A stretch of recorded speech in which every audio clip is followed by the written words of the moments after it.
Hello guys, welcome to Cosmic Wand. So in this video, we will see what if Harry's blood was the key to immortality and ancient vampire queens fought to make him their king.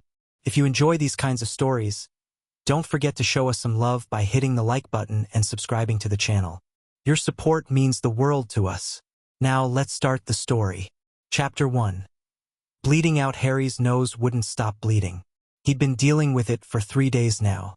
Random nosebleeds, sometimes just a trickle, sometimes enough to soak through 2 handkerchiefs in an hour. Madame Pomfrey had checked him over twice, declared him perfectly healthy, and suggested he was perhaps stressed from the aftermath of everything. Which, yeah, fair enough. Defeating Voldemort 2 months ago probably counted as stressful. But this felt different. He pressed the cloth harder against his face, tilting his head back against the couch in Grimmauld Place's sitting room. Creature had already changed the pillowcase twice today, muttering darkly about Master's defective blood ruining good fabric. "You look like absolute garbage," Ron said from the doorway. "Cheers, mate.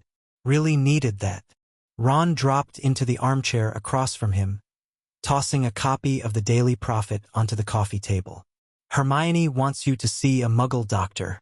Says maybe it's blood pressure or something wizards don't check for." "Hermione's in France with her parents." "Yeah, well, she sent about 6 owls this morning. I think she's running out of things to worry about over there, so she's redirecting it all at you."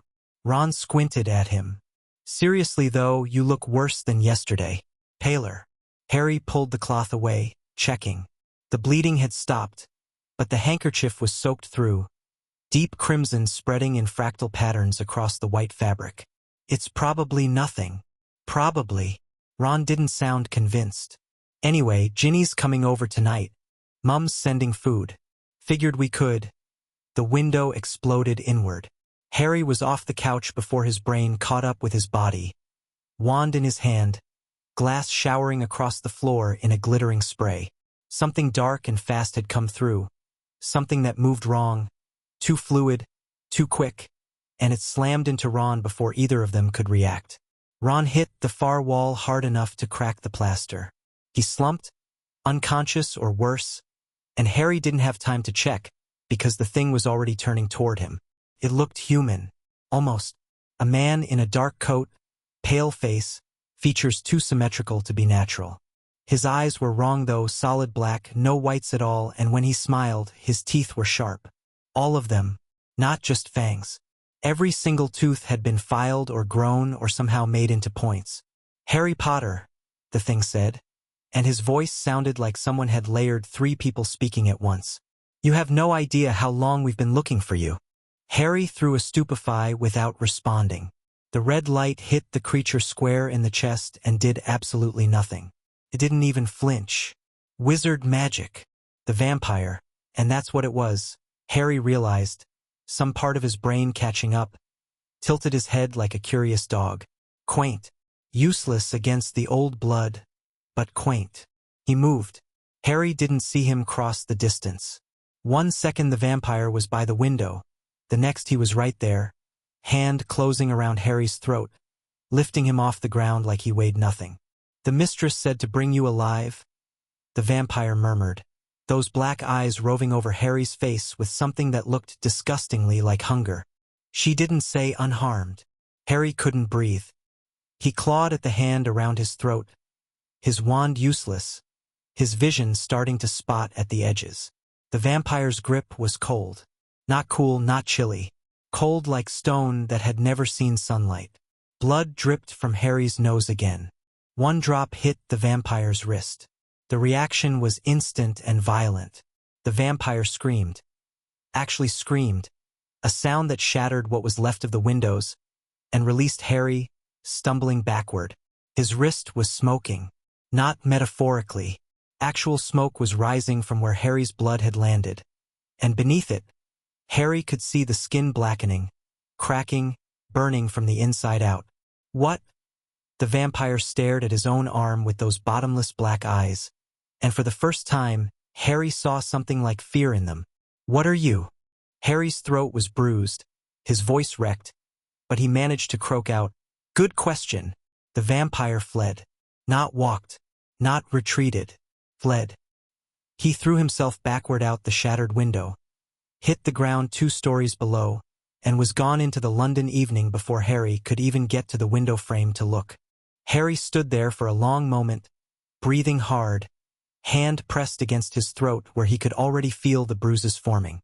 His blood was still dripping from his nose, splattering onto the floor, and where it landed on the broken glass, the glass was dissolving.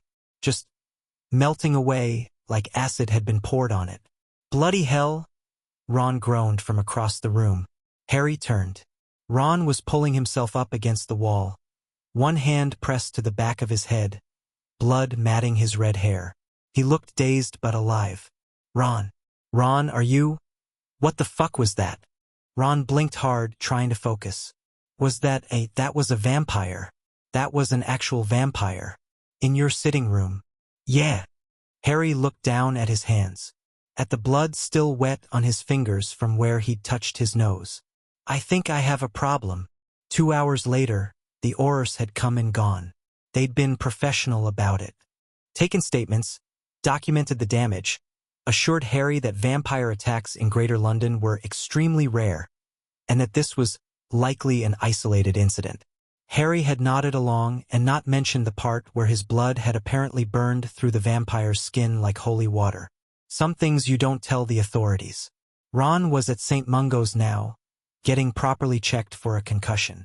Hermione had been contacted and was already threatening to apparate back from Nice. And Harry was sitting alone in his destroyed sitting room, staring at his own blood drying on the floor. Isolated incident, he muttered. Right? The fireplace roared to life. Harry had his wand up again instantly, but the figure that stepped through the green flames wasn't attacking. She was observing.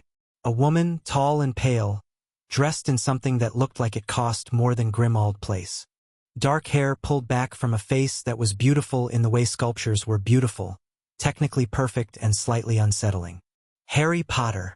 Her voice was nothing like the vampire from before. Clear, singular, with an accent Harry couldn't place. Old. Something about it sounded old. I apologize for the intrusion, but I believe we need to talk. Who the hell are you? My name is Seraphina. She didn't move from the fireplace, which Harry noticed. She was being careful, non-threatening. That probably meant she was very, very dangerous. And I'm here to offer you protection. Protection. Harry laughed and it came out harsh. From what? More vampires? Yes. Seraphina's expression didn't change. The one who attacked you tonight was a scout. Low-ranking, expendable, sent to confirm the rumors. By tomorrow, every vampire on this continent will know those rumors are true. What rumors? Seraphina smiled, and Harry saw her fangs for the first time. Delicate, elegant, nothing like the monster from before, but fangs nonetheless. That the Sanguis Rex has finally emerged, she said. That after 3,000 years of waiting, the Blood King walks the earth again. She tilted her head, dark eyes fixed on his face. That would be you, Mr. Potter. And I'm afraid you have no idea how much danger that puts you in. Harry's hand tightened on his wand. I just survived one war. I'm not interested in starting another. Then I'm sorry to inform you that your interests are irrelevant. Seraphina's voice was gentle, almost kind, which made it worse. The war has already started. It started the moment your blood manifested its true nature. The only question now is whether you'll survive long enough to understand what you are, and whether you'll do so under my protection or at the mercy of my rivals. And what exactly do you want in exchange for this protection? We can discuss terms later. We can discuss them now, or you can get out of my house. Something flickered across Seraphina's face. Surprise, maybe, or amusement. Harry couldn't tell which. You're not what I expected, she said finally. Hear that a lot. What do you want? Your allegiance. Seraphina spread her hands, a gesture that was probably supposed to look open and instead looked calculated. I am the queen of the Roman court, one of 5 who rule the vampire world. Your blood is valuable, beyond valuable. Whoever claims you claims a power that could tip the balance of our entire civilization. So you want to claim me? I want to offer you a partnership. One where you're protected, educated, and given the resources to understand what you're becoming. In exchange, you would align yourself with my court. Harry stared at her. This woman, this vampire queen, had just walked into his home and told him he was the key to some ancient vampire prophecy. That people would be coming to capture him, kill him, use him.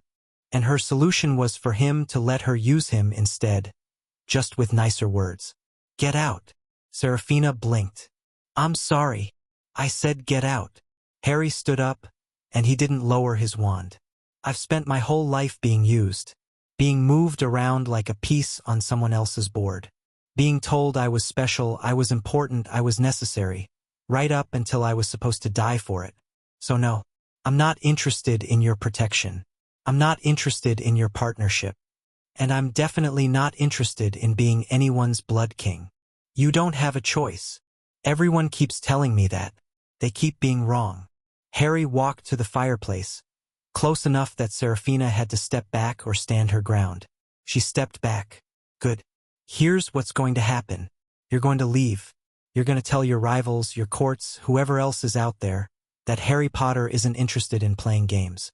And if anyone else comes through that window or that fireplace or any other entrance to my home, I'll show them exactly what my blood can do. You don't even know what your blood can do. I know it made your scout run screaming. That's enough for now. Serafina studied him for a long moment. The firelight played across her face, making her look almost human, almost warm. You're going to regret this, she said finally. Not as a threat, as a prediction. The world you knew ended tonight, Harry Potter. The sooner you accept that, the better your chances of surviving what comes next. Noted. Now get out of my house. Serafina smiled, and this time there was something like genuine respect in it. I'll be seeing you soon, Sanguis Rex, whether you like it or not. She stepped back into the flames and vanished. Harry stood there for a long time, staring at the empty fireplace, his blood still dripping slowly from his nose and hitting the floor with soft, steady sounds. Drip, drip, drip. Well, he said to no one. Shit. Sleep wasn't happening. Harry gave up around 3 a.m., after lying in bed for 4 hours staring at the ceiling and listening to every creak and groan of the old house like it might be another vampire coming through the walls. He made tea instead because that's what you did when the world was falling apart. You made tea and pretended everything was fine. Creature had cleaned up the sitting room while Harry was dealing with the ores. New windows, new glass, the blood scrubbed from the floor. But Harry could still see where it had been. Could still feel the phantom grip around his throat. He touched his neck. The bruises had faded already, which was weird. Bruises didn't fade that fast. Bruises from a vampire strong enough to lift you one-handed definitely didn't fade that fast. His blood had done that. Whatever was in his blood, this Sanguis Rex thing, it was changing him, healing him, making him into something that wasn't quite human anymore. That should probably scare him more than it did. The letter arrived at dawn. An owl Harry didn't recognize, black feathers and yellow eyes, dropping a thick envelope onto the kitchen table and departing without waiting for a treat or a response. The envelope was sealed with red wax, stamped with a symbol Harry didn't recognize, something that looked like a crown made of teeth. He opened it carefully, half expecting it to explode or release some kind of curse. Instead, he found a single sheet of paper covered in elegant handwriting. Mr. Potter, Serafina is a liar. Her protection is a gilded cage, and her partnership is ownership with extra steps. Do not trust her. But do not think you can survive alone either. What hunts you now is older and more patient than anything you've faced. The Dark Lord was a child playing with matches. The queens are the fire itself. If you want answers, real answers, not the propaganda Serafina would feed you, come to the address below. Come alone. Come prepared to listen. The choice, as always, is yours. But choose quickly. The others won't wait as long as I have. A friend, the address was in Edinburgh. A bookshop from the looks of it. The crimson binding. Harry read the letter 3 times. Then he burned it because leaving evidence lying around seemed stupid, and he'd learned a long time ago to trust his instincts about stupid. A trap? Probably. Another vampire trying to manipulate him? Almost certainly. But Serafina had been too smooth, too practiced. Everything she'd said had been designed to make him feel like he needed her, like his only options were to accept her offer or die. Harry had heard that tone before. From Dumbledore, gently steering him toward sacrifice. From Voldemort, offering him a chance to join the winning side. He was done being steered. If someone wanted to give him real information or try to, he'd at least hear them out. On his terms. With his wand ready and his blood apparently able to burn through vampire flesh. Harry grabbed his jacket and apparat. Edinburgh was cold and grey, the kind of Scottish morning that made you question why anyone lived here voluntarily. The bookshop was tucked between a pub and a butcher's. Easy to miss if you weren't looking for it. The sign was faded, the windows dark, and when Harry pushed open the door, a bell chimed somewhere in the depths. Hello! No answer. The shop was cramped and cluttered, shelves stretching toward a ceiling lost in shadow, books stacked on every available surface. It smelled like dust and old paper and something else. Something underneath those normal scents that made the hair on Harry's arms stand up. He moved deeper into the stacks, wand drawn but held low. Whoever had sent that letter wanted to talk. That didn't mean Harry was going to make himself an easy target. You came. The voice came from everywhere and nowhere. Harry spun, trying to locate the source, but the shelves seemed to shift around him. The geometry of the shop suddenly wrong in ways he couldn't quite identify. Faster than I expected, the voice continued. Female, accented, something Eastern European in the vowels. Either very brave or very stupid. Which do you think? A laugh. Low and genuine. Both, probably. That seems to be your specialty. A woman stepped out from between two shelves that definitely hadn't had a gap between them a moment ago. She was shorter than Serafina, with dark hair cut bluntly at her shoulders and eyes that were brown instead of black. Almost human-looking except for the way she moved. Too smooth, too controlled. Yennefer, she said, extending a hand that Harry didn't take. And before you ask, yes, I'm a vampire. No, I'm not here to capture you. And no, I don't want your allegiance. Then what do you want? To understand. Yennefer circled him slowly, and Harry turned with her, keeping her in his line of sight. Serafina wants to own you. Kira wants to fight you. Celeste wants to eat you, probably literally. And Amara. She paused. Amara wants things I've never been able to fully decipher, even after 400 years. And you? I want to know what you are. Yennefer's eyes were fixed on him with an intensity that felt almost physical. The Sanguis Rex hasn't existed in 3,000 years. The last one was, well, the stories vary. Some say he united the vampire courts. Some say he destroyed half of them. Some say he was a human who became something more, and some say he was never human at all. Great. Love being the subject of mysterious prophecies. Never gets old. This isn't a prophecy. Yennefer stopped circling, standing directly in front of him now. She was close enough that Harry could see the faint lines around her eyes, the slight imperfections in her skin. She looked more real than Serafina had, less polished. A prophecy is about the future. This is about what you are right now in this moment. And what you are, Harry Potter, is something that hasn't existed since before the Roman Empire fell. So explain it to me. I can't. She smiled at his expression. Not because I won't. Because I don't know. No one knows. The last Sanguis Rex died before any of the current queens were turned. What we have are fragments, stories, legends that have been distorted through millennia of retelling. Then what's the point of this meeting? The point is that I want to find out. Yennefer reached into her coat and pulled out a small leather case. Your blood, Mr. Potter. It does things that shouldn't be possible.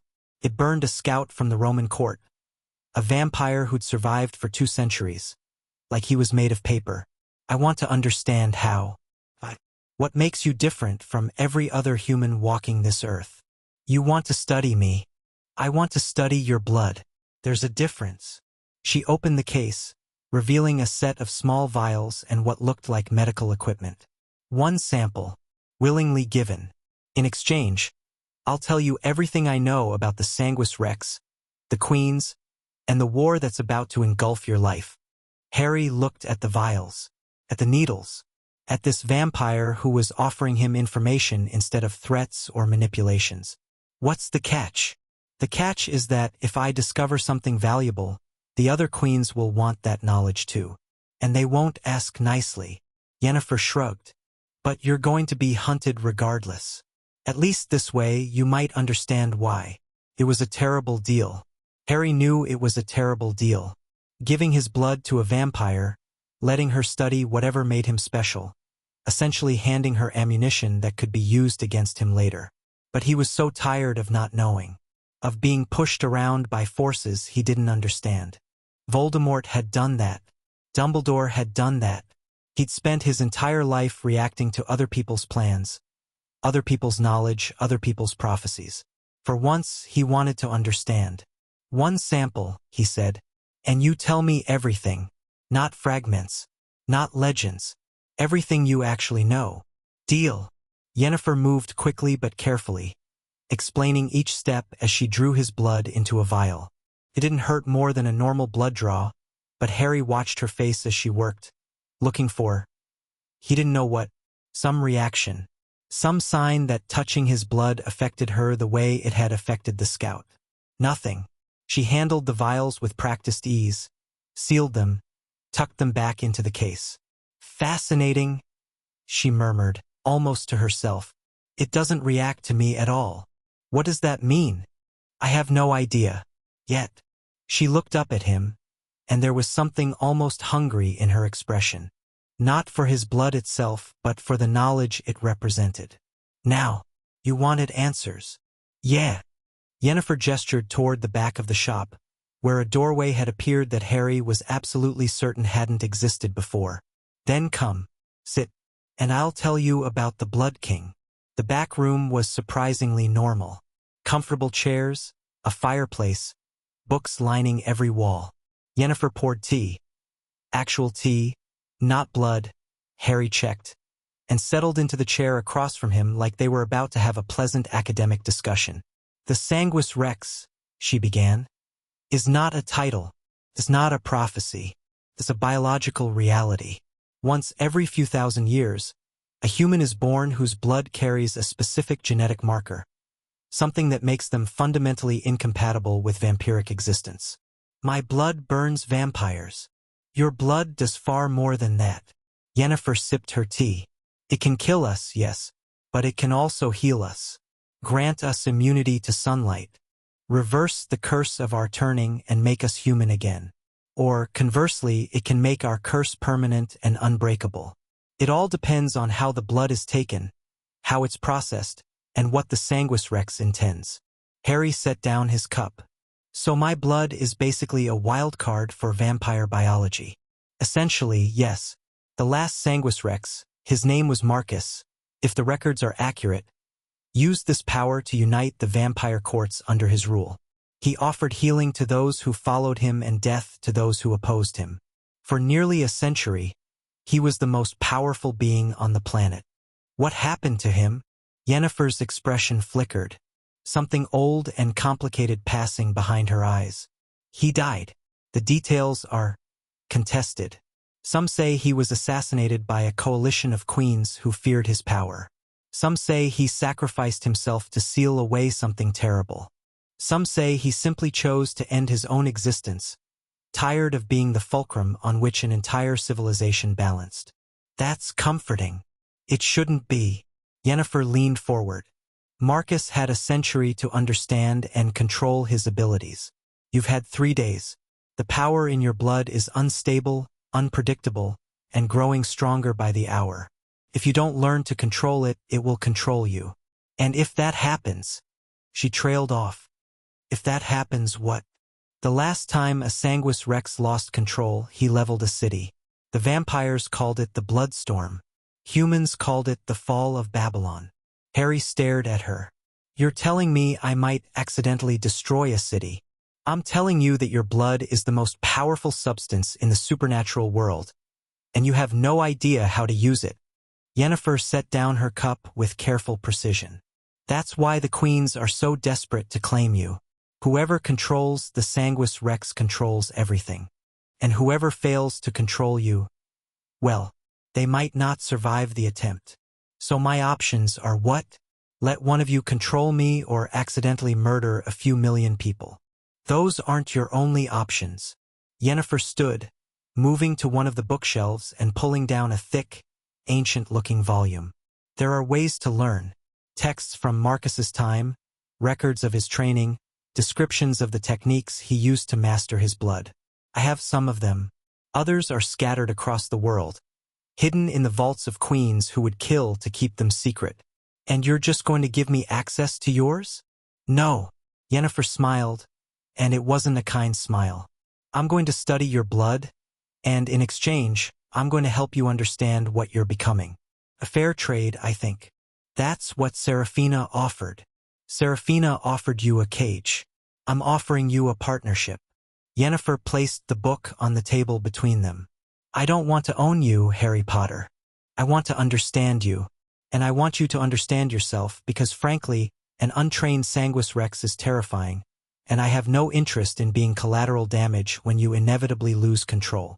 Harry looked at the book, at Yennefer, at the tea that was still steaming in his cup, like this was a normal conversation in a normal shop on a normal day.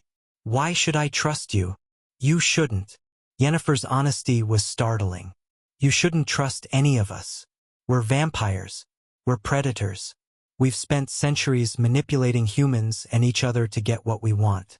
But I'm telling you the truth right now because it serves my interests to do so.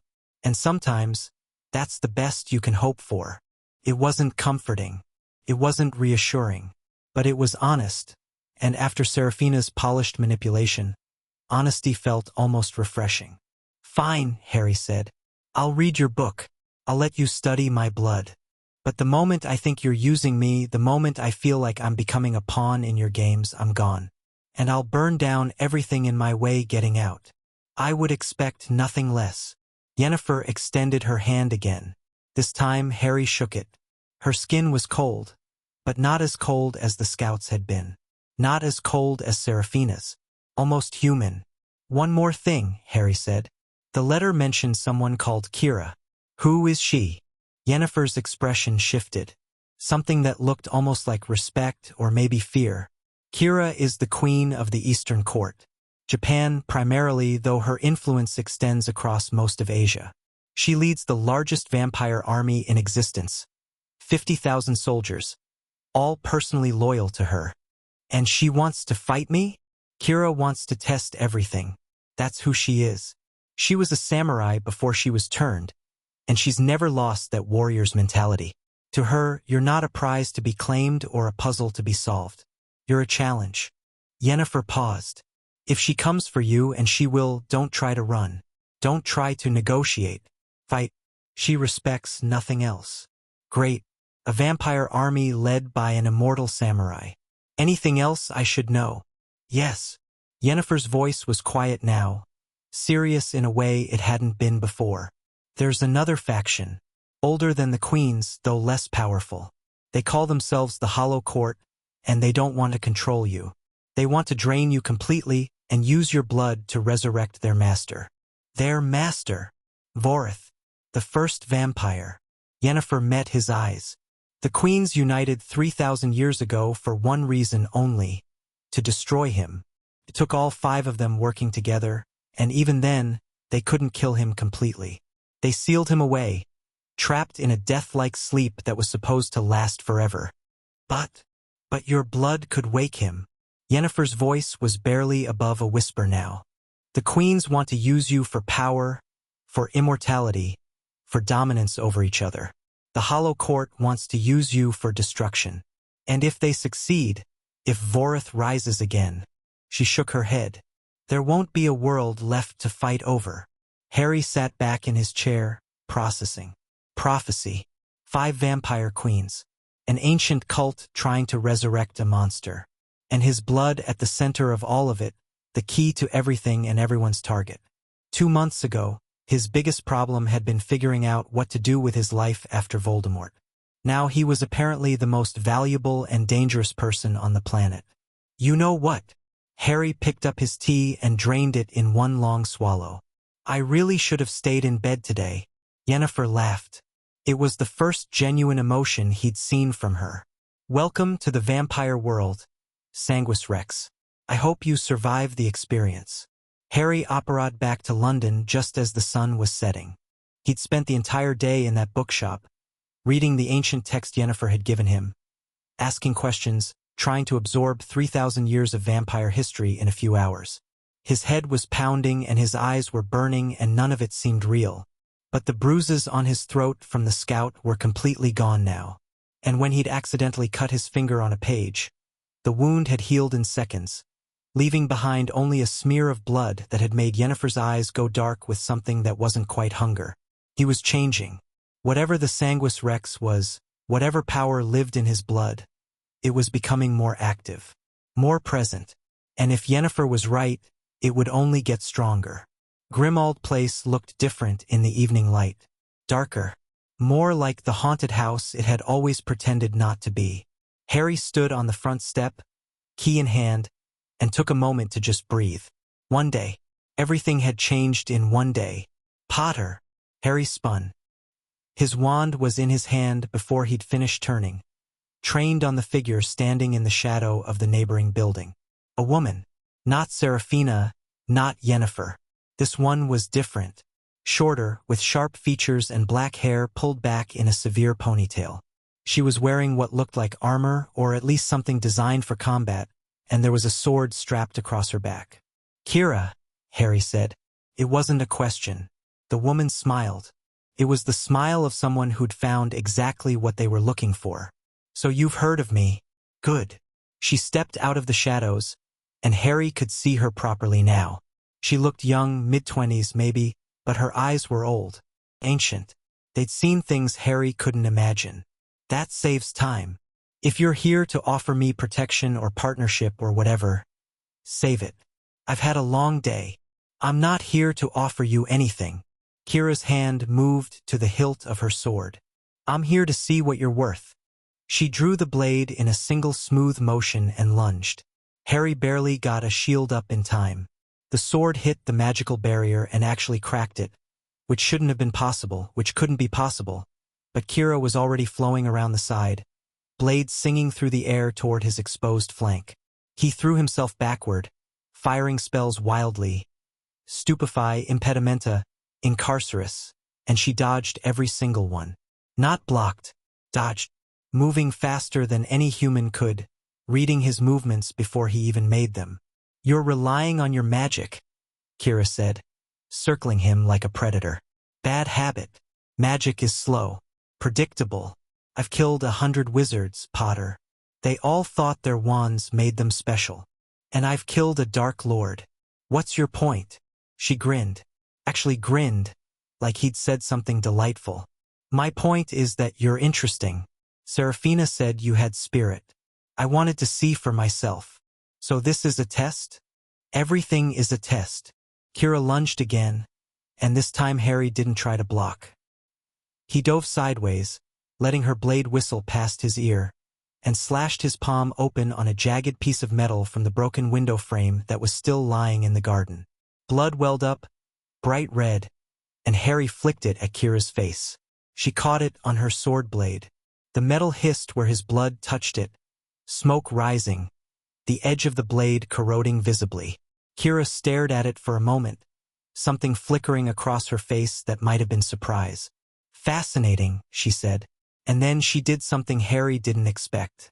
She lowered her sword. You didn't run, she said. You didn't hide behind your magic or your prophecy or your blood. You fought.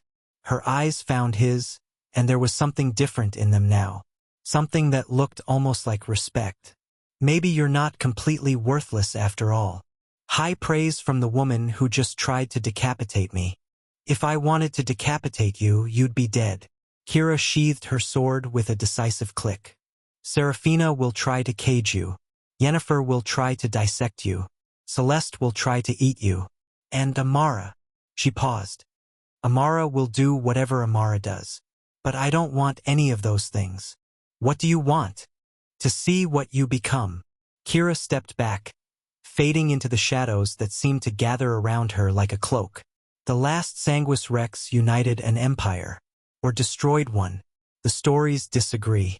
But either way, he changed the world. And you want to watch me do the same? I want to see if you're capable of it. Her voice was coming from everywhere now, echoing off the buildings. Impossible to locate. You survived tonight. That's a start. But the hollow court is already moving, and the other queens won't wait much longer. If you want to live, you'll need to become something more than a wizard with special blood. Any suggestions? A laugh, distant and fading. Learn to fight without your wand. Your blood is a weapon, but it's not enough. Not against what's coming. And then she was gone. Harry stood in the street, bleeding from his palm, breathing hard, and tried to process what had just happened. A vampire queen had attacked him, tested him, and then given him advice. This was his life now. This was what he'd become. The target of ancient powers, the prize in a war he didn't understand, the key to prophecies and resurrections and things that had been sealed away for millennia. He looked down at his bleeding hand. The wound was already closing, skin knitting together like it had never been cut. Whatever the Sanguis Rex was, Harry was becoming it whether he wanted to or not. The only question was whether he'd master it before it destroyed him. Inside Grimmauld Place, Harry found Ron waiting in the kitchen. His best friend looked terrible. Pale, bandaged, probably should still be at St. Mungo's. But he was there, sitting at the table with 2 cups of tea and an expression that said he'd been doing some hard thinking. So, Ron said as Harry sat down, vampires. Vampires. And you're apparently their prophesied king or something. Apparently. Ron nodded slowly, processing this the way he processed everything, with a kind of stubborn determination to understand no matter how insane it got. Right? So what's the plan? Harry looked at his best friend, at the bandages and the bruises and the fact that Ron was still here, still asking how to help, even after almost getting killed. I don't know yet, Harry admitted, but I'm not going to let them use me. Any of them. I spent 17 years being a pawn in someone else's game. That's done. Okay. Ron picked up his tea. So we figure out how to make you the one in control. Like with Voldemort, but with vampires. It's not that simple. It never is. Ron grinned, and for a moment, things almost felt normal. But when has that ever stopped us? Harry wanted to argue, to tell Ron that this was different, that he couldn't drag his friends into another war, that the stakes were too high and the enemies were too powerful. But Ron already knew all of that. He'd known it when they were 11, chasing after a troll. He'd known it when they were 14, facing dragons and dark wizards. He'd known it through everything, and he'd never left. All right, Harry said. First step. I need to learn to fight without my wand. No offense, mate, but you're kind of rubbish at physical combat. I know. That's the problem. Harry thought about Kira's sword, the way she'd moved like water and struck like lightning. Know anyone who could teach me? Ron's eyes lit up. Actually, yeah. There's this bloke Charlie knows, retired Auror, runs a combat training program out of Wales. Supposed to be mental but effective. Mental how? The kind of mental where students regularly end up in hospital. Harry considered this. Considered Kira's warning about what was coming. Considered the hollow court and the 5 queens and his own blood, burning through everything it touched. Perfect, he said. Set up a meeting. Ron finished his tea and stood up, already pulling out his wand to send a message. But he paused at the door, looking back. Harry. Yeah. Whatever happens, whatever you become, you're still you, right? It was such a simple question, such an obvious answer. But Harry found himself hesitating, because he honestly didn't know anymore. His blood was changing him. His instincts were sharper, his reflexes faster. His entire body was becoming something other than human. I'm going to try, he said finally. That's all I can promise. Ron nodded. Good enough for me. He left, and Harry sat alone in the kitchen, watching his reflection in the dark window. His eyes looked normal. Green, familiar, the eyes he'd seen in the mirror his entire life. But for just a moment, he could have sworn they flickered. Something darker, something older, something that was waking up. 3 days later, Harry received 5 letters. 5 invitations, each sealed with a different symbol, each written in a different hand, each summoning him to a different location. Serafina, requesting his presence at a diplomatic gathering in Rome. Kira, challenging him to prove his worth at a mountain fortress in Japan. Yennefer, inviting him to continue his education in Edinburgh. Celeste, demanding he present himself at her court in Paris or face the consequences. And Amara's letter was different. Just 2 words, written in ink that looked disturbingly like dried blood. Come home. That was it. No location, no threat, no promise of protection or knowledge or power. Just an invitation or maybe a command from the oldest vampire in existence. Harry spread the letters across the kitchen table and stared at them. 5 queens, 5 powers, 5 different paths, each promising something and threatening something else. He thought about Serafina's cold calculation, Kira's brutal honesty, Yennefer's hungry curiosity, the mentions of Celeste's violence and Amara's inscrutability. He thought about the hollow court, lurking in the shadows, waiting for their chance to drain him dry. He thought about his blood, burning and healing and changing everything it touched. And then he gathered up all 5 letters, walked to the fireplace and burned them. He wasn't going to answer their summons. He wasn't going to play their games. He wasn't going to let them set the terms and control the field. He was going to train. He was going to learn. He was going to understand exactly what he was becoming. And then, when he was ready, he was going to find each and every one of them. On his terms. The blood in his veins seemed to pulse in approval. And for once, Harry didn't find that terrifying. He found it right. Chapter 1 End Chapter 2. Queen's Gambit. Harry hit the ground for the 37th time that morning. Again, said Marcus Webb, standing over him with arms crossed and an expression that suggested Harry was personally offensive to him. Give me a second. The vampire trying to rip your throat out won't give you a second. Again. Harry pushed himself up, muscles screaming, sweat dripping into his eyes. 3 weeks of training with the retired Aura Charlie had recommended, and he still couldn't last more than 40 seconds in a straight fight. Webb was 63 years old, missing 2 fingers on his left hand, and had a limp from a curse that had never healed properly. He was also the most terrifying person Harry had ever trained with, and that included Mad-Eye Moody.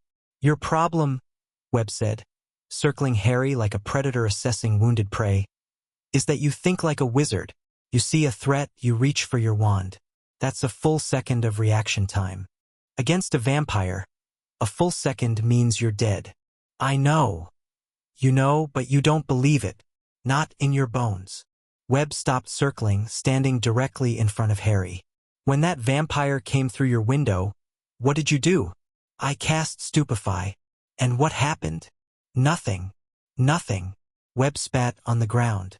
100 years ago, wizards knew how to fight. Really fight. With blades and blood and bare hands. Then everyone got soft. Started thinking magic was enough. He shook his head. Magic's a tool. Same as a knife. Same as your fists. And if you only know how to use one tool, you're useless when that tool doesn't work. Harry didn't argue.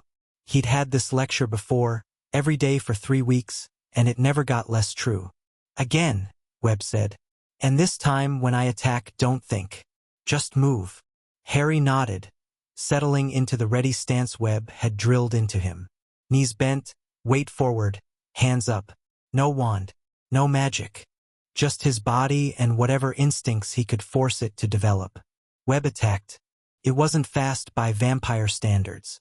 Webb was human, old, injured. But he moved like someone who'd spent 40 years in combat. Every motion economical and brutal. Harry saw the strike coming. A straight punch to his solar plexus, designed to drop him and end the fight in one blow. Don't think. Just move. He stepped sideways instead of backward, letting the punch slide past him, and drove his elbow toward Webb's ribs. The older man caught his arm, twisted, and Harry was on the ground again. But this time it had taken almost 3 seconds. Better, Webb said, and from him that was practically a standing ovation. You're starting to trust your body. Now we just need to make your body worth trusting.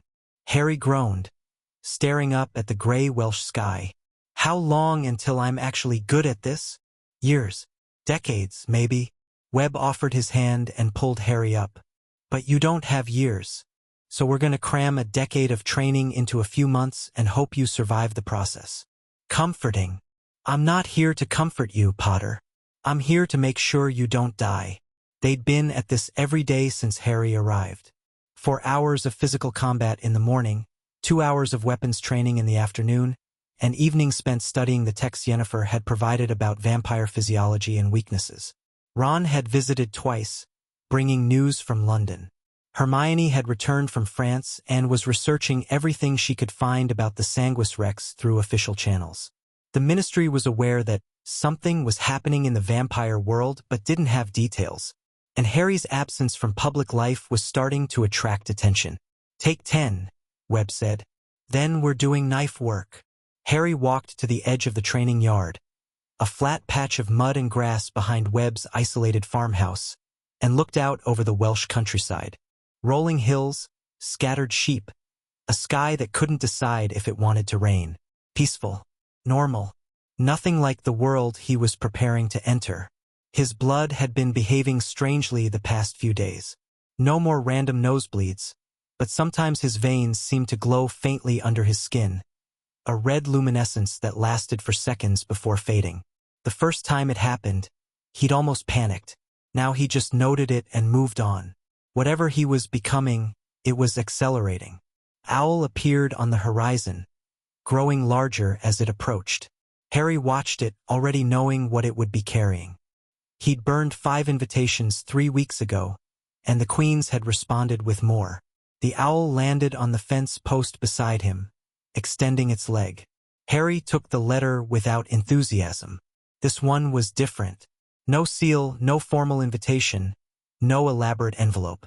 Just a scrap of paper with hurried handwriting. They found your location. Kira's forces are moving. Get out now. No signature. But the handwriting looked familiar, similar to Yennefer's previous notes. Webb, Harry called, already moving toward the farmhouse. We have a problem. They came an hour before sunset. Harry saw them from the second-floor window, figures emerging from the tree line at the edge of Webb's property, moving with that wrong fluidity he'd learned to recognize. Vampires, at least 20 of them, spreading out to surround the farmhouse. Standard hunting formation, Webb said, checking the silver-edged blade he always kept at his hip. They'll seal the perimeter first, then close in. Professional work. Can we fight them? 20 trained vampire soldiers against one old man and a boy who's been training for 3 weeks? Webb snorted. No, we run. I'm not leaving you here. I'm not asking. Webb grabbed Harry's arm, his grip surprisingly strong. Listen to me. Those soldiers are here for you, not me. The moment you're gone, they have no reason to stay. But if you're here when they breach these walls, they'll kill me anyway just to remove a potential threat. There has to be another way. There isn't. I've been fighting vampires since before you were born. I know what we're dealing with. Webb released him, reached into his coat, and pulled out a small object that looked like a compass. Emergency port key. Keyed to a safe house in Glasgow. Use it. Webb, now, Potter. Harry looked out the window again. The vampires had finished their perimeter, forming a perfect circle around the farmhouse. One of them stepped forward, taller than the others, wearing what looked like ceremonial armor, a symbol on his chest that Harry didn't recognize. Human, the vampire called, his voice carrying easily across the distance. We seek the one called Harry Potter. Surrender him and you will be spared. Webb moved to the window, opening it just enough to shout back. Never heard of him. Wrong address. We tracked his magical signature here. Do not test our patience. Harry watched the exchange, mind racing. 20 vampires. 1 port key. Webb couldn't come with him. The old man had made that clear, which meant his options were to run and leave Webb to die, or stay and probably get them both killed. Or, Webb, Harry said slowly. How long would they need to drain me? If they captured me, how long before they could take enough blood to use? Hours, maybe days. The blood of a Sanguis Rex is potent. They'd need to process it carefully. Webb's eyes narrowed. Why? Because they're not here to kill me. They're here to capture me. Harry turned away from the window, something cold and calculating settling in his chest. Which means they have orders to take me alive. So I'm their objective. Their entire objective. Harry walked to the stairs, ignoring Webb's protests. If I give them what they want, you survive. And if I'm still alive when they take me, I have a chance to escape later. That's insane. Probably. Harry paused at the door, looking back. But I'm done letting other people die for me. That's what I did during the war. That's what Dumbledore trained me to accept. And I'm not doing it anymore. He walked out the front door before Webb could stop him. The vampires reacted instantly, weapons drawn. Attention locked on him like predators spotting prey. But none of them attacked. Just like Harry had predicted, they had orders. I'm Harry Potter, he said, keeping his voice calm. I assume you're looking for me. The tall vampire in ceremonial armor stepped forward, studying Harry with eyes that were deep red instead of black.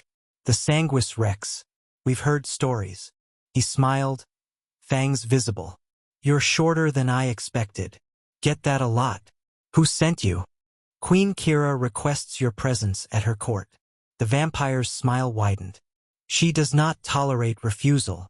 I already refused her invitation. That's why we're here. The vampire gestured, and two of his soldiers moved forward, flanking Harry. You can come willingly, or we can make you come. The queen does not care which, as long as you arrive intact. Harry looked at the soldiers beside him. At their weapons, their armor, their complete confidence that this was already over. 20 vampires. Professional killers. Warriors who had probably been fighting since before Harry's grandparents were born. He thought about what Webb had taught him. About what Kira had said during their brief encounter. About the blood running through his veins, burning and changing and waiting. Willingly, Harry said. But I want your word that the man in that farmhouse won't be harmed. You're in no position to negotiate. I'm the Sanguis Rex. Harry met the vampire's red eyes without flinching. My blood can heal your queen or destroy her.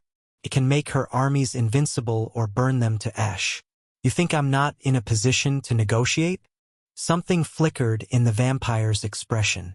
Uncertainty, maybe fear. The human will be left unharmed, he said finally. You have my word as commander of the Eastern Army. Then lead the way. They didn't chain him, didn't bind his hands or hood his head or any of the other things Harry had expected. Instead, they formed a protective circle around him and started moving. Not walking, but running, covering ground at speeds that should have been impossible. Harry found himself being carried by two soldiers, the landscape blurring past, wind tearing at his clothes. They crossed miles and minutes, heading east, always east, toward the coast, toward a ship waiting in a hidden cove, toward Japan. The journey took 3 days. 3 days on a vessel that looked ancient but moved like nothing Harry had ever seen, cutting through the ocean without engine noise or sails. The vampires didn't explain how it worked. They didn't explain much of anything. Harry spent most of the voyage in a small cabin that was comfortable but clearly a cell. No windows, one door, and guards posted outside at all hours. They brought him food, human food, surprisingly good, and left him alone. He used the time to think, to plan, to review everything he'd learned from Webb and Yennefer and his own experience. Kira wanted to test him. That's what she'd said during their first meeting. She wasn't interested in controlling him or studying him or eating him. She wanted to see what he could become, which meant this wasn't a kidnapping. It was an audition. On the third night, the commander came to his cabin. We arrive at dawn, he said, standing in the doorway like he didn't quite trust himself to enter. The Queen wishes you to be prepared. Prepared for what? The trial of blood. The commander's expression was carefully neutral. Every warrior who serves Queen Kira must prove themselves in single combat. You will face the same challenge. And if I lose? You won't die. The Queen has forbidden it. A pause. But you may wish you had. He left before Harry could respond. Harry sat on his bunk, processing. Single combat. Against vampires who had probably been training for centuries. With 3 weeks of lessons from a retired Auror and a blood power he barely understood. He should have been terrified. Instead, he felt something else. Something that might have been anticipation. Whatever he was becoming, whatever power lived in his blood, he was about to find out exactly what it could do. Kira's fortress was carved into the side of a mountain. Harry saw it as the ship approached the coast. A massive structure of dark stone and ancient wood, rising from the rock like it had grown there naturally. Flags flew from its towers, bearing the same symbol he'd seen on the commander's armor. Vampires stood watch on every wall, armed and alert, an army waiting for orders. They brought him ashore in a smaller boat, then up a winding path that had been cut into the cliff face.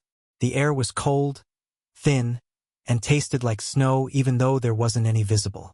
The fortress's main gate opened as they approached, revealing a courtyard filled with warriors.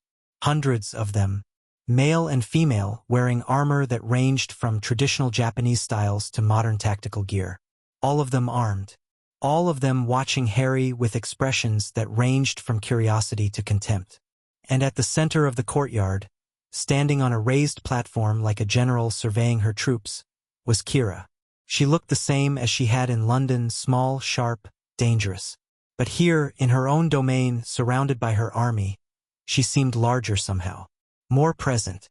The kind of person who bent reality around themselves just by existing. "Harry Potter," she called, and her voice carried across the entire courtyard without effort. The Sanguis Rex, the Blood King, the most valuable human in the world. Murmurs from the assembled vampires. Harry ignored them, keeping his eyes on Kira. "You refused my invitation," she continued. "You burned my letter. You had to be collected like a wayward child." She descended from the platform, each step measured, deliberate. "Tell me why I shouldn't drain you right now and see if your blood lives up to its reputation." "Because you're curious." Harry kept his voice steady, channeling every lesson Webb had given him about facing down predators. "You didn't bring me here to drain me. You brought me here to see what I am. To test me." "Did I?" "You told me to learn to fight without my wand. You said I'd need to become something more than a wizard with special blood." Harry shrugged. "Seems like a lot of advice to give someone you plan to kill." Kira stopped a few feet away, studying him with those ancient eyes. The courtyard had gone completely silent, every vampire waiting for their queen's response. Then she smiled. "You listened," she said. "Good. Most humans are too arrogant to take advice from a vampire." "I'm not most humans." "No, you're not." Kira turned, addressing her assembled army.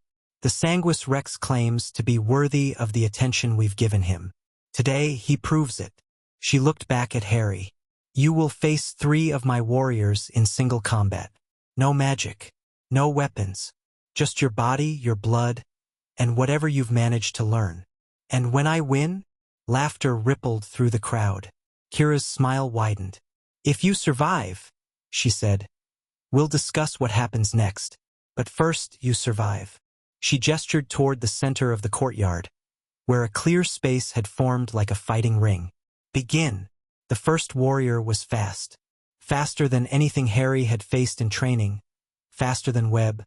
Faster than the scouts who had attacked him in London. He crossed the ring in the time it took Harry to blink, fist already driving toward Harry's face. Harry moved. Not thought. Not planned. Just moved, his body reacting before his mind could process, stepping sideways and letting the punch slide past his ear. The vampire recovered instantly, spinning into a kick that should have shattered Harry's ribs. Harry blocked it with his forearm, the impact sending pain shooting up to his shoulder, but he stayed on his feet. "Don't think. Just move." The vampire attacked again, and again, and again. A blur of strikes and kicks and movements that seemed designed to overwhelm through sheer speed and ferocity. Harry blocked some, dodged others, took hits that would have killed a normal human and stayed standing through pure stubbornness and whatever his blood was doing to reinforce his body. He couldn't win on technique. 3 weeks of training against centuries of experience? Impossible. But the vampire wasn't trying to kill him. Kira had forbidden it, which meant he had to hold back on his most lethal strikes. Harry didn't have that limitation. When the next punch came, Harry didn't block or dodge. He stepped into it, taking the blow on his shoulder instead of his face, and grabbed the vampire's wrist with both hands. Then he bit down on his own tongue until it bled. The blood welled up hot and thick, and Harry spat it directly into the vampire's face. The reaction was immediate. The vampire screamed, releasing Harry, clawing at his eyes where the blood had landed. Smoke rose from his skin, his flesh bubbling and corroding wherever Harry's blood touched it. Harry didn't hesitate. He drove his knee into the vampire's stomach, grabbed his head, and slammed it into the ground hard enough to crack the stone beneath. The vampire stopped moving. The courtyard was dead silent. Harry stood over his fallen opponent, breathing hard, blood still dripping from his mouth.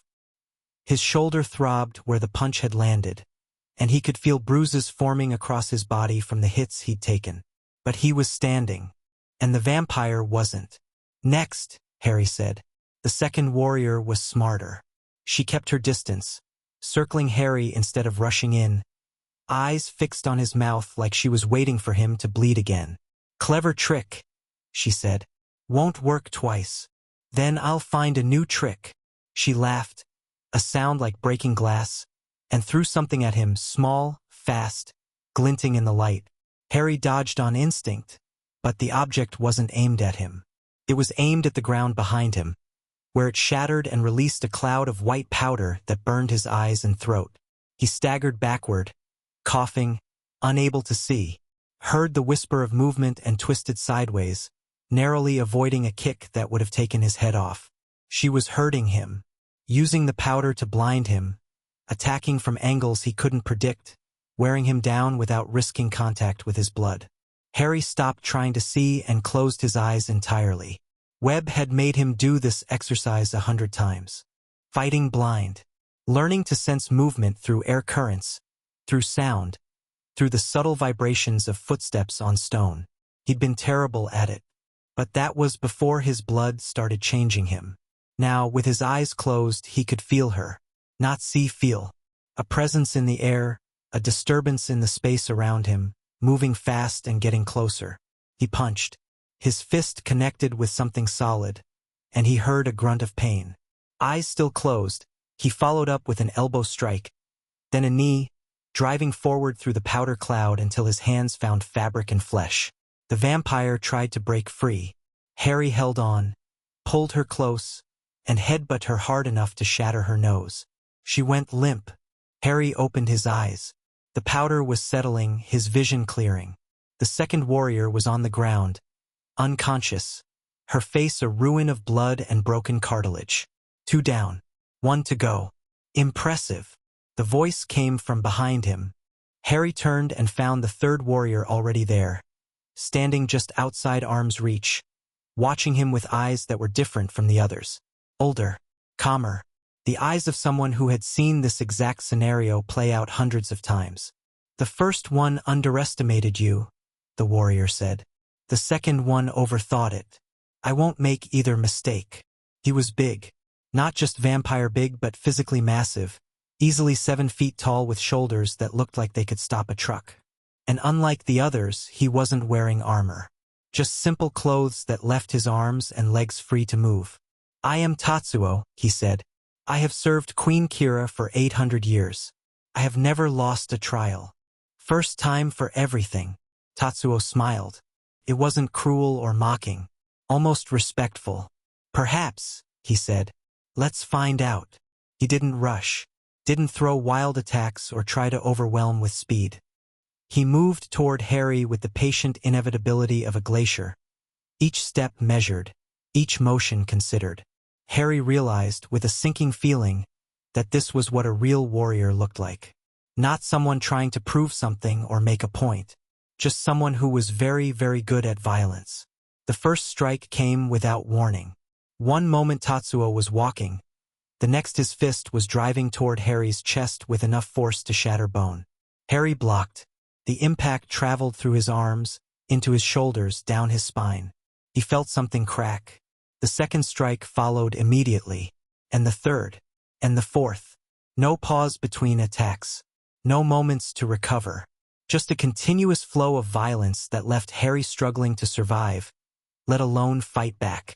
He tried the blood trick, bit his tongue, spat at Tatsuo's face. The massive vampire simply turned his head, let the blood spatter against his shoulder instead, and kept attacking. The blood burned through his shirt, sizzled against his skin, but Tatsuo didn't slow down, didn't even acknowledge the pain. "Your blood is powerful," Tatsuo said, still attacking, still driving Harry backward. "But power without control is just chaos. You haven't learned to direct it yet." Harry's back hit the wall of the courtyard. Nowhere else to retreat. Tatsuo's fist came at his face like a freight train, and something in Harry's blood answered. It wasn't a conscious decision. He didn't think about it, didn't plan it, didn't even understand what was happening until it was already done. His blood surged, not outside his body, inside it, through his muscles, his bones, his nerves, flooding his system with something that felt like fire and lightning combined. He caught Tatsuo's fist. The massive vampire's eyes widened. Harry could see it. The surprise, the confusion, the realization that something had changed. Harry didn't give him time to adjust. He twisted the arm he'd caught, stepped forward, and drove his palm into Tatsuo's chest with every ounce of the strange new strength flooding his system. Tatsuo flew backward, not staggered, not stumbled, flew 20 feet across the courtyard before crashing into a group of spectating soldiers and bringing them all to the ground. Harry stood there, panting, staring at his own hands. They were glowing, faintly, visibly, red light pulsing beneath his skin in time with his heartbeat. The courtyard was absolutely silent. Then Tatsuo laughed. He pulled himself up from the pile of soldiers, brushing dust from his simple clothes, and walked back toward Harry with a grin on his face. "Excellent," he said. "You're starting to wake up. What did I just do?" "You used your blood." Tatsuo stopped in front of him, offering a hand that Harry was too stunned to refuse. "Not as a weapon against others, but as fuel for yourself. That's the first step." "First step to what?" "To becoming what you're meant to be." Tatsuo pulled him upright, grip surprisingly gentle. The Sanguis Rex isn't just a blood type or a prophecy. It's a state of being, a level of existence that most humans never reach. He looked over Harry's shoulder, toward where Kira was watching from her platform. "The Queen will explain. But first," he smiled. "Congratulations. You passed." They gave Harry a room.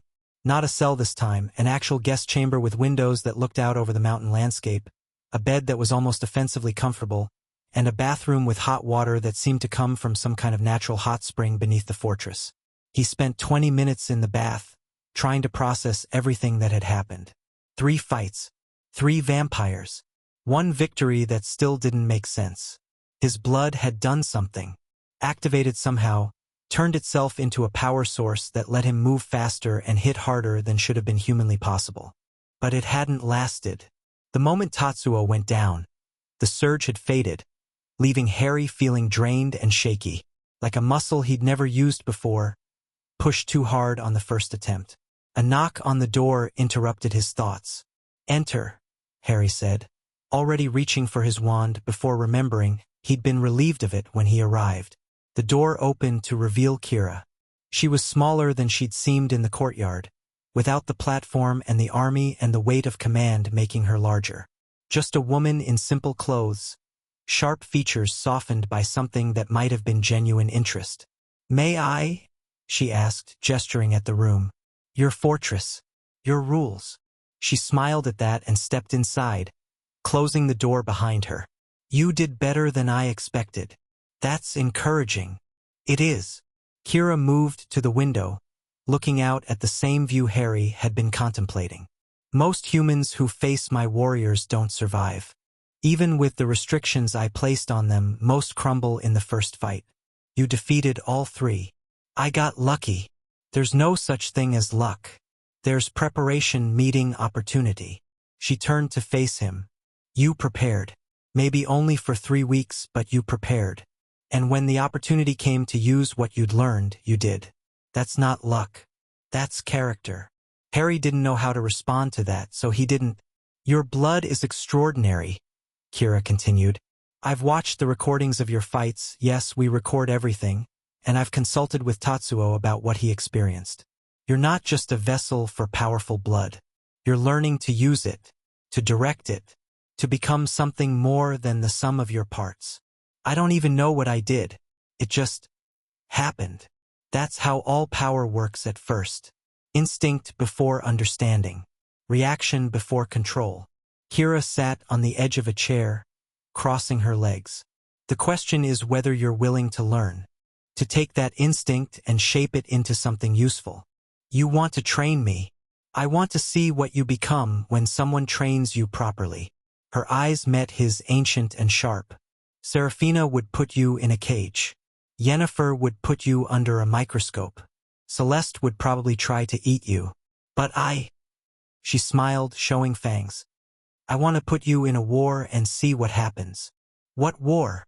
The one that's coming. Kira stood, pacing the room with restless energy. The Hollow Court isn't just a faction anymore. They're mobilizing, gathering forces, preparing for something big. And when they move, the other queens will have to respond. Yennefer mentioned them, said they want to resurrect someone called Vorith. They want to end everything.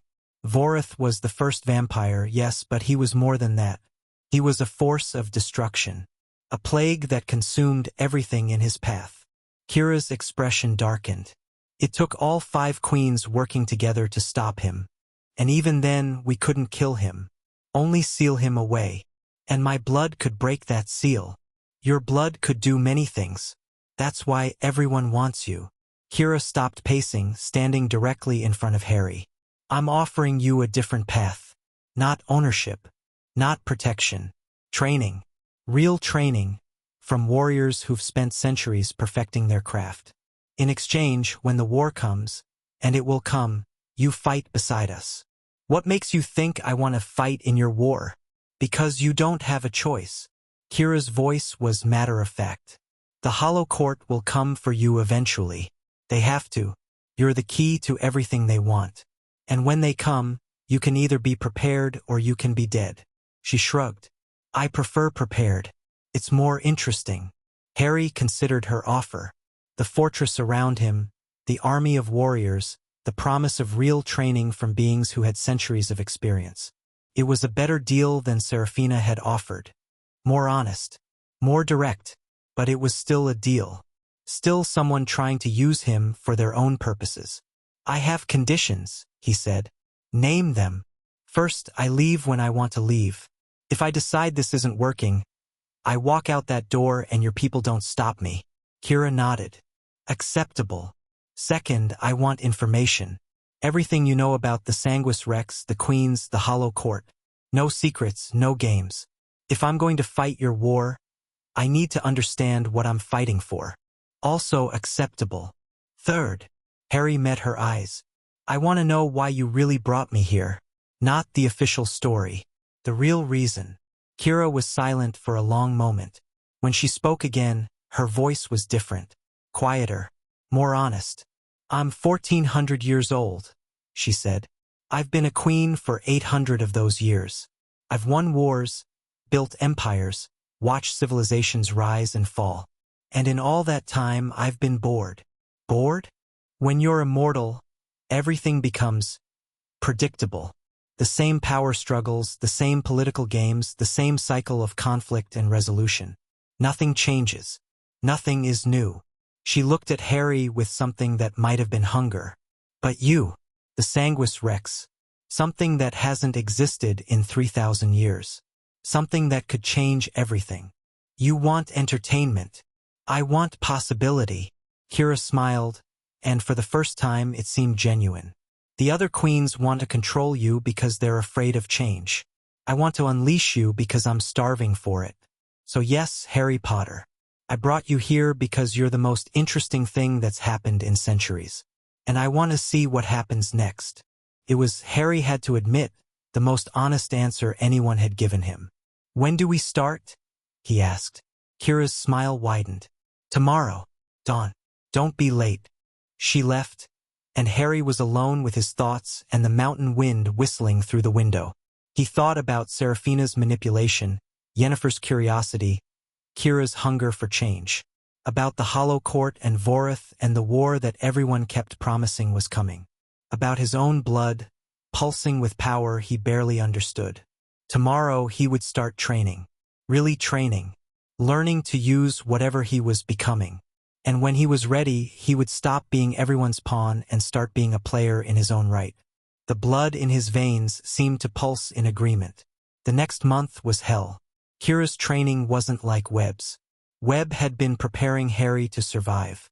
Kira's people were preparing him to dominate. Every morning started before dawn with physical conditioning that would have killed a normal human. Running up mountain paths, carrying weights, fighting through obstacle courses designed by beings who didn't understand the concept of human limitations. Harry's blood adapted. Each day he could do a little more, run a little faster, hit a little harder, recover a little quicker. Whatever the Sanguis Rex transformation was, it accelerated under stress, responding to challenges by making him capable of meeting them. Tatsuo became his primary instructor. The massive vampire had centuries of combat experience and, more importantly, a teaching style that actually worked. Your instincts are good, Tatsuo said during their third week, circling Harry on a training mat while other soldiers watched. But instincts alone won't save you against an opponent who's seen every trick. So what do I need? Adaptation. Tatsuo attacked without warning, a spinning kick that Harry barely dodged. Don't learn techniques. Learn principles. A technique works until your opponent knows it. A principle works forever. They fought for another hour. Harry lost every exchange, but each time he understood a little more. About leverage. About timing. About the moments between movements when even immortal warriors were vulnerable. His blood helped. When he focused on a specific challenge, the power inside him seemed to respond, enhancing whatever capacity he needed most. Facing Tatsuo's speed, he became faster. Facing his strength, he became stronger. Not infinitely, there were limits, but enough to matter. You're learning to direct it, Tatsuo observed after a particularly brutal session. Not just react.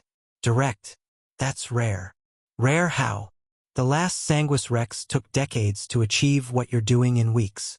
Tatsuo handed Harry a towel.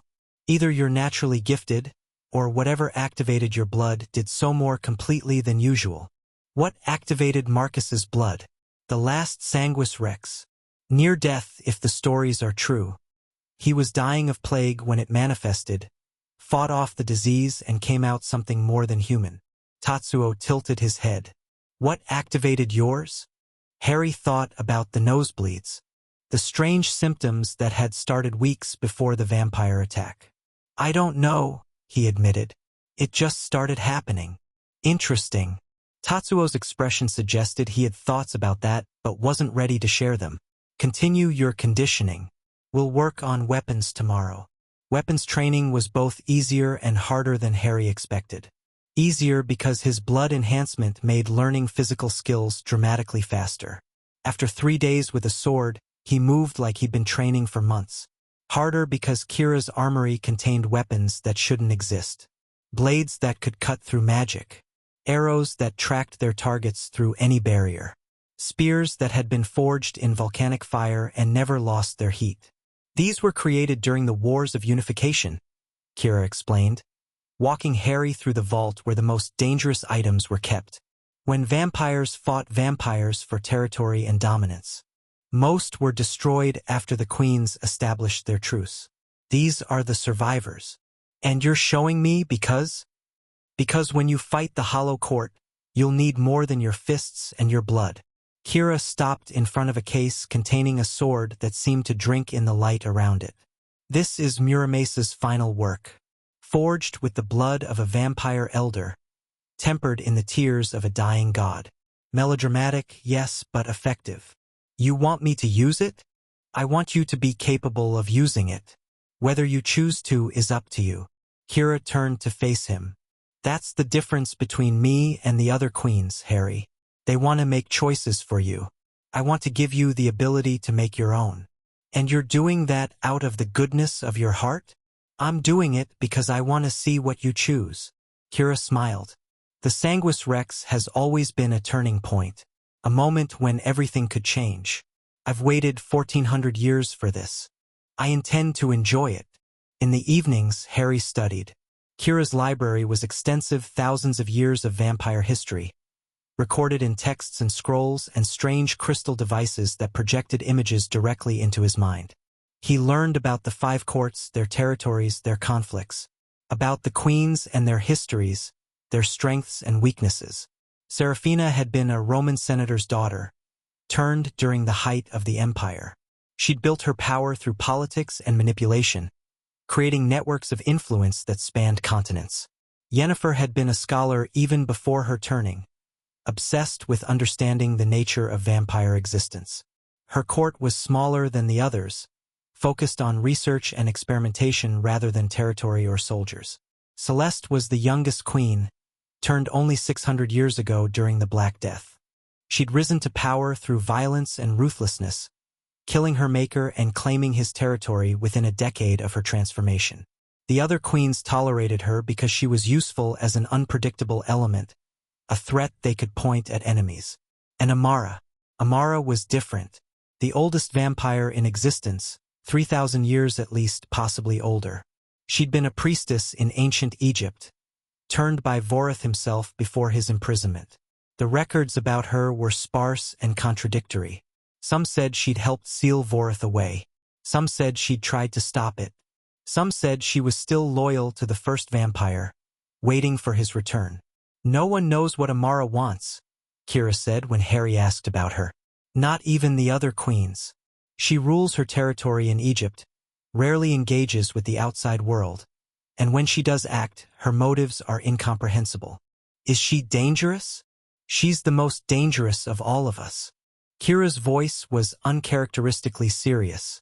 Not because of her power, though she has plenty, but because she's unpredictable. The rest of us, you can understand what we want. Territory, power, knowledge, entertainment. Pause.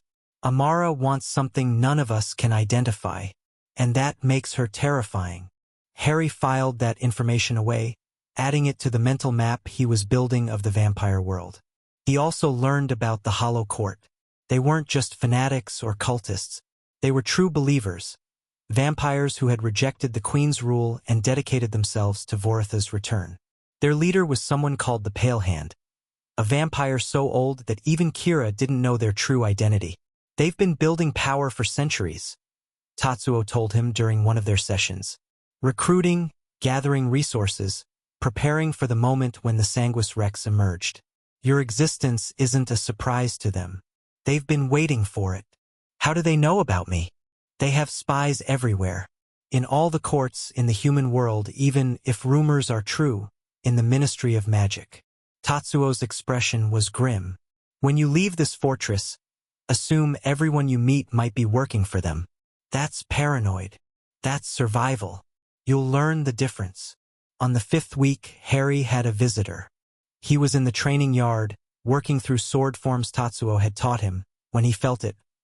A presence at the edge of his awareness, someone watching with an intensity that made his skin prickle. He turned, blade raised, and found Yennefer standing at the entrance to the courtyard. Impressive, she said, not moving from her position. You've improved dramatically. How did you get here? I have an arrangement with Kira. Professional courtesy between scholars. Yennefer walked forward, and Harry noticed that several of Kira's soldiers had materialized around the perimeter, watching carefully. I came to share what I've learned about your blood. Harry lowered his sword but didn't sheath it. And you're not entirely human anymore, if you ever were. Yennefer produced a small device from her coat, something that looked like a crystal attached to metal frameworks. Your blood contains markers that predate human existence. Ancient genetic sequences that match fragments we found in the oldest vampire remains. What does that mean? It means the Sanguis Rex isn't a human mutation. It's a reversion. Yennefer's eyes were bright with excitement. Long ago, before recorded history, there was a species that gave rise to both humans and vampires. The Sanguis Rex is someone in whom that original nature resurfaces. That's why your blood affects us so powerfully. It's closer to our source than anything else that exists. Harry processed this. So I'm what? An evolutionary throwback. You're a bridge between what humans became and what vampires became, between mortality and immortality, between power and limitation. Yennefer stepped closer, her voice dropping. And if my research is correct, you have the potential to become something that hasn't existed since before the first civilization rose. Something like what? Something that could make or unmake the vampire race entirely. Yennefer's expression was complicated. Fear and excitement and academic hunger all mixed together. The queens don't fully understand what you are. Neither do the Hollow Court. But I'm starting to. And Harry. She paused, choosing her words carefully. You need to be very careful about who you let close to you. Because once you're fully transformed, the wrong influence could shape you into something terrible. Is that a warning? It's information. What you do with it is your choice. Yennefer stepped back. I've shared my findings with Kira, as our arrangement requires. But I wanted to tell you personally. Because whatever happens next, you deserve to understand what you're becoming. She turned and walked away, the soldiers parting to let her pass. Harry stood in the courtyard, sword in hand, thinking about bridges and reversions and species that had given rise to both humanity and its predators. About what he might become. About what he might be shaped into. About choices and the weight they carried. That night, Kira summoned him to her private chambers. It was the first time he'd been there. A suite at the highest point of the fortress, with windows on all sides offering views of the mountain range stretching to the horizon. Sparse decorations, minimal furniture, everything focused on function rather than display. Yennefer's research concerns me, Kira said without preamble. She was standing at one of the windows back to Harry. Not the content, the implications. What implications? She says you're a bridge between species, a potential origin point for something new. Kira turned. That makes you more valuable than I realized. And more dangerous. I'm not planning to unmake anyone. Not yet. But you might not have a choice. Kira moved to a small table where a bottle of something red waited with 2 glasses. The transformation you're undergoing will continue whether you want it to or not. At some point, you'll have to decide what you become. And that decision will affect everyone. She poured 2 glasses and offered one to Harry. He took it, sniffed cautiously, wine not blood, and waited. I brought you here to train you, Kira continued, to prepare you for the war that's coming. But I'm starting to think I was too focused on the immediate threat. The Hollow Court is dangerous, yes. But compared to what you might become, she shook her head. They're a distraction. What are you saying? I'm saying that your training needs to change. Not just combat. Not just blood control. You need to understand what you are at a fundamental level so you can choose your transformation instead of having it choose you. And you're going to help with that. I'm going to give you resources, teachers, access to knowledge that the other queens don't have. Kira raised her glass. In exchange, when the moment comes when you make your choice about what to become, I want to be there. I want to see it happen. That's a lot of investment for entertainment. Call it enlightened self-interest. Kira smiled. If you become something terrible, I want advance warning so I can prepare. If you become something wonderful, I want to be in a position to benefit. Either way, I come out ahead. Harry studied her, this ancient queen who treated the fate of species as a spectator sport, who offered help freely because watching the outcome was more valuable to her than any specific result. There's something you're not telling me, he said. There's a great deal I'm not telling you. I'm 1400 years old. I have more secrets than you have thoughts. But Kira's smile faded slightly. What specifically concerns you? You're afraid. Harry watched her reaction. Not of me, of something else. Something connected to what Yennefer told you. Kira was silent for a long moment. When she spoke, her voice was different, older. The last time something bridged the gap between humanity and vampires, it was Vorith, she said. He wasn't born a vampire. He was something that chose to become one. And in doing so, he nearly ended both species. You think I might become like him? I think you have the potential to become many things. Vorith is one possibility. So is something that could heal the rift he caused. Kira finished her drink and set the glass down. I don't know which path you'll take. No one does. But I've watched enough history to know that when someone like you appears, the world changes. For better or worse. And you want to make sure it's for better? I want to make sure I survive regardless. Kira's honesty was brutal and refreshing. But if I can influence the outcome towards something I prefer, yes, I'd like the world to continue existing. It's where I keep all my things. Harry laughed despite himself.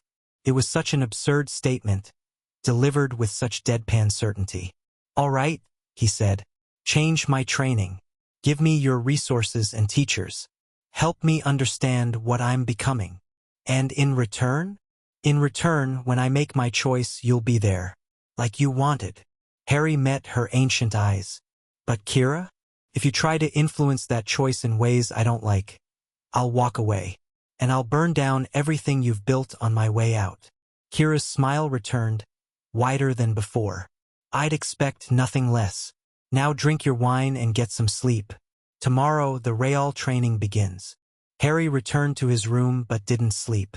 Instead, he stood at the window, looking out at the moonlit mountains, thinking about bridges and choices and the weight of potential. Yennefer's research had confirmed what he'd suspected. He wasn't just changing. He was becoming something fundamentally different from human.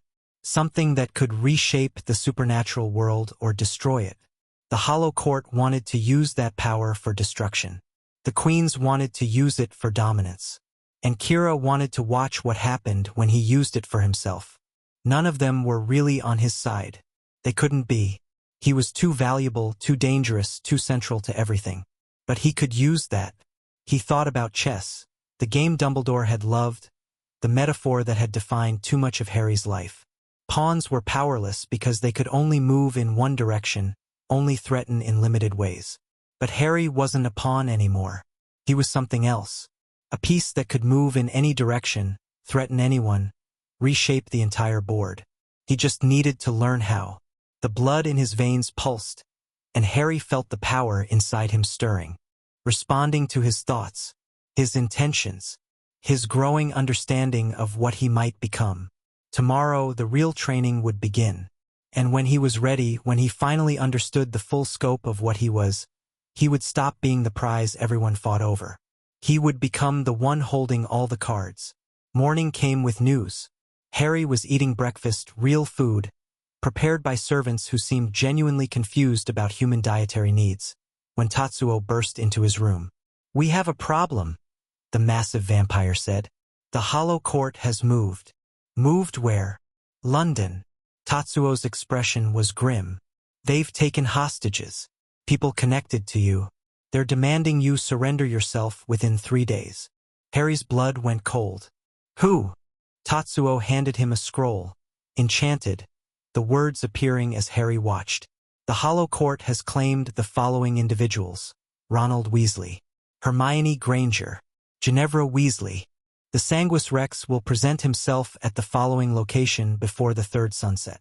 Failure to appear will result in their deaths and the deaths of 1,000 additional humans, their blood painted on the walls of London as tribute to the first vampire. Come alone. Come unarmed. Come ready to fulfill your destiny." Harry read the message twice. Then he crumpled it in his fist, feeling his blood surge with something that wasn't quite rage. It was cold, calculated, lethal. "When do we leave?" he asked. Tatsuo studied him. "The Queen has not authorized." "I wasn't asking for authorization." Harry's voice was quiet. "Dangerous. My friends are in danger. I'm going to save them. The only question is whether Kira helps me or gets out of my way. And if she chooses neither?" Harry looked at Tatsuo with eyes that had started to glow faintly red. Then she finds out exactly how much I've learned in the past 5 weeks. The massive vampire was silent for a moment. Then he smiled, that same genuine expression he'd worn after Harry's trial. "Wait here," he said. "I'll speak with the Queen." He left, and Harry stood alone in his room, the crumpled scroll in his hand, his blood burning with power and purpose. Ron, Hermione, Ginny, the people who had followed him through everything, who had believed in him when he couldn't believe in himself, who had nearly died beside him 100 times during the war against Voldemort. The Hollow Court thought they could use them as leverage, thought Harry would surrender meekly to save his friends. They were about to learn how wrong they were. Kira's response came within the hour. "I'm sending a strike team with you," she said, standing in the war room surrounded by tactical displays and gathered commanders. 50 of my best warriors, plus Tatsuo as field commander. "I can do this alone.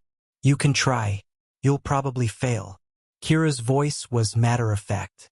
"The Hollow Court has been planning this for weeks, possibly months. They chose this moment because they think you're ready enough to be valuable but not ready enough to be a real threat. They're probably right. Then why help me? Because I'm curious what happens when they're wrong." Kira smiled. "And because this is an opportunity. The Hollow Court has never exposed themselves like this. If we can trace where they're holding your friends, we can find their base of operations, their leadership, maybe even the Pale Hand. So this is about your agenda, not my friends. It's about both. That's how alliances work." Kira handed him a blade.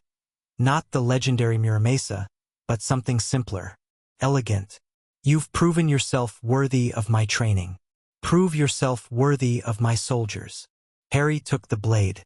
It felt right in his hand, balanced perfectly, the metal humming with subtle power. "If anything happens to Ron and Hermione and Ginny because your people hesitated or prioritized their own objectives, they won't." Kira's voice was serious now. "My orders are clear. Recover the hostages first. Everything else is secondary." She paused. "Whatever else I am, Harry Potter, I keep my word. Your friends will be saved or my warriors will die trying." Harry met her eyes, searching for deception. He didn't find any. "Thank you," he said. "Don't thank me yet. We haven't won anything."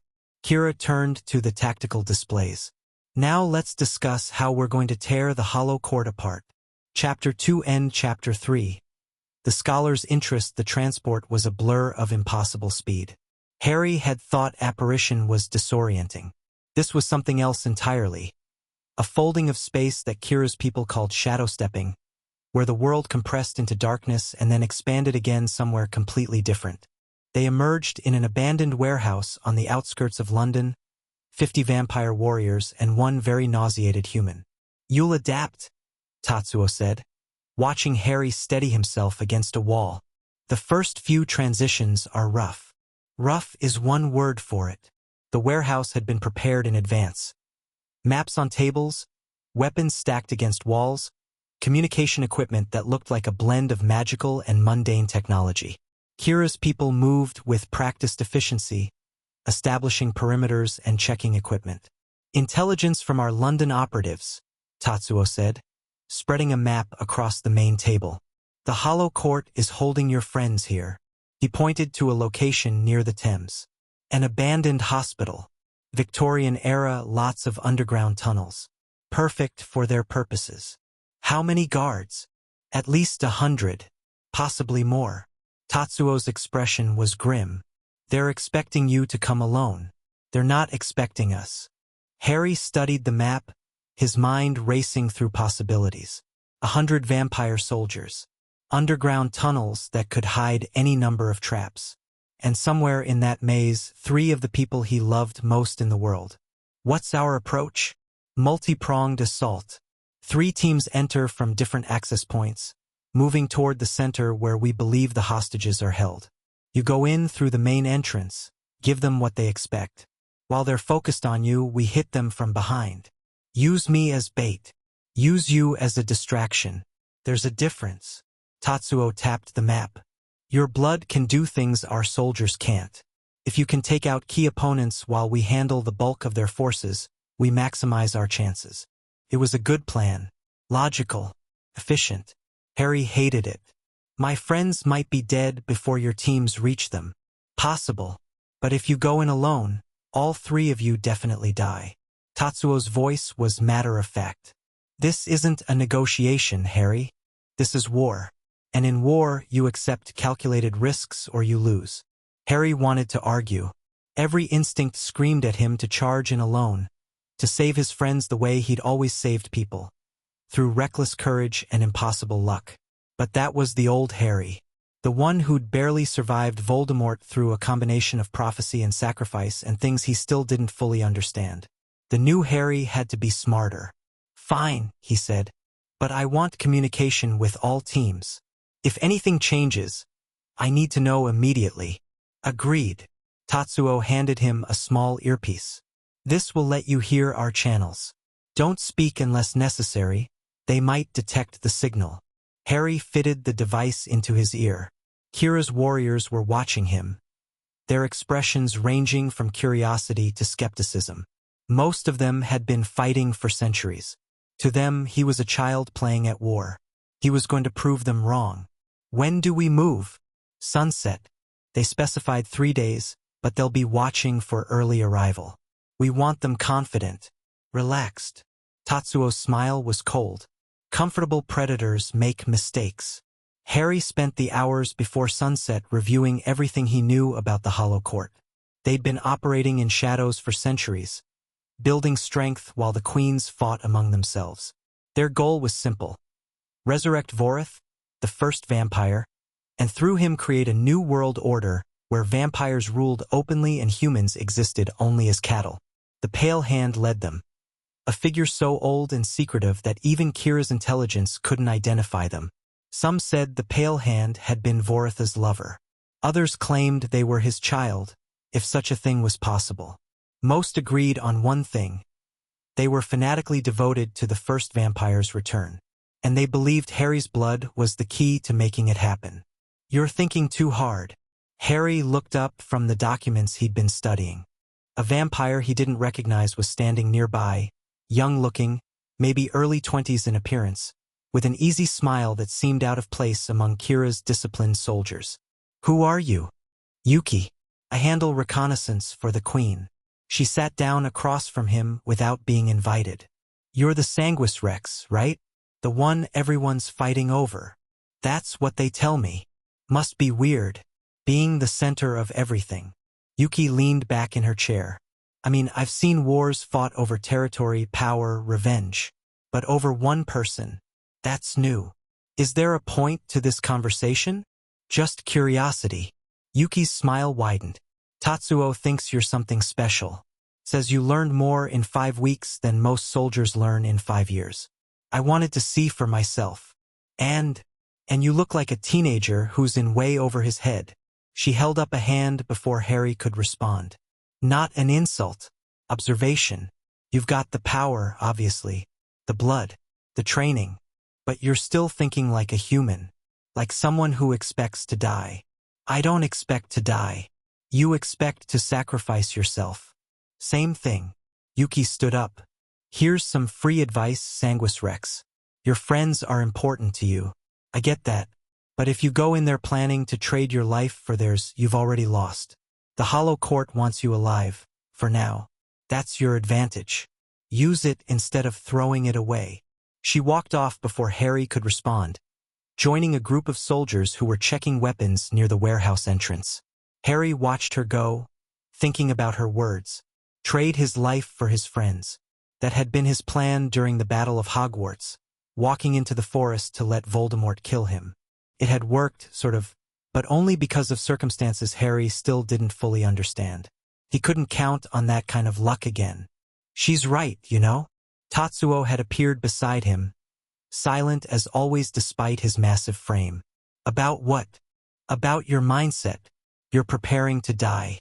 I can see it in how you move, how you speak. That kind of thinking gets people killed, usually everyone except the person who's trying to sacrifice themselves. What should I be thinking instead? Victory. Tatsuo's voice was simple, direct. Not survival. Not sacrifice. Victory. Complete success. Your friends rescued, your enemies destroyed, yourself intact. Anything less is failure. That's not realistic. It doesn't have to be realistic. It has to be true. Tatsuo sat down, his weight making the chair creak. When I was human, a very long time ago, my master told me something I've never forgotten. He said the warrior who accepts death has already died.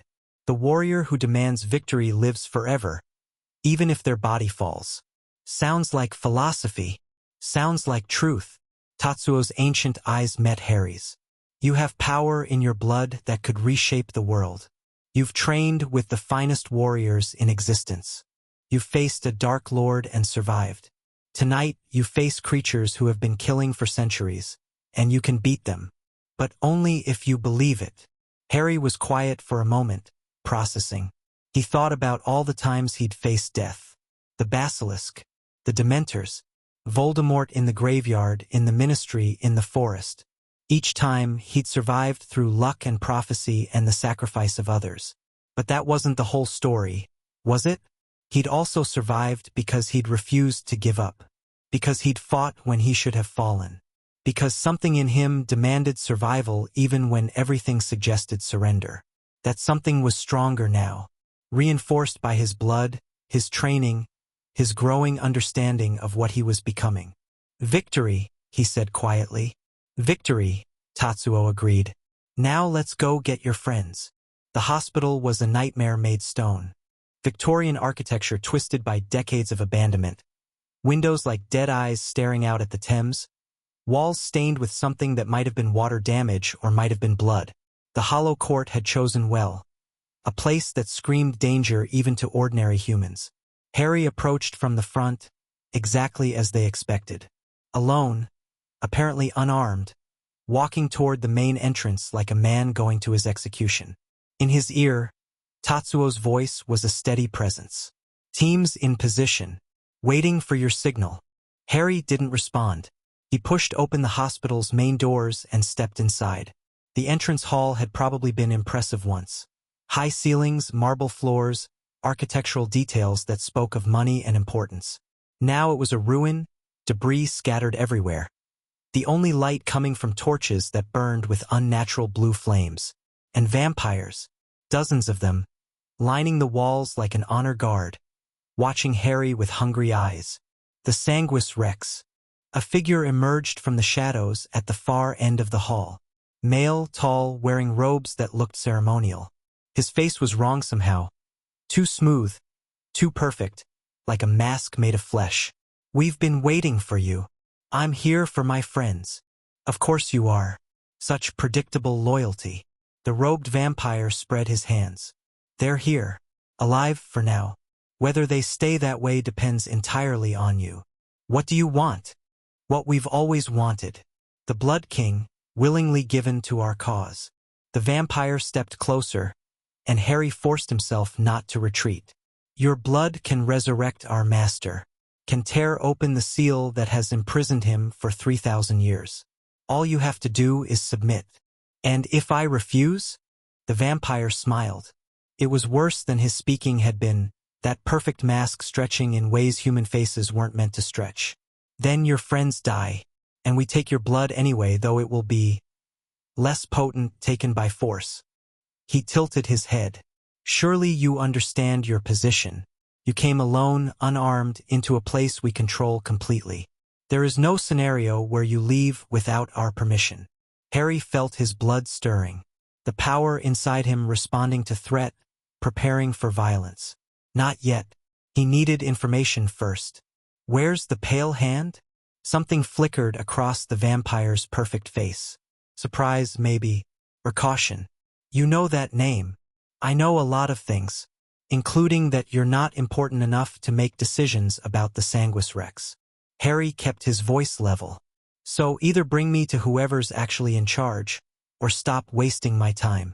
The vampire stared at him for a long moment. Then he laughed, a sound like breaking glass. You have spirit. I'll give you that. He gestured, and 2 guards stepped forward, flanking Harry. Very well. The pale hand wishes to meet you anyway. This way. They led him deeper into the hospital, through corridors that grew darker and older-looking as they descended. Harry counted vampires as he walked, 30 in the entrance hall, another 20 in the corridors, probably more he couldn't see. In his ear, Tatsuo's voice. "We're tracking your position. Teams moving to secondary entry points." The corridor opened into what had once been an operating theater, a circular room with tiered seating around a central floor. More blue torches provided light, casting everything in cold, flickering shadow. And in the center, on a raised platform, 3 figures bound to chairs. Ron, Hermione, Ginny. They were alive. Harry could see them breathing, could see their eyes tracking his movements. But they were gagged, restrained with chains that glowed with magical reinforcement. "Harry!" Hermione's voice was muffled but recognizable. "It's a trap. I know." Harry didn't look at her directly, couldn't afford to let his emotions show. "I came anyway." "How touching." The new voice came from above. Harry looked up and saw a figure standing in the highest tier of seating. A woman, pale as bone, wearing white robes that seemed to glow in the torchlight. She descended slowly, each step deliberate, and as she drew closer, Harry understood why she was called the Pale Hand. Her right hand wasn't flesh. It was something else, white and smooth, like porcelain or marble, with fingers that moved with mechanical precision. Ancient, powerful, wrong in ways that made Harry's blood recoil. "Harry Potter." Her voice was soft, almost kind. "The Sanguis Rex. Do you have any idea how long I've waited for someone like you?" "Probably a while. You seem like someone who waits a lot." The Pale Hand smiled. It was worse than the robed vampires. More genuine, more controlled, more terrifying. 3,000 years, she said. "I was there when they sealed him away, when the queens betrayed everything we built and imprisoned the one who gave us existence." She stopped a few feet from Harry, studying him with eyes that were solid white, no iris, no pupil. "I've waited 3 millennia for someone with your blood. Someone who could break those chains and restore what was taken. I'm not interested in restoring anything. Not yet." The Pale Hand moved closer, and Harry felt his blood surge in warning. "But you will be, once you understand what Vorith really was, what he offered. Not domination, liberation. A world where the strong no longer hide, where the eternal no longer pretend to be mortal." Sounds like every other Dark Lord speech I've heard. "Does it?" The Pale Hand tilted her head. "Your Dark Lord wanted to rule through fear. Vorith wanted to transform, to elevate, to create a world where death itself became optional." She reached toward him with her porcelain hand. "Your blood carries that potential, the power to remake existence. Don't you want to understand what you really are?" Harry looked at her hand, that ancient, wrong thing that had probably killed thousands over 3,000 years. He thought about his friends, bound and helpless, about Kira's warriors, waiting for his signal, about everything he'd learned and everything he was still becoming. Then he smiled. "You know what? I do want to understand." He let his blood surge, felt the power flooding through him. "Let me show you what I've figured out so far." He grabbed the Pale Hand's wrist. The reaction was immediate and violent. Harry's blood erupted from his pores, coating his hand in crimson light, and where it touched the porcelain fingers, the ancient material began to crack. The Pale Hand screamed, a sound that shattered the torches and sent vampires stumbling backward, and tried to pull away. Harry held on, pouring more power into the connection, watching cracks spread up her arm like fractures in ice. "Now!" Harry shouted, and the world exploded into chaos. Kira's warriors burst through every entrance simultaneously. The doors, the walls, the ceiling itself. 50 vampires against 100. But these 50 were elite soldiers who'd been fighting for centuries under the most demanding commander in existence. The Hollow Court forces barely had time to react before they were dying. Harry released the Pale Hand. Her arm shattered to the shoulder, white fragments scattering across the floor, and dove toward his friends. The robed vampire tried to intercept him, but Tatsuo was already there, sword cutting through the air with lethal precision. "Get them out!" Tatsuo roared. "We'll handle this."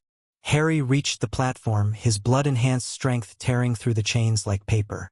Hermione first, then Ron, then Ginny. "Can you move?" "Harry, you idiot." Hermione was crying and furious at the same time. "You shouldn't have come. Lecture me later. Move." They ran, Harry half carrying Ron, who seemed to have taken the worst of whatever the Hollow Court had done to them. Behind him, the sounds of battle echoed through the operating theater. Steel on steel, screams of pain and fury. The distinctive sound of vampire bodies hitting the ground. The corridor was mostly clear. Kira's teams had swept through efficiently, but scattered Hollow Court soldiers still lurked in shadows. Harry dealt with them without slowing, his blood responding to each threat with bursts of strength and speed that still surprised him. "Exit ahead," Yuki's voice in his ear. "Clear path to extraction point." They burst out of the hospital into the cold London night. A vehicle was waiting, black, windowless, the kind of thing that could have been government or criminal or something else entirely. "Get in." Yuki was at the wheel, engine already running. "Tatsuo's team is 30 seconds behind you." Harry pushed his friends into the vehicle and turned back toward the hospital. He could still hear fighting inside. Still feel the presence of Kira's warriors through some connection he didn't fully understand. "We don't leave until everyone's out." "Harry," Hermione started. "Everyone," Harry repeated. 30 seconds stretched into a minute. Then another. The sounds of battle were fading, which could mean victory or could mean death. Then figures emerged from the hospital entrance. Tatsuo leading, his soldiers flowing out behind him. Some were injured. Some were carrying others who couldn't walk. But they were coming. "Casualties?" Harry asked as Tatsuo reached the vehicle. 6 dead. 12 wounded. Acceptable losses. Tatsuo's face was splattered with blood that wasn't his own. The pale hand escaped. "What you did to her arm should slow her down. But she had contingencies we didn't anticipate. She's alive. Unfortunately, she retreated through some kind of portal before we could finish her." Tatsuo gestured toward the vehicle. "But her operation here is destroyed. We captured 17 of her soldiers alive. And we recovered your friends. By any reasonable measure, this was a victory." Harry looked at his friends, bruised, shaken, but alive. At Kira's warriors, bloodied but victorious. At the hospital behind them, now filled with nothing but corpses and ashes. Victory. Tatsuo had been right about that word. Felt different than Harry had expected. Better and worse at the same time. "Let's go," he said, "before someone calls the authorities." They piled into the vehicle and disappeared into the London night. The safe house was a flat in Camden, protected by enough wards to make it effectively invisible to both magical and mundane detection. Harry's friends sat on a battered couch while a vampire medic checked them for injuries. "Mostly dehydration and exhaustion," the medic reported. "Some minor wounds from their restraints. They'll recover fully within a few days." "Thank you," Harry said. The medic nodded and withdrew, leaving Harry alone with Ron, Hermione, and Ginny. For a long moment, no one spoke. Then Hermione launched herself at him, wrapping her arms around his neck in a grip that was painful and perfect. "You absolute idiot," she sobbed. "You complete and utter moron. Do you have any idea how worried we were? I was the one who got kidnapped by vampires," Ron pointed out from the couch. "Pretty sure we had more to worry about." "Shut up, Ron." But Hermione released Harry, wiping her eyes. "We didn't know where you were for weeks. The ministry was investigating your disappearance. Your aunt and uncle thought you'd been murdered. Not that they seemed particularly upset about it. I was training."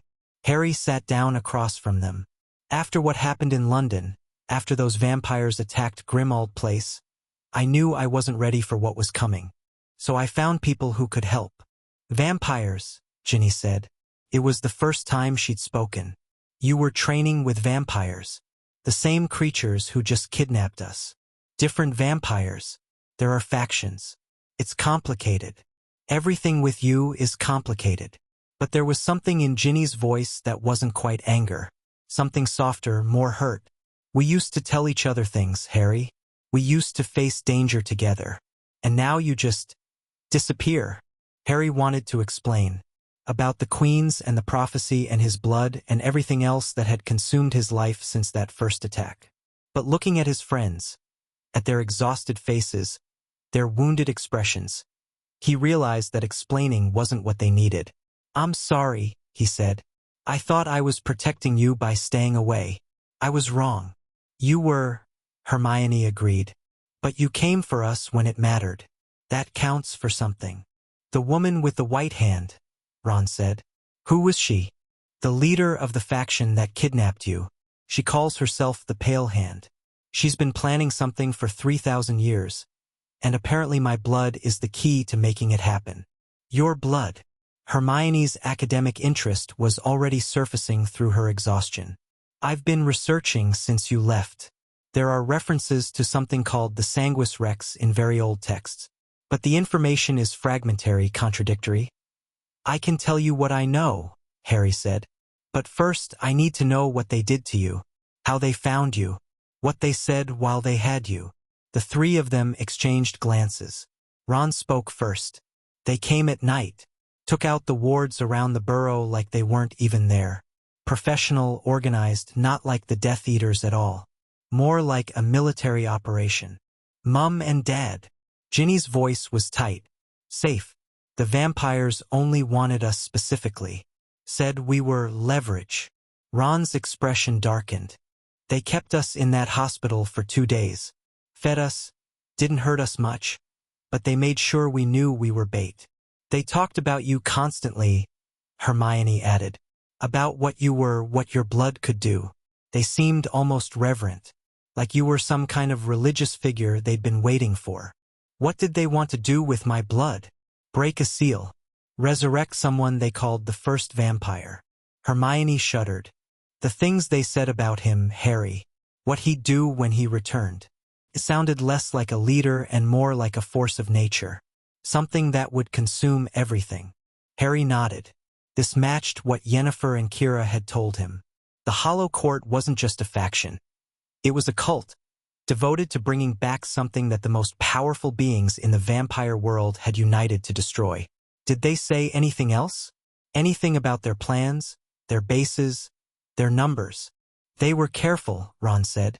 "Didn't discuss details around us." But he hesitated. "What?" "There was one thing, a name I overheard.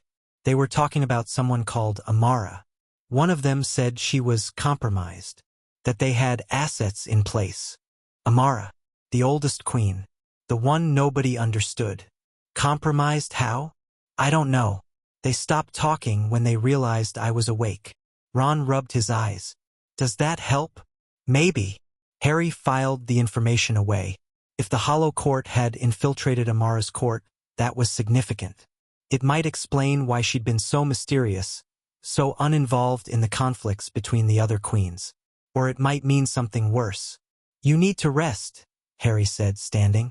"I'll arrange safe transport for you tomorrow. Somewhere the Hollow Court can't reach." "Where?" Ginny asked. "Kira's fortress. The queen who sent the soldiers tonight. She's offered to protect people I care about, and her security is better than anywhere else I've found." "A vampire fortress." Hermione's voice was flat. "You want to send us to live with vampires? I want to send you somewhere you'll be safe. Right now, that's the only place I trust." Harry met her eyes. "I know this is insane. I know it sounds like I've lost my mind. But the world has changed, Hermione. There are powers moving that make Voldemort look like a schoolyard bully. And if I'm going to stop them, I need to know you're protected." Hermione was quiet for a long moment. Then she nodded. "All right, but you're going to explain everything. The blood, the queens, all of it. No more secrets." "No more secrets," Harry agreed. "I promise." He explained for 3 hours. Everything he knew, everything he'd learned, everything that had happened since that first nosebleed. His friends listened without interrupting, their expressions shifting from disbelief to horror to something that might have been understanding. When he finished, Hermione was the first to speak. "So you're basically the most important person in the supernatural world. And everyone wants to either control you, study you, or drain you completely. That's the summary, yeah?"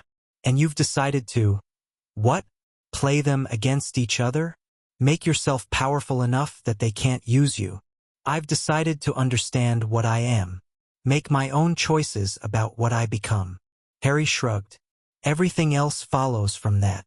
It's a good plan, Ron said. I mean, it's mental, but it's good. Use their interest against them. Build power while they're all focused on each other. You're taking this surprisingly well. Mate, we spent 7 years fighting a Dark Lord who wanted to take over the world. This is just the same thing with more participants. Ron grinned, though it was tired. Plus, you've got an army of vampire warriors on your side now. That's more than we had against Voldemort. Kira's not exactly on my side. She's on her own side. I'm just useful to her right now. Still better than nothing. Ron leaned back. So what's next? Harry thought about the Pale Hands' escape, about Amara being compromised, about the war that everyone kept saying was coming. I need to meet the other queens, understand who I can work with and who I need to worry about. He paused. Yennefer gave me information that suggested I'm not just changing. I'm becoming something fundamentally different. I need to understand what that means before I can make any real decisions. Then we'll help, Ginny said quietly. Harry turned to her. She hadn't said much during his explanation, just watched him with those thoughtful brown eyes that had always seen more than he'd expected. Ginny, don't. She held up a hand. Don't tell me it's too dangerous. Don't tell me you have to do this alone. We've done that dance before, Harry, and it never works. You need people you can trust. And we need something to do besides sit in a vampire fortress waiting for news. She's right, Hermione said. I can research. Ron can help with strategy. Ginny can. I can watch your back, Ginny finished. Someone has to, and I've had practice. Harry looked at his friends, at these people who had followed him through everything, who were still willing to follow him even now, even into this impossible situation. He'd spent weeks trying to protect them by staying away. All that had accomplished was making them targets. Maybe it was time to try something different. All right, he said. But you do what I say when things get dangerous. No arguments, no debates. If I tell you to run, you run. Deal, Hermione said. Deal, Ron agreed. Ginny just nodded, a small smile playing at the corners of her mouth. Then get some sleep. We leave for Japan at sunset tomorrow, and it's going to be a long trip. Harry couldn't sleep. He stood at the window of the safe house, watching London spread out beneath him, and thought about everything that had changed. 2 months ago, his biggest problem had been deciding what to do with his life. Now he was at the center of a vampire civil war. His blood was transforming him into something ancient and powerful, and an immortal cult wanted to use him to resurrect a monster. The Dursleys would be horrified to know how right they'd been about him being a freak. You should rest. Harry didn't turn around.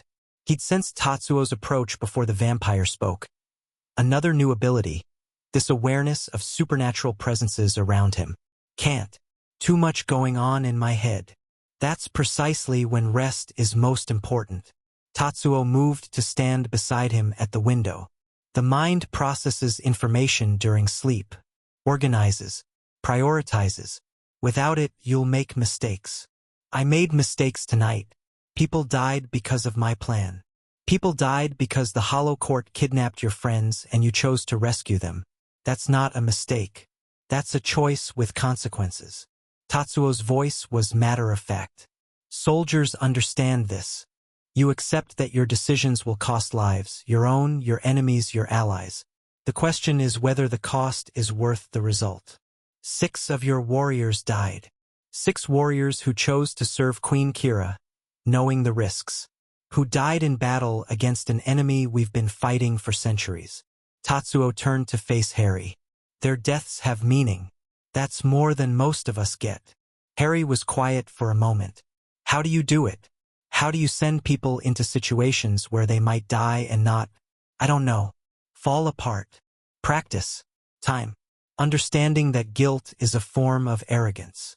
Tatsuo smiled slightly at Harry's expression. You feel guilty because you believe you should be able to save everyone, that your choices should never cost innocent lives. But that belief puts you at the center of everything. Makes their deaths about your failure rather than their sacrifice. That's a harsh way of looking at it. It's a true way, and truth is often harsh. Tatsuo moved toward the door. Rest, Sanguis Rex. Tomorrow you return to the fortress. The real work begins. He left, and Harry was alone with the window and the city and his thoughts. 6 dead warriors. 17 captured enemies. 3 friends rescued. 1 ancient leader wounded. Victory, Tatsuo had called it. And maybe he was right. Maybe this was what victory looked like. Messy, costly, incomplete. Harry thought about the pale hand's white eyes, her cracked arm, her 3,000 years of planning. She'd escaped tonight, but she'd also lost. Her operation in London was destroyed. Her soldiers were dead or captured.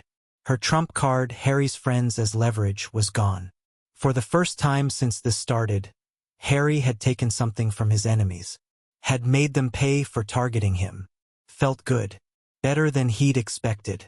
And that, maybe, was the most frightening part of all. Morning brought complications. Hermione woke Harry with news that was somehow worse than vampire kidnapping. "The Ministry knows," she said, "about what happened last night. There were too many witnesses near the hospital, too much collateral damage. The Obliviators are going crazy trying to cover it up. And Kingsley is demanding to speak with you. How does he even know I'm involved? Because a reliable source told them you were being held hostage by the group that attacked the hospital." Hermione's expression was complicated.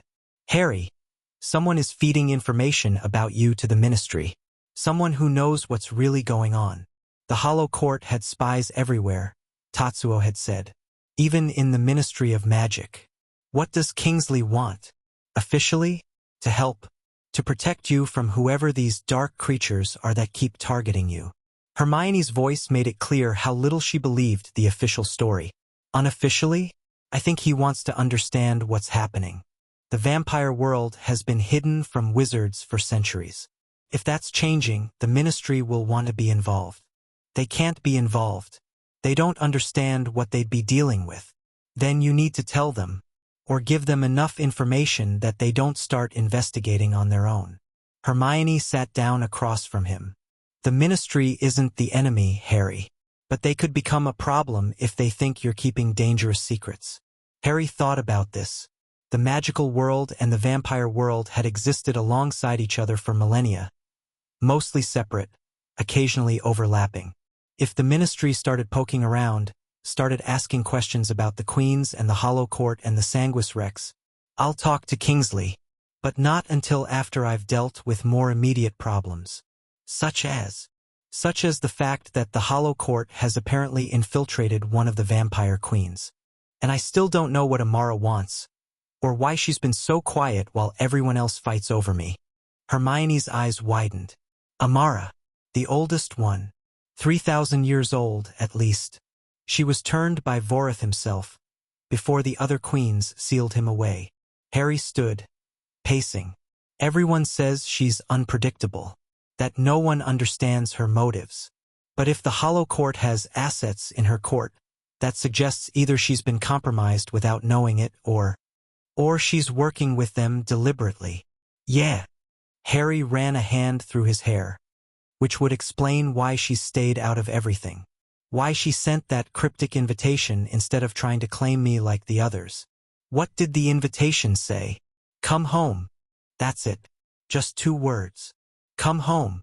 Hermione frowned. That's personal. Almost intimate. Not the kind of thing you'd expect from a distant faction leader. Unless she knows something about me that I don't. They stared at each other, the implications of that thought hanging in the air. "We need more information," Hermione said finally. "About Amara, about her history, about her connection to Vorith. If she's involved with the Hollow Court, we need to know why." "Agreed. Which means I need to visit someone who might have answers." "Who?" Harry smiled grimly. "The one queen who treats everyone like a research project.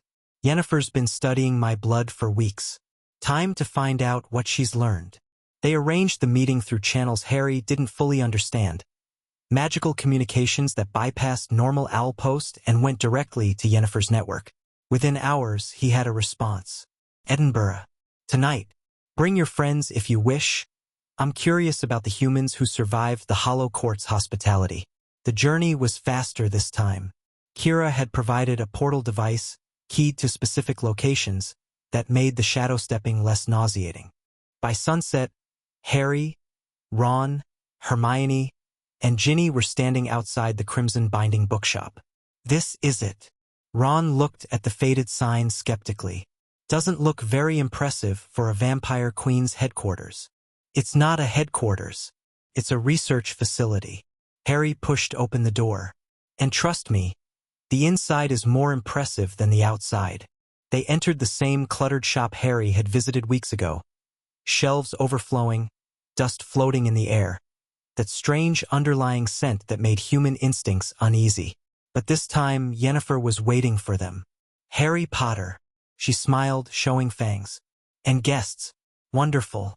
I so rarely get to observe human social dynamics directly. Yennefer. These are my friends. Ron, Hermione, Ginny. Yes, I've read their files. Yennefer's eyes lingered on Hermione. The clever one. I'm told you've been researching the Sanguis Rex through Ministry archives. Finding anything useful. Fragments. Contradictions. Nothing definitive. That's because the definitive information has been suppressed for millennia. The queens don't want humans understanding what the Blood King really represents. Yennefer gestured toward the back of the shop. Come. I have things to show you. They followed her through the impossible geometry of the bookshop.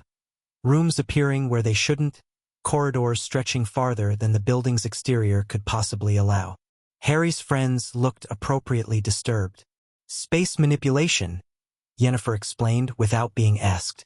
Old magic. The kind that was common before human civilization complicated everything. The room she led them to was different from her private chambers. This was a laboratory. Glass containers filled with substances Harry didn't want to identify, instruments that looked surgical and mystical in equal measure, walls covered with charts and diagrams. And in the center, suspended in a column of softly glowing liquid, a sample of Harry's blood. I've been analyzing this since our last meeting, Yennefer said, and I've made some discoveries that I think you need to understand. Such as, Yennefer moved to a wall of charts, pointing to a complex diagram. Your blood contains markers that predate human evolution by approximately 50,000 years. This isn't unusual in itself. Many genetic remnants persist through generations. What is unusual is that these markers are active. Active how? They're producing proteins that shouldn't exist, reshaping your cellular structure at a fundamental level, making you into something that hasn't walked the earth since before recorded history. Yennefer's voice was academic, but her eyes betrayed genuine excitement. You're not just a human with special blood, Harry. You're reverting to an ancestral form, becoming something that was the common origin of both humans and vampires. Yennefer told me this before, Harry said. What's new? What's new is that I've figured out why. Yennefer moved to another chart, this one showing two branching evolutionary trees. Humans and vampires both descended from a species I call the primogenitors.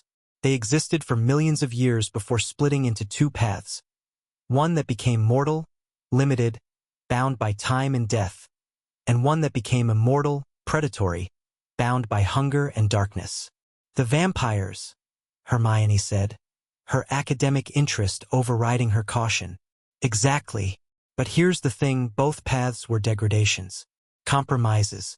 The primogenitors were something more complete.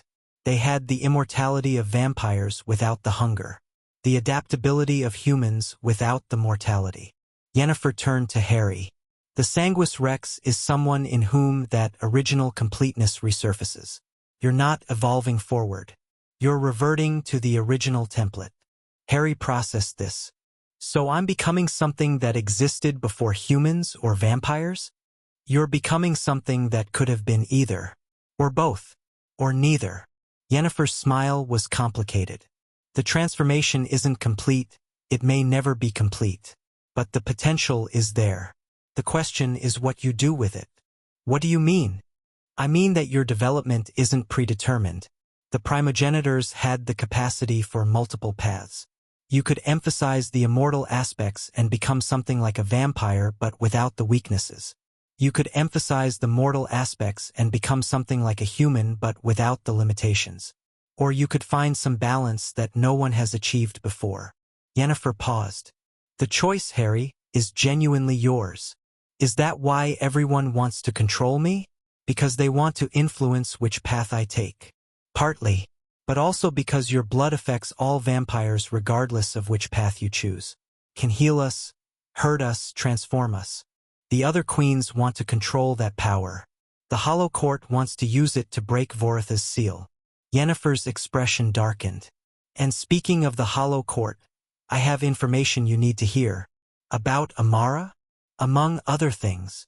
Yennefer moved to a locked cabinet and retrieved a folder of documents.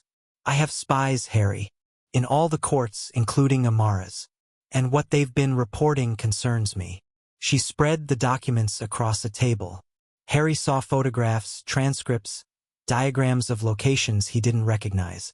Amara has been meeting secretly with representatives of the Hollow Court for the past decade. These meetings have increased in frequency since your blood first manifested. And 2 weeks ago, she sent a message to the Pale Hand. Yennefer pointed to a transcript. It said, "The Blood King rises. The time approaches. Prepare the vessel. Prepare the vessel," Hermione repeated. What vessel? I don't know. But the implication is clear. Amara is working with the Hollow Court. Has been working with them for years, maybe centuries. Yennefer met Harry's eyes. Her invitation to you wasn't random, Harry. Come home wasn't a figure of speech.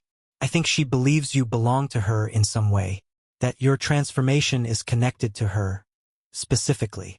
Connected how? That's what I don't know. But consider, Amara was turned by Vorith. She's the only surviving vampire who knew him personally, who was part of his inner circle before he was sealed away. If anyone understands what the Sanguis Rex really means, what you're really becoming, it's her.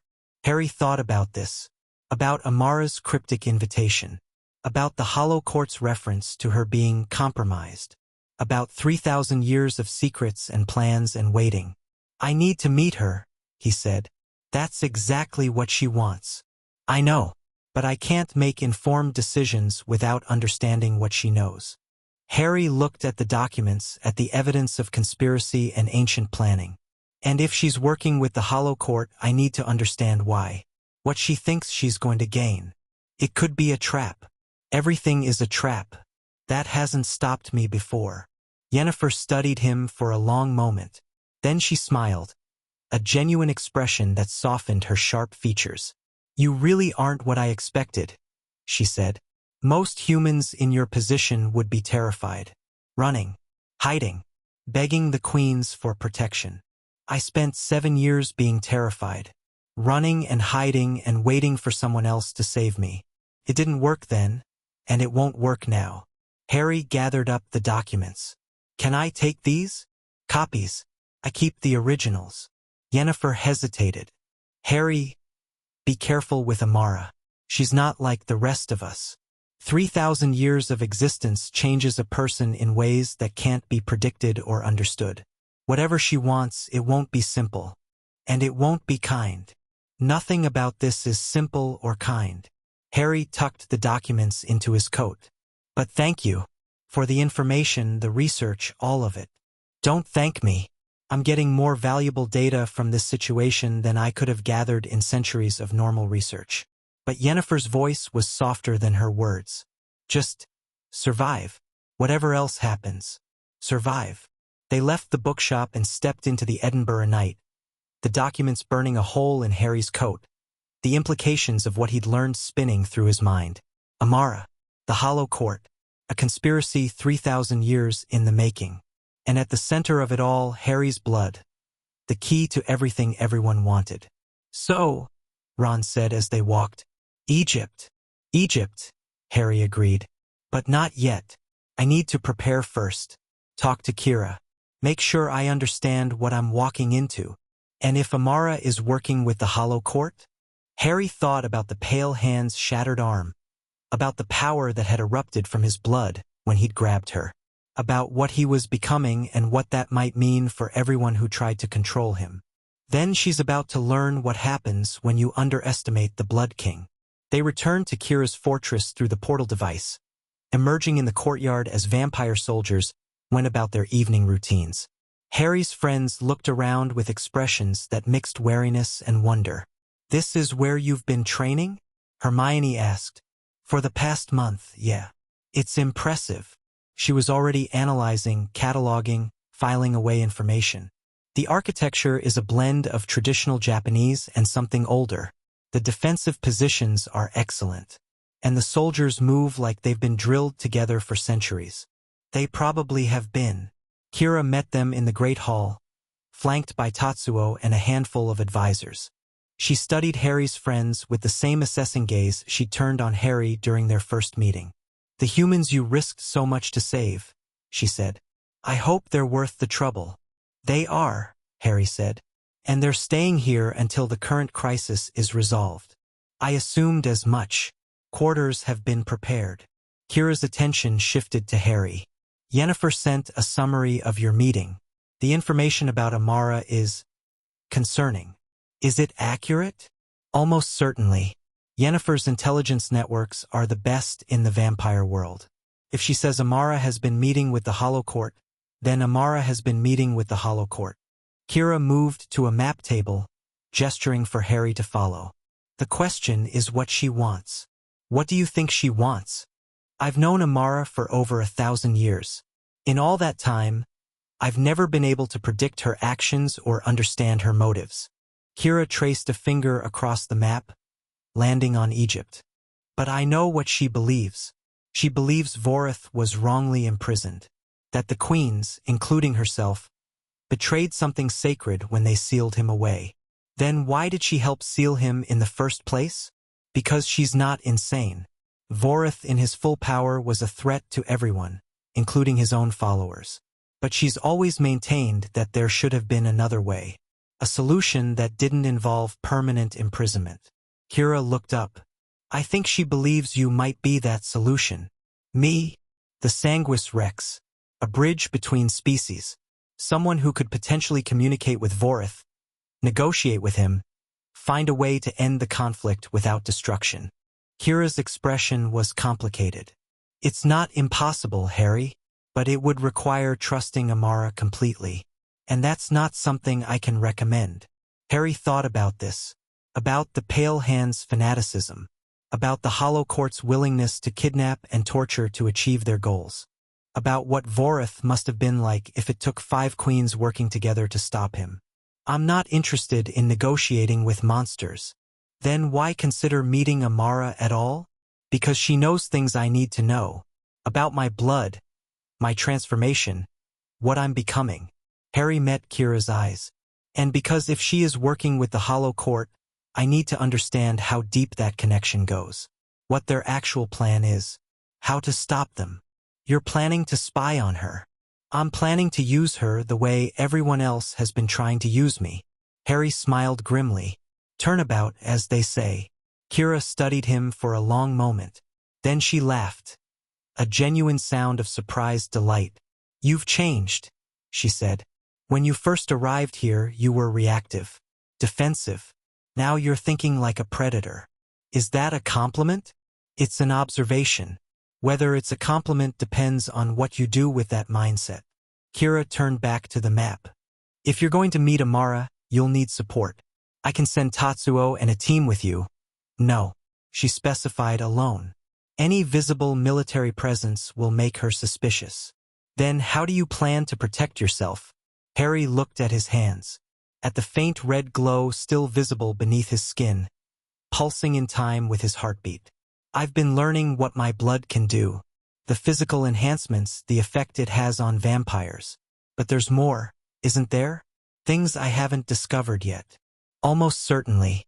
The Sanguis Rex has always been more than a physical phenomenon.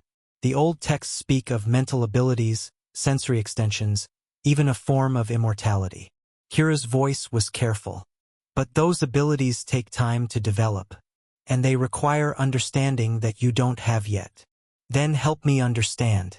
Before I go to Egypt, teach me whatever you can about what I might be capable of.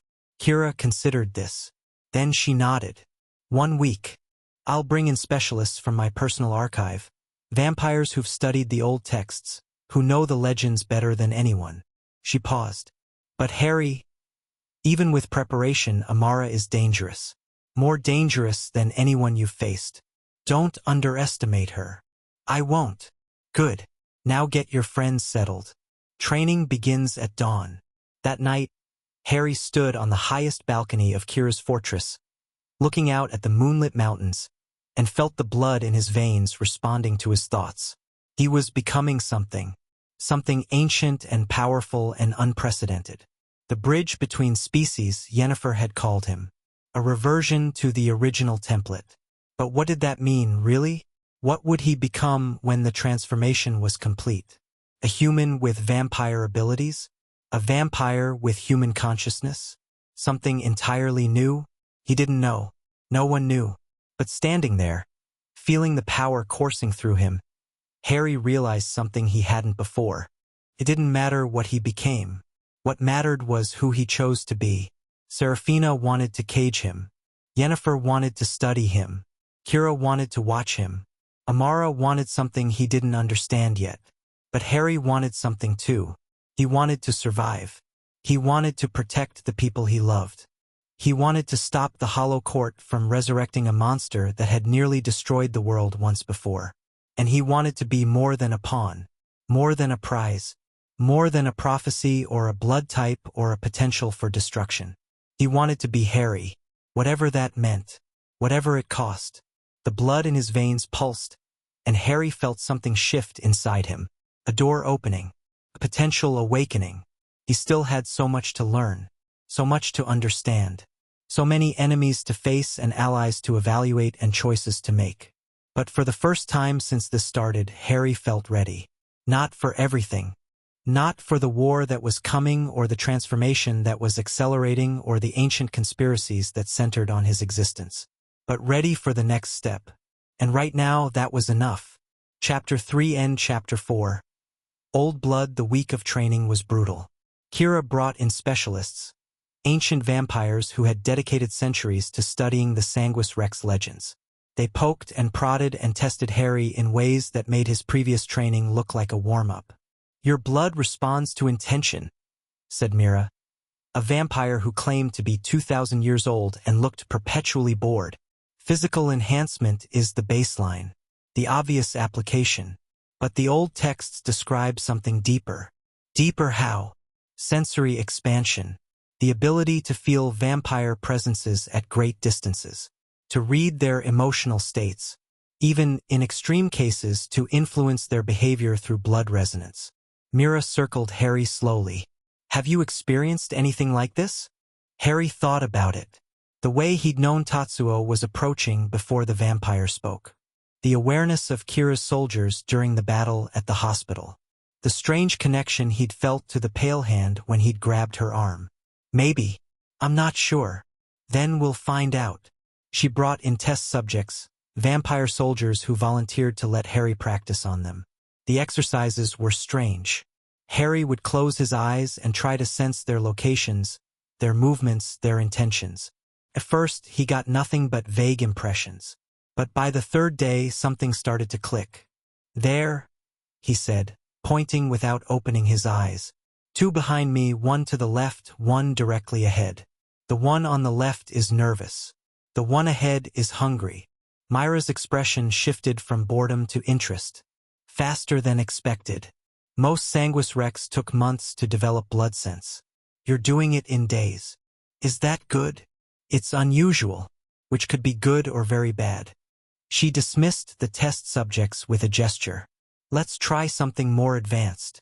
The advanced exercise involved Harry trying to project his intentions through his blood.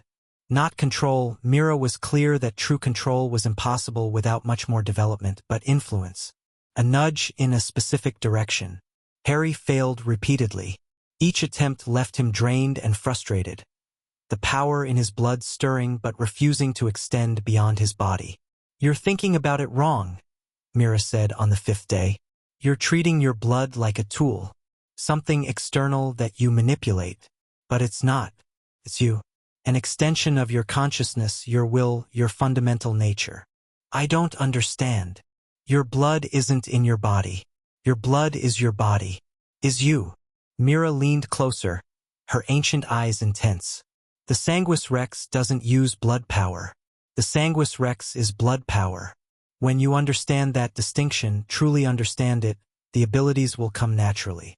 Harry spent that night meditating on her words, trying to feel his blood not as something he possessed but as something he was. The boundary between self and substance blurring until there was no difference. Somewhere around midnight, something shifted. His awareness expanded. Not dramatically, not overwhelmingly, but noticeably. He could feel the fortress around him. Not see it, but feel it. The stone walls, the wooden floors, the thousands of vampires going about their nightly routines. Each one a presence, a pulse, a point of existence in the web of his perception. And beyond the fortress, fainter but still detectable, the rest of the world. A vast ocean of life and death and everything in between, all of it connected, all of it accessible if he just reached far enough. Harry pulled back before the sensation overwhelmed him.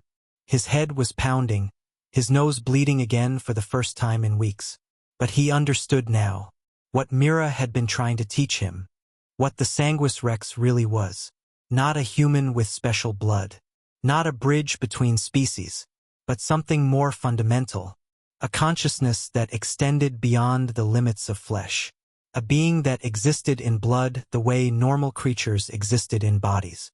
The implications were staggering and terrifying, and exactly what he needed. "You're progressing faster than anyone anticipated," Kira said on the 6th day. "Mira thinks you might achieve full blood sense within a month. That's unprecedented. Is there a downside?" "Several."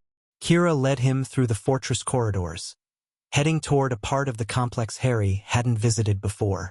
Rapid development often means unstable development. Your abilities might fluctuate unpredictably. You could lose control at crucial moments. What else? The more you embrace your blood nature, the less human you become. Not physically, you'll still look the same, but psychologically. Kira stopped at a heavy door, turning to face him.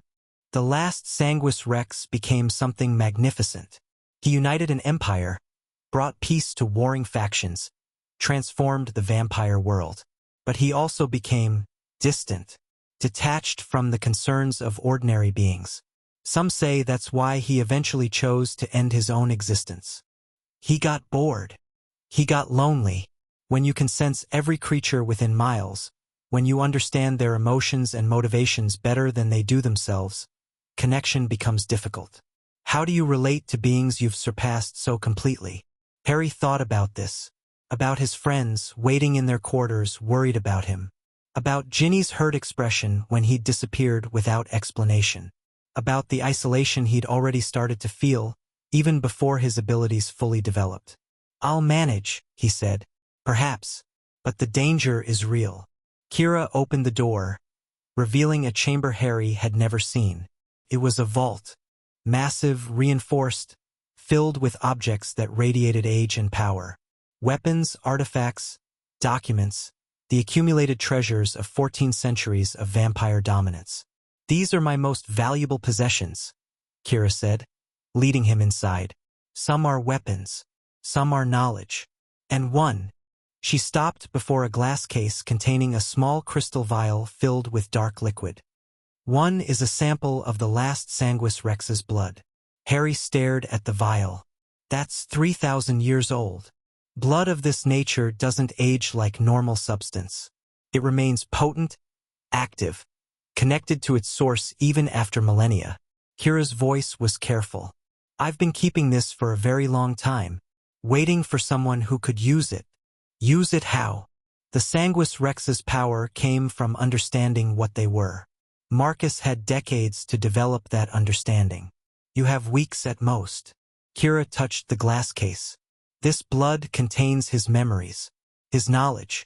his experiences. If you absorb it, you might gain access to what he learned. Might. Nothing is certain with blood magic this old. You might gain his wisdom. You might be overwhelmed by his consciousness. You might suffer no effects at all. Kira met his eyes. I'm offering you a choice, Harry. Not telling you what to do. Harry looked at the vial. At the dark liquid that had once flowed through the veins of someone like him. Someone who had faced the same challenges, made the same choices, become something unprecedented. What happened to him? Really? Not the legends. What actually happened? I don't know. I wasn't born yet when Marcus died. The queens who knew him, Amara primarily, have never shared the full story. Kira paused.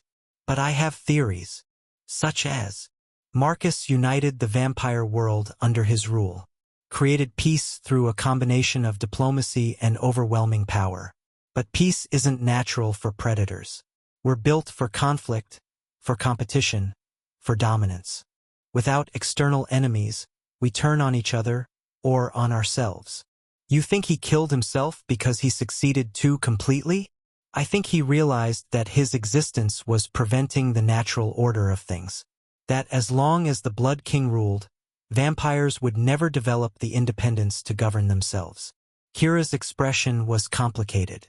It's possible he saw himself as the problem, and removed himself accordingly. Harry absorbed this. The idea that becoming too powerful could be its own form of trap. That success might require sacrifice in ways he hadn't anticipated. I need to think about this, he said. Of course. The offer stands whenever you're ready. Kira led him back toward the door. But consider carefully, Harry. The blood might give you advantages. It might also give you burdens. And once absorbed, it cannot be removed. That night, Harry found Hermione in the fortress library.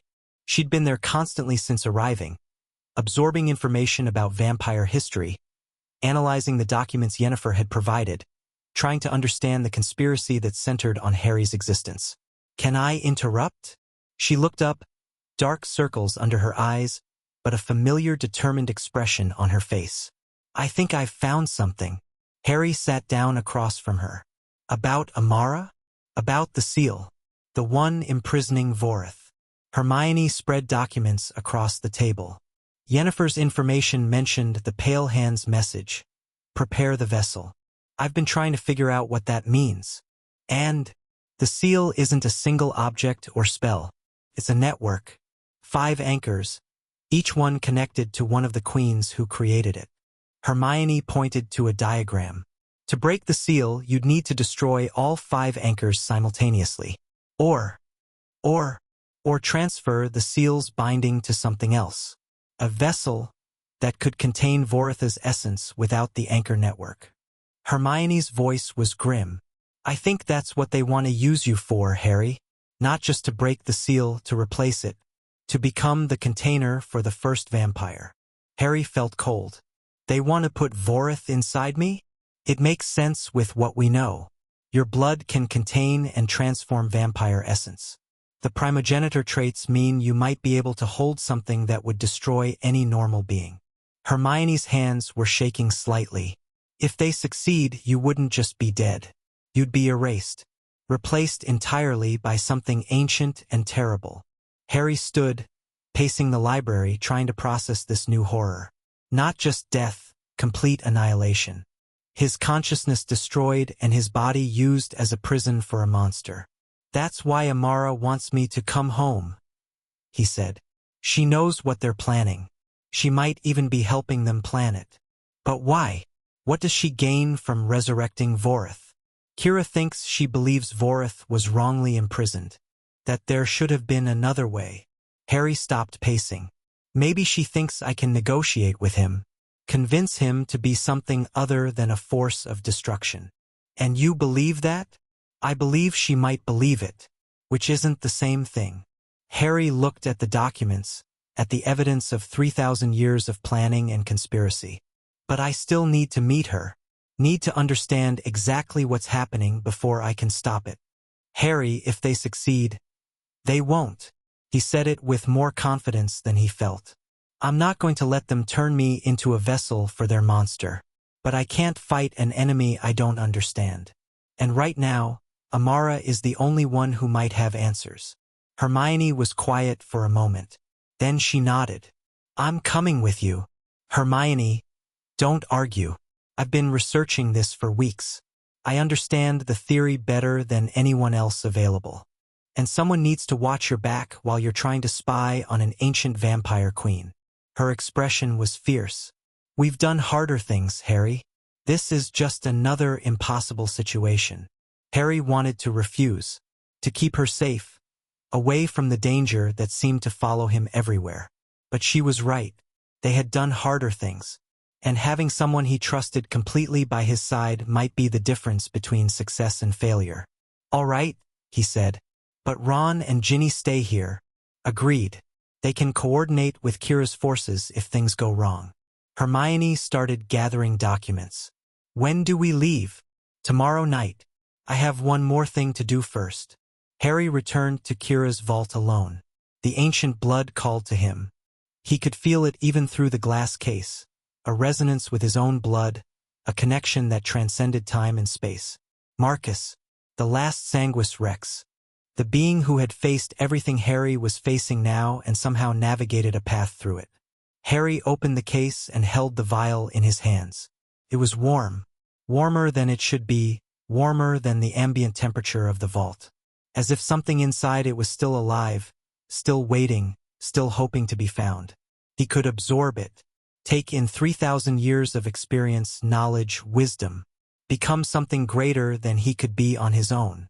Or he could be overwhelmed, consumed by a consciousness older and more powerful than his own. Lose himself in someone else's memories and emerge as something neither fully Harry nor fully Marcus. Kira had given him the choice. And standing there in the vault, surrounded by ancient treasures, Harry realized what his answer had to be. He put the vial back in its case. Not because he was afraid. Not because he didn't want the power. But because taking shortcuts had never worked for him. Every time he tried to find an easy path, relying on prophecy, accepting Dumbledore's guidance, waiting for someone else to solve his problems, it had ended badly. Whatever he became, he needed to become it himself. Through his own choices, his own experiences, his own growth. Marcus's blood might have wisdom to offer.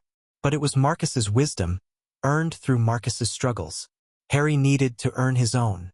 He left the vault and didn't look back. The journey to Egypt took longer than Harry expected. Kira's portal network didn't extend to Amara's territory. The oldest queen had warded her domain against outside interference centuries ago. They had to travel by more conventional means, a series of flights and drives that gave Harry time to prepare mentally. Hermione read constantly during the journey, absorbing everything she could about Egyptian vampire customs and Amara's history. Harry practiced his blood sense, extending his awareness as far as he could manage without losing himself in the vastness. By the time they reached Cairo, he could feel the city around him. Millions of lives, human and otherwise, pulsing through the ancient streets like blood through a massive body. And beneath it all, something else. Something old and patient and utterly alien. You feel it too, Hermione said quietly as they exited the airport. Yeah, that's her, I think. Amara. Harry tried to focus on the sensation, to understand what he was perceiving. She's everywhere. In the ground, the air, the people. Like she's become part of the city itself. 3,000 years in one place. Maybe that's what happens, you merge with your territory. Car was waiting for them. Black, windowless. Driven by a vampire who said nothing and didn't need to. The message was clear. Amara knew they were here. Amara had expected them. Amara was in control.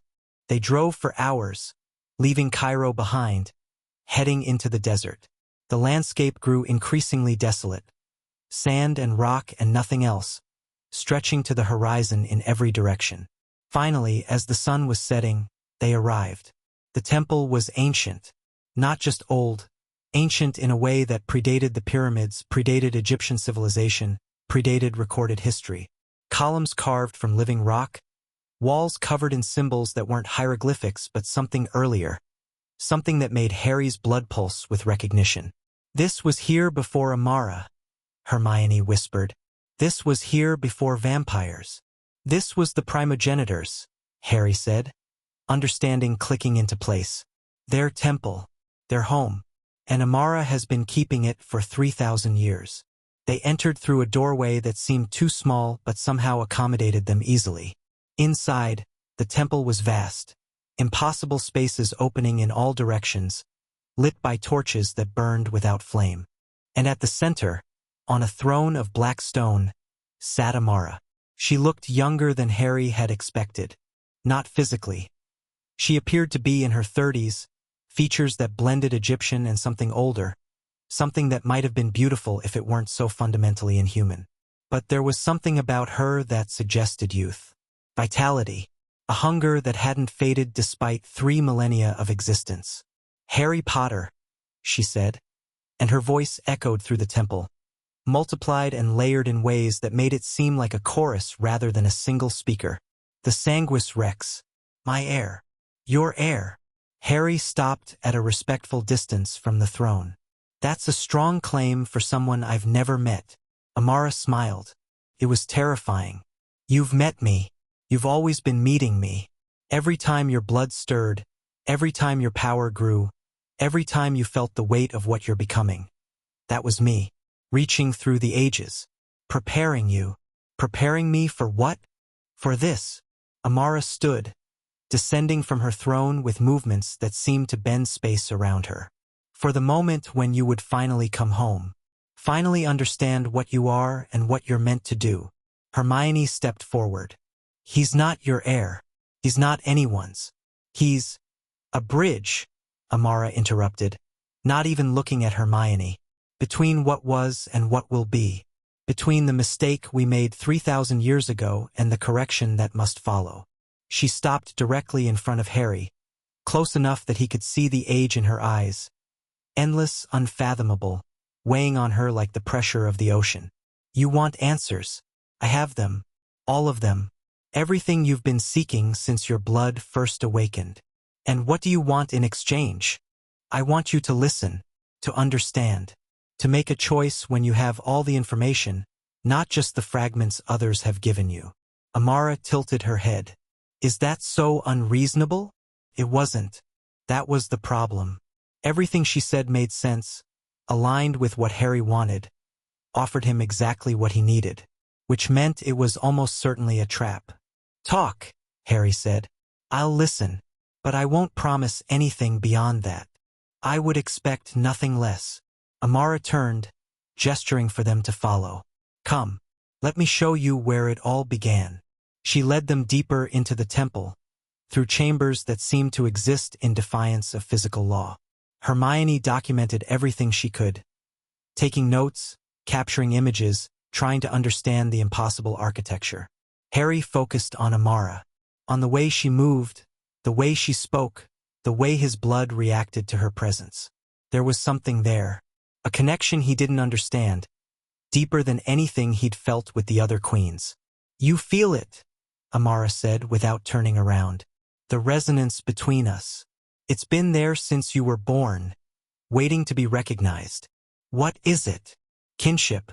Amara stopped in a chamber that was different from the others.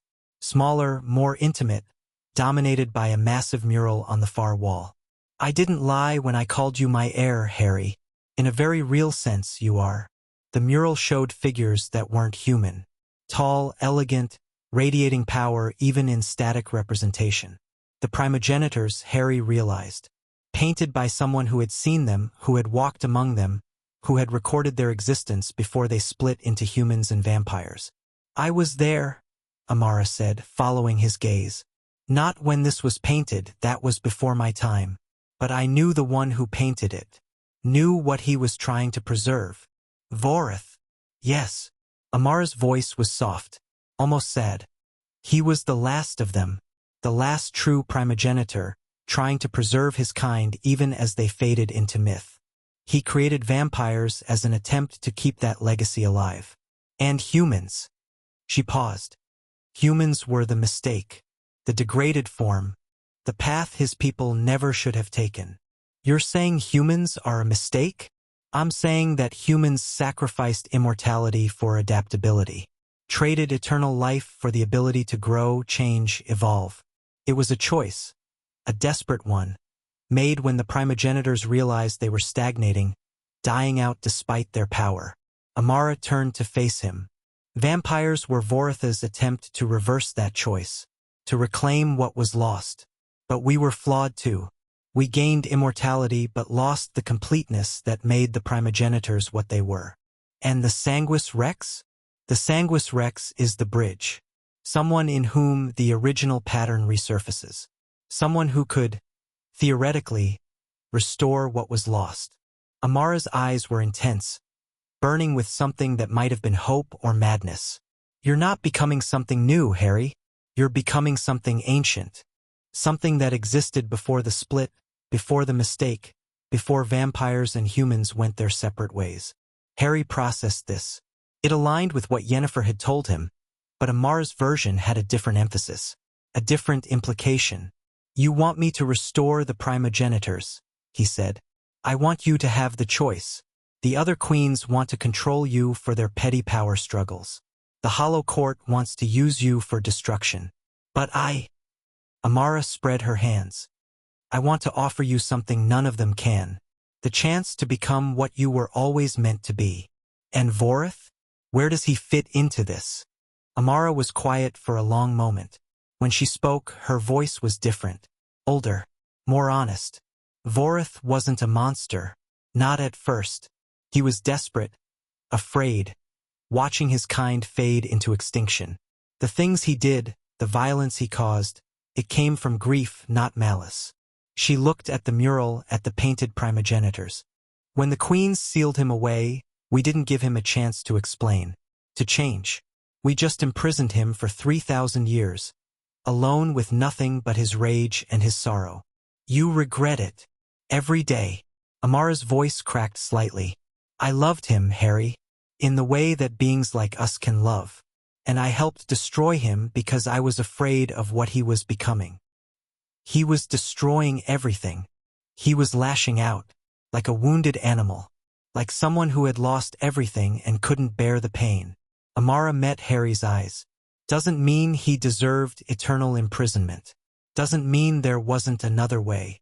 Harry thought about this, about the Pale Hand's fanaticism, about the Hollow Court's willingness to hurt innocents to achieve their goals, about his own experiences with desperate, wounded beings who had done terrible things.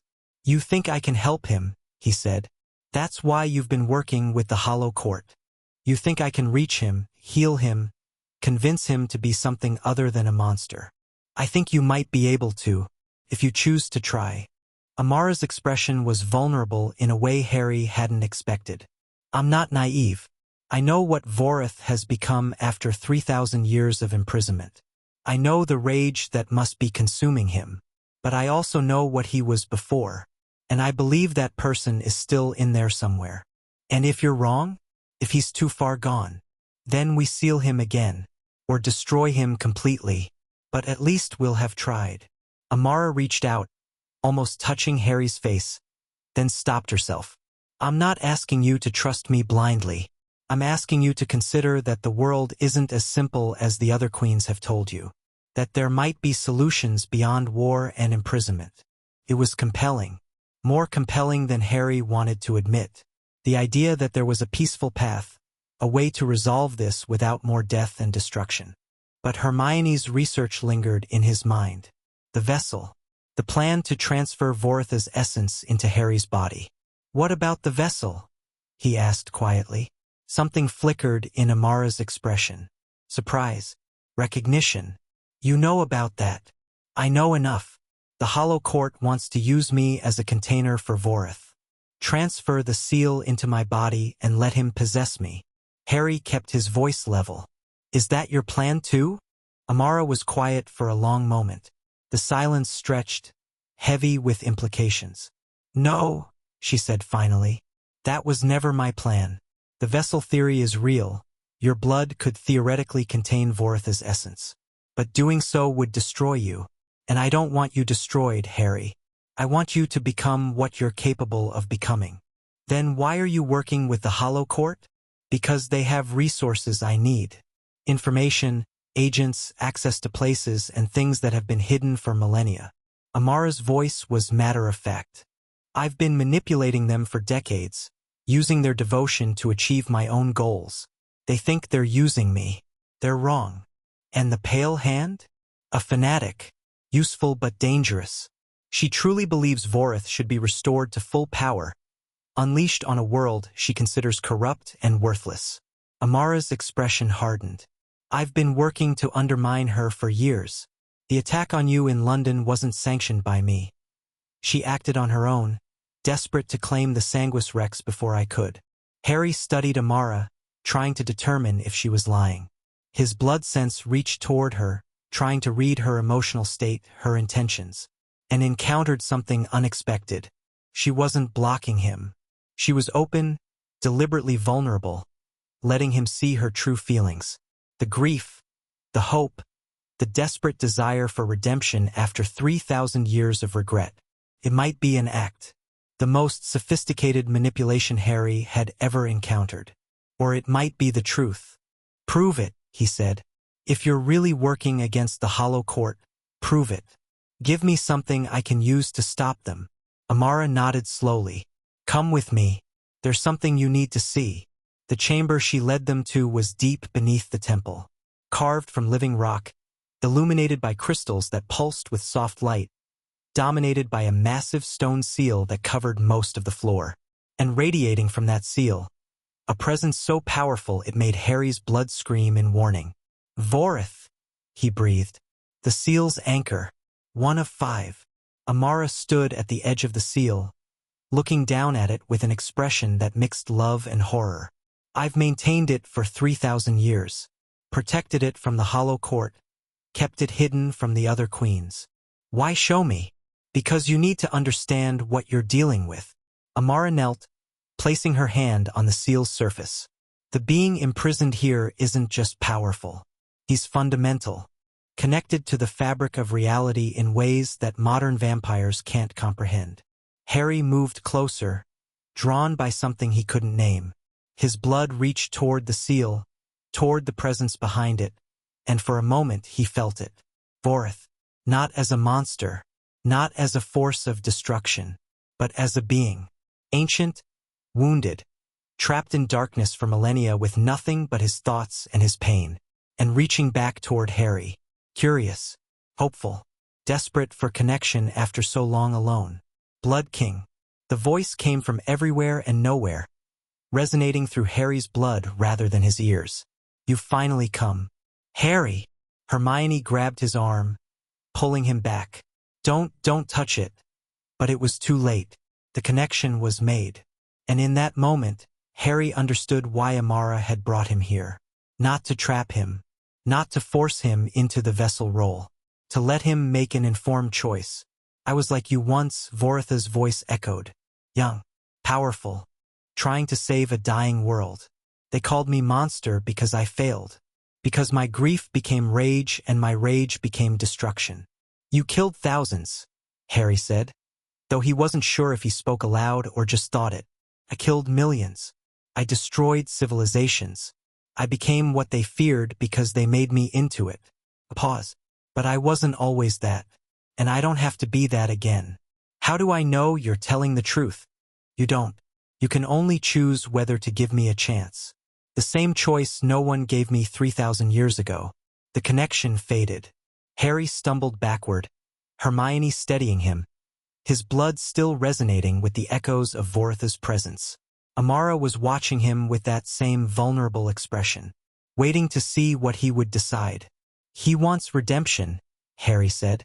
Yes, but he might be lying, might be too damaged to save, might become exactly what he was before the moment he's freed. Also yes, Amara stood, brushing dust from her robes. Now you understand my position, my dilemma.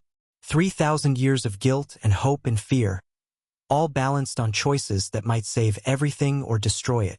Harry looked at the seal, at the presence behind it, at everything it represented. Then he made a decision. I'm not going to help you free him. Not yet. Not until I understand more. until I'm certain it won't lead to catastrophe. Amara nodded slowly. I didn't expect you to. But I'm also not going to help the other queens keep him imprisoned forever. If there's a chance for redemption, a chance to fix what was broken, we should take it. And how do you propose to accomplish that? Harry thought about everything he'd learned. About the vessel theory, about the anchor network, about the nature of his blood and what it might be capable of. The seal transfers, he said, into a vessel. But what if the vessel wasn't passive? What if it could negotiate with what it contained? Amara's eyes widened. You're suggesting? I'm suggesting that maybe I can be the vessel and still be me. That maybe my blood is strong enough to contain Vorith without being consumed by him. And that maybe, if I can do that, I can reach him, help him, find a way to heal whatever broke inside him 3,000 years ago. That's incredibly dangerous. Everything about this is dangerous. But it's the only path I can see that doesn't lead to either eternal imprisonment or total destruction. Harry met Amara's eyes. You said you wanted me to have a choice. This is my choice. I'll try to save him. But on my terms, in my way, with every precaution I can manage. Amara was quiet for a long moment. When she spoke, her voice was thick with emotion. You're not what I expected, Harry Potter. I hear that a lot. No, you don't understand. I've been waiting 3,000 years for someone like you. Playing politics with queens and cultists, trying to find a path through impossible choices. And you just decide, without hesitation. Without the paralysis that's plagued me for millennia. I've had practice. Defeating Dark Lords tends to clarify your priorities. Amara laughed. It was a genuine sound, young and surprised and almost joyful. I believe I may actually like you, Sanguis Rex. Don't get ahead of yourself. I still don't trust you. Good. Trust should be earned. Amara turned, leading them back toward the temple's main chamber. But perhaps we can begin that process. I have information about the Hollow Court's plans. The locations of their bases, the identities of their leaders, the timeline for their operations. You're going to help us stop them? I'm going to help you understand them. What you do with that understanding is up to you. Amara paused at the chamber's entrance. But I suspect you'll want to act quickly. The Pale Hand is planning something. Something big. And whatever injuries you inflicted during the London battle, she's recovered from them faster than expected. They stayed in Amara's temple for 3 more days. Harry learned things he'd never imagined. Ancient history, the true nature of vampires and humans, the story of the primogenitors and their tragic fall. Amara was a better teacher than he'd expected. Patient, thorough, willing to answer questions that the other queens had dodged. Hermione took notes constantly, filling notebook after notebook with information that might be crucial later. Harry practiced his blood sense, extending it toward Vorith's seal, trying to understand the being imprisoned there. Each time Vorith reached back, not trying to manipulate, not trying to escape, just connecting, sharing fragments of memory and emotion that painted a picture very different from the monster Harry had expected. A being who had loved his people and watched them fade. Who had tried desperately to preserve what was being lost, who had made terrible choices from terrible circumstances and paid for them with 3,000 years of isolation. It didn't excuse what he'd done. Nothing could excuse that kind of destruction, but it made him comprehensible. And comprehensible was the first step toward something else. On the 3rd night, Amara provided everything she'd promised. Maps of Hollow Court installations. Names and descriptions of their key leaders, timeline projections for their operations, and one piece of information that changed everything. The Pale Hand is planning to attack Kira's fortress, Amara said. In 4 days, she's gathered forces from across the world. 1,000 soldiers, artifacts of immense power, everything she can bring to bear. Why Kira? Why not one of the other queens? Because Kira has you, or had you. Amara's expression was serious. The Pale Hand believes that if she can destroy Kira's army and capture you, she'll have enough leverage to force the other queens into submission. Then she can proceed with the vessel ritual without interference. Can Kira's forces stop them? Possibly. Kira's army is smaller but better trained. and her fortress is well defended. Amara paused. But it would help significantly if she had advance warning. Harry understood what Amara was offering. Proof of her good intentions. A chance to demonstrate that she was truly working against the Hollow Court. Send a message to Kira. Everything you've told me. Let her prepare. And you? Harry thought about his friends still at the fortress. About Tatsuo and Yuki and the warriors who had fought beside him. About everything he was becoming and everything he might still need to be. I'm going back. If there's going to be a battle, I want to be there. The Pale Hand will be looking for you specifically. Then she'll find me. Harry's blood surged with something that felt like anticipation. And she'll learn why that was a mistake. They left the temple at sunset, beginning the long journey back to Japan. Amara watched them go from the entrance, an ancient figure framed against ancient stone. Harry, she called as they climbed into the waiting car. He turned. Whatever happens, whatever you decide about Vorith and the seal and the path forward, know that I'm proud of you. For thinking beyond the obvious choices. For seeing possibilities where others see only conflict. I haven't done anything yet. You've done more than you realize. Amara's voice was soft. 3,000 years of waiting. And finally, someone who might actually find a third way. The car pulled away, and Harry watched the temple recede into the desert darkness. He thought about everything he'd learned. About Vorith and the primogenitors and the tragedy of 3,000 years. About choices and consequences and the weight of power. He wasn't ready. Not for what was coming, not for the decisions he'd have to make. But he was closer than he'd been. And maybe that was enough. For now. Hermione broke the silence somewhere over the Mediterranean. You're really considering it. Trying to save Vorith. I'm considering all options. Harry, he destroyed civilizations. Millions of people. Whatever he was before, whatever grief drove him. That level of destruction isn't something you just talk someone out of. I know. Harry watched the clouds passing beneath them. But everyone keeps telling me that my blood can do impossible things. That I'm becoming something that hasn't existed in 3,000 years. Maybe that means I can find solutions no one else has considered. Or maybe it means you'll become exactly like him. Powerful and well-intentioned until grief or rage turns you into something terrible. Harry turned to face her. His oldest friend. His most trusted advisor. The person who'd been with him through everything. That's why I need you, he said. You and Ron and Ginny. To remind me what I'm fighting for. To pull me back if I start going too far. What if you go beyond where we can reach? Then stop me. Whatever it takes. Harry's voice was quiet. Serious. I mean it, Hermione. If I become a threat, if I turn into something that's hurting people, don't hesitate. Don't let sentiment override your judgment. Hermione was quiet for a long moment. Then she nodded. Okay, I promise. She took his hand. But I don't think it'll come to that. You're not like Vorith, Harry. You never have been. Maybe, but the potential is there. In my blood. In what I'm becoming. Harry squeezed her hand. The difference is having people who won't let me forget what matters. Who'll remind me that power without connection is just loneliness waiting to become rage. Then you'll be fine. Hermione smiled, though it was tired. You've always been annoyingly good at maintaining connections. Thanks, I think.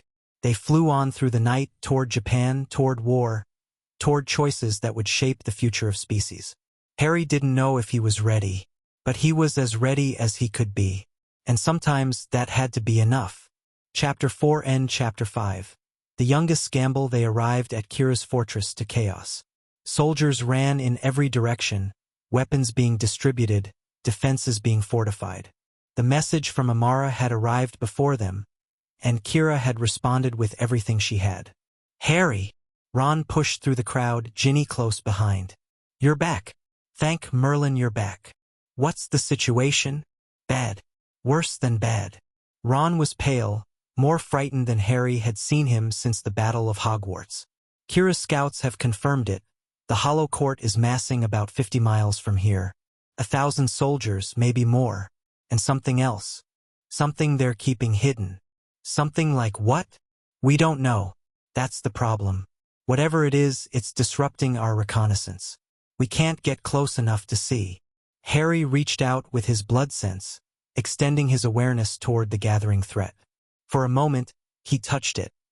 A vast darkness, pulsing with malevolent power, surrounded by the fainter signatures of vampire soldiers. Then something pushed back. Hard.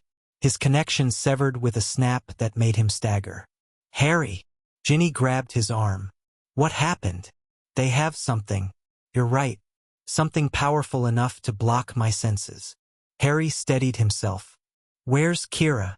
War room. She's been there since the message arrived.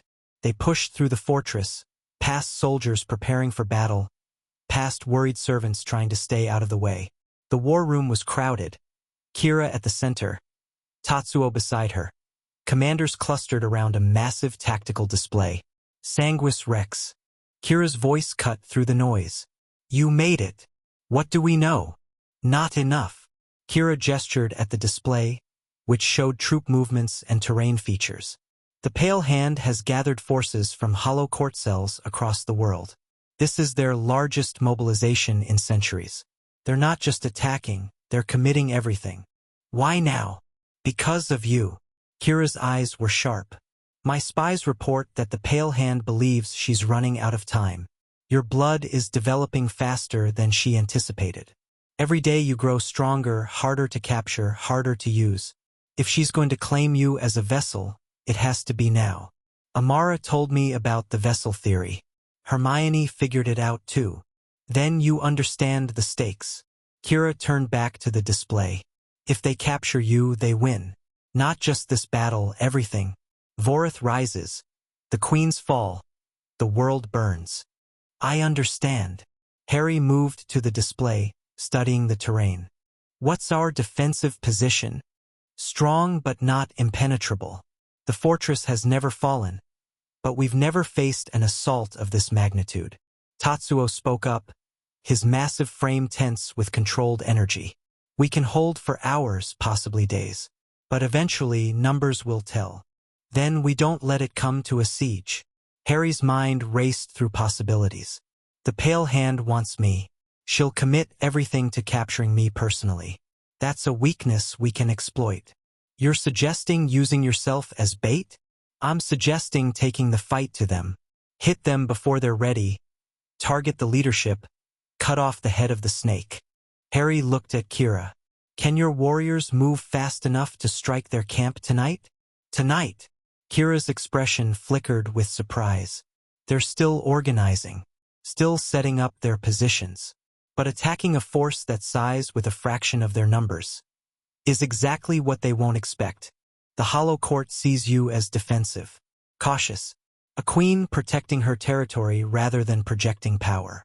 Harry's voice was confident in a way he didn't entirely feel. They think they have 4 days to prepare. We give them 4 hours. Kira studied him for a long moment. Then she smiled, that predatory expression that meant she was genuinely pleased. You've grown, Sanguis Rex. More than I expected. I had good teachers. Are you in or not? I'm in. Kira turned to her commanders. Battle formations. We move at midnight. The Hollow Court wants war. Let's give them one they'll remember.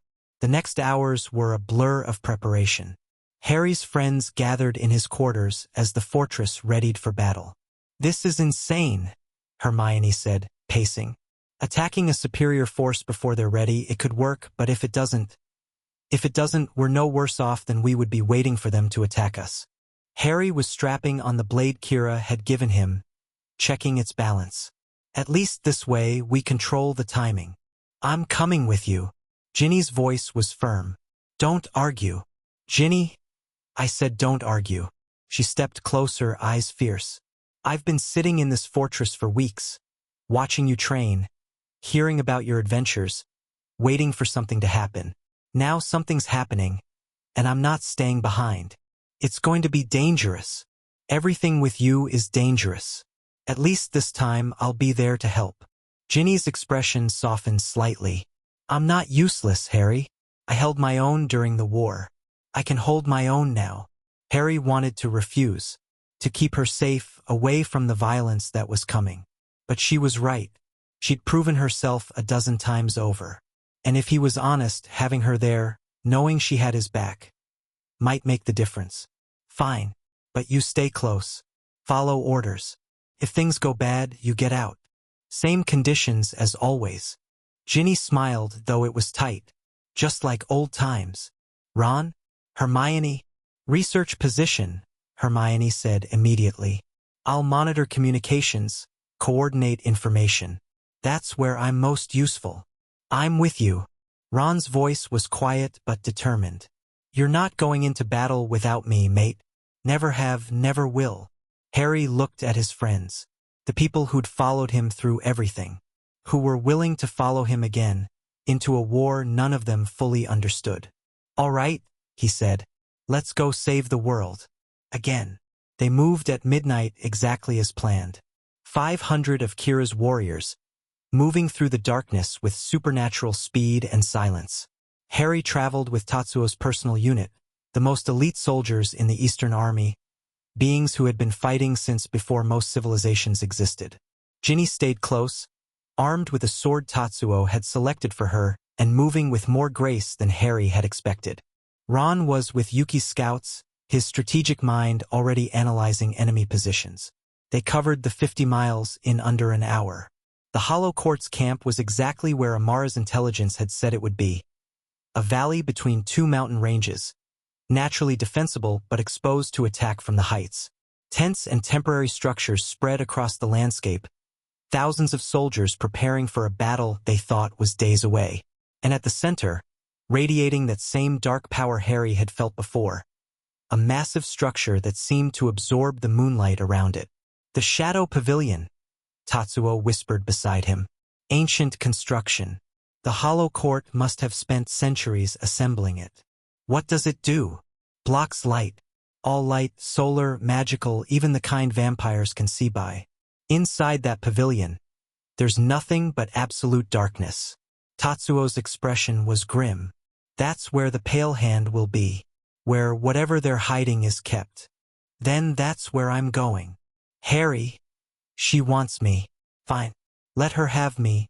On my terms, in conditions I choose. Harry's blood was already surging, responding to his intentions. Your forces hit the camp from all sides. Create chaos. Keep the soldiers busy. I'll go straight for the leadership. Alone. Not alone. Harry looked at Ginny, at Ron who had rejoined them. My team will be with me. Tatsuo hesitated. Then he nodded slowly. 30 minutes. That's how long we can maintain the assault before their numbers start to tell. Whatever you're going to do it fast. 30 minutes. Harry drew his blade. More than enough. The attack began with fire. Kira's warriors struck the camp's perimeter simultaneously, cutting through guards before they could raise alarms, setting tents ablaze, sowing confusion everywhere. The Hollow Court soldiers responded. They were trained, organized, not easily panicked. But the surprise gave Kira's forces precious seconds of advantage. Harry used those seconds to move. He, Ginny, and Ron sprinted through the chaos, using the flames and fighting as cover. Harry's blood sense guided them, detecting enemies before they could detect him, identifying paths through the confusion. The Shadow Pavilion loomed ahead, that massive structure of pure darkness.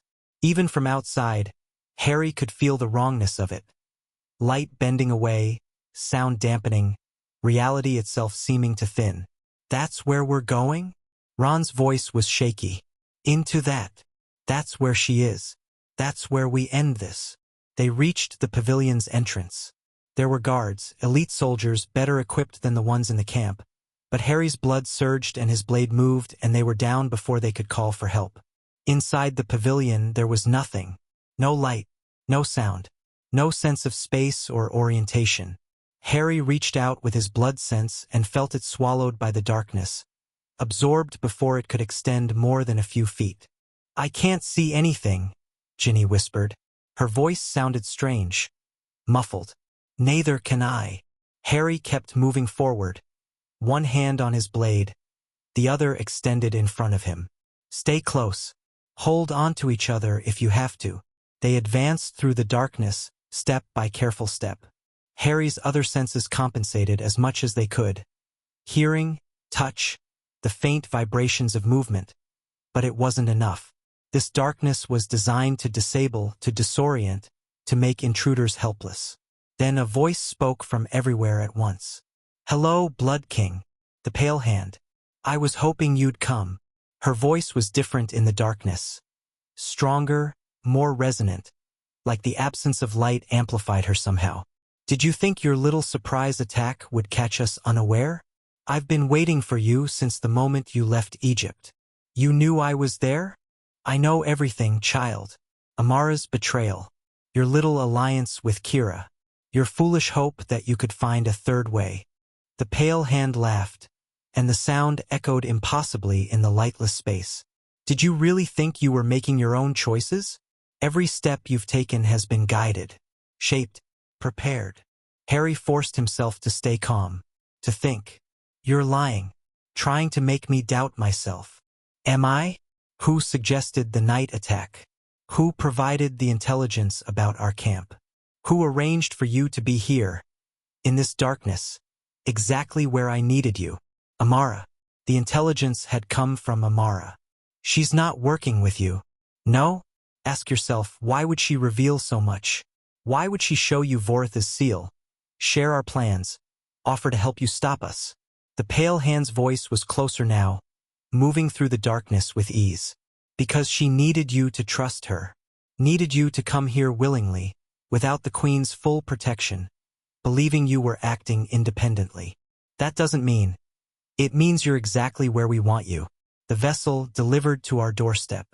And now, something moved in the darkness. Something massive. Now we complete what we started 3,000 years ago. A light erupted. Not a normal light. Something red and pulsing, illuminating the interior of the pavilion with crimson radiance. And in that light, Harry saw what they'd been hiding. A body. Massive, ancient, perfectly preserved. A being that was clearly not human, not vampire, but something older. Something that radiated power even in its death-like sleep. Vorith's physical form. Somehow retrieved from wherever the Queens had hidden it. Ready to receive the consciousness that had been sealed away.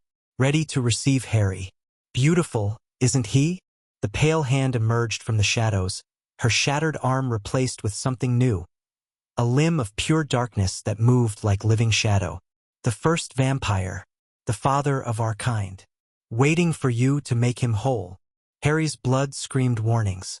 His every instinct demanded flight, escape, survival. But Ginny and Ron were somewhere behind him in the darkness. And if he ran, they'd be killed. "I'm not going to be your vessel. You don't have a choice." The Pale Hand moved closer, that shadow arm reaching toward him. "Your blood is already prepared." The primogenitor essence responds to Vorith's call. All we need is proximity and time. She was right. Harry could feel it. Vorith's sealed consciousness pulling at him, trying to force a connection like the one he'd experienced in Amara's temple. But stronger, more insistent, harder to resist. "Fight it!" Ginny's voice cut through the pressure. She was somewhere to his left, blade drawn, ready to attack. "Whatever it's doing, fight it." "I'm trying." The Pale Hand struck, not at Harry, at Ginny. That shadow arm extended impossibly, crossing the distance in an instant, wrapping around Ginny's throat and lifting her off the ground. Such loyalty. The Pale Hand's voice was almost admiring. Such foolish, beautiful loyalty. "Do you know how many like you I've killed over the centuries? How many brave souls have tried to protect those they love from forces they couldn't comprehend? Let her go." Harry's voice was cold, quiet, more dangerous than any shout. "Submit to the transfer. Let Vorith's consciousness flow into you, and I'll let her live." The Pale Hand tightened her grip, and Ginny gasped for air. "Refuse and I crush her throat. Then I kill the other one. Then I take you by force anyway." Harry looked at Ginny, at her face, reddening from lack of oxygen, at her eyes, still fierce, still defiant, still telling him not to surrender. He thought about everything he'd learned, about the primogenitors and the vessel theory and the nature of his blood, about what Yennefer had said, that his development wasn't predetermined, that he could choose his path. And he made a decision. "All right," he said. "I submit." "Harry, no." Ron's voice came from somewhere in the darkness. "But I have conditions." The pale hand laughed. "You're in no position to negotiate. You need me willing. You said it yourself, my blood is already prepared. But willing transfer is stronger than forced transfer. More complete. Less chance of something going wrong." Harry kept his voice steady, hiding the fear that churned in his stomach. "You want Vorith back at full power? Then you make sure my friends survive. Both of them. And you give me time to prepare myself." The pale hand studied him, those solid white eyes revealing nothing. "How much time?" 1 hour. To meditate. To ready my consciousness for what's coming." Harry met her gaze without flinching. "You've waited 3,000 years. 1 more hour won't matter." For a long moment, silence. Then the pale hand released Ginny, who collapsed to the floor gasping for breath. 1 hour. And if you try anything clever, your friends die slowly." She gestured, and hollow court soldiers emerged from the darkness, surrounding Ron and Ginny, binding them with chains that pulsed with dark energy. "Take them to the holding cells. Keep them alive until the ritual is complete." "Harry?" Ginny tried to speak, but the soldiers were already dragging her away. "I'll be okay," Harry said, though he wasn't sure if he believed it. "Trust me." Then he was alone with the pale hand and Voritha's body and the weight of a decision that might destroy everything. They gave him a small chamber at the edge of the pavilion. Not comfortable, not meant to be. Just a space where he could sit and pretend to meditate while his mind raced through possibilities. He had 1 hour. 1 hour to figure out how to stop a transfer that ancient vampires had been planning for 3,000 years. 1 hour to save his friends, stop the Hollow Court, and prevent the resurrection of a monster. No pressure. Harry closed his eyes and reached inward, toward his blood, toward the power that had been growing since this all started. He could feel Voritha's pull more strongly now, that ancient consciousness pressing against the edges of his awareness, trying to find a way in. But he could also feel something else. His own power, his own potential, the primogenitor essence that Yennefer had described, that ancestral completeness that had given rise to both humans and vampires. He was becoming something unprecedented, something that hadn't existed since before recorded history. And maybe, just maybe, that meant he could do something no one else could. "Can you hear me?" Harry sent the thought outward, toward Voritha's consciousness, toward the sealed presence he'd touched in Amara's temple. For a long moment, nothing. Then, faintly, "Blood King, you're closer now. I'm about to be used as a vessel for your consciousness. The pale hand thinks she can force a transfer, resurrect you in my body. I know. I can feel her preparations." Voritha's mental voice was different from before. Stronger, more present, tinged with something that might have been anticipation. "You came to negotiate? I came to understand. Before anything happens, I need to know, what do you actually want? Not what the Hollow Court wants for you. What do you want?" Silence. Long enough that Harry wondered if the connection had broken. Then, "I want to stop hurting. 3,000 years of isolation, of rage, of darkness. I've had nothing but my own thoughts for millennia, and those thoughts have become twisted." A pause. "I was a monster at the end. I know that. I can see it now with clarity that escaped me then. But I don't want to be a monster again. The pale hand wants to use me to resurrect you, to give you a body and power and freedom. If that happens, what will you do?" "I don't know." Voritha's honesty was surprising. "I've imagined this moment for so long. Freedom, revenge, the destruction of everything that imprisoned me. But now that it's here," another pause. "I'm tired, Blood King. Tired of rage. Tired of pain. Tired of being what grief turned me into. Amara thinks you can be redeemed, that there's still something of who you were before the madness." Amara. The name carried weight, emotion. She helped imprison me. But she's never stopped hoping. Never stopped believing that there was another way. Voritha's presence shifted, becoming more focused. She was right, wasn't she? There is another way. That's why you're here. I don't know yet. I'm still figuring it out. Then let me help you. Voritha's consciousness pressed closer, but gently this time. Not trying to invade, just offering. You're becoming what I once was. Primogenitor. A bridge between states of being. But you don't understand your full potential yet. Show me. Knowledge flowed between them. Not memories. Harry didn't experience Voritha's past directly, but understanding. Concepts that had no words in any human language. The true nature of the primogenitors, how they had existed in multiple states simultaneously, how they had shaped reality through will and blood and the fundamental forces that predated physical existence, and how Harry could do the same. The vessel transfer works by replacing one consciousness with another, Vorith explained. Your mind pushed out, mine pushed in. But your blood is unique. It doesn't just contain primogenitor essence. It is primogenitor essence. You can't be pushed out unless you allow it. The pale hand said willing transfer is stronger than forced transfer. She's right, but not for the reasons she believes. Willing transfer isn't about cooperation. It's about control. If you willingly open yourself to me, I can enter. But if you refuse, truly refuse with the full power of your blood, nothing can force the transfer. Not even me. Then why didn't you tell the pale hand this? Because I wanted to see what you would choose. Voritha's presence carried something almost like warmth. You offered yourself to save your friends. Submitted to something terrible to protect people you love. That's not the action of a monster, Blood King. That's the action of someone worth trusting. You're trusting me?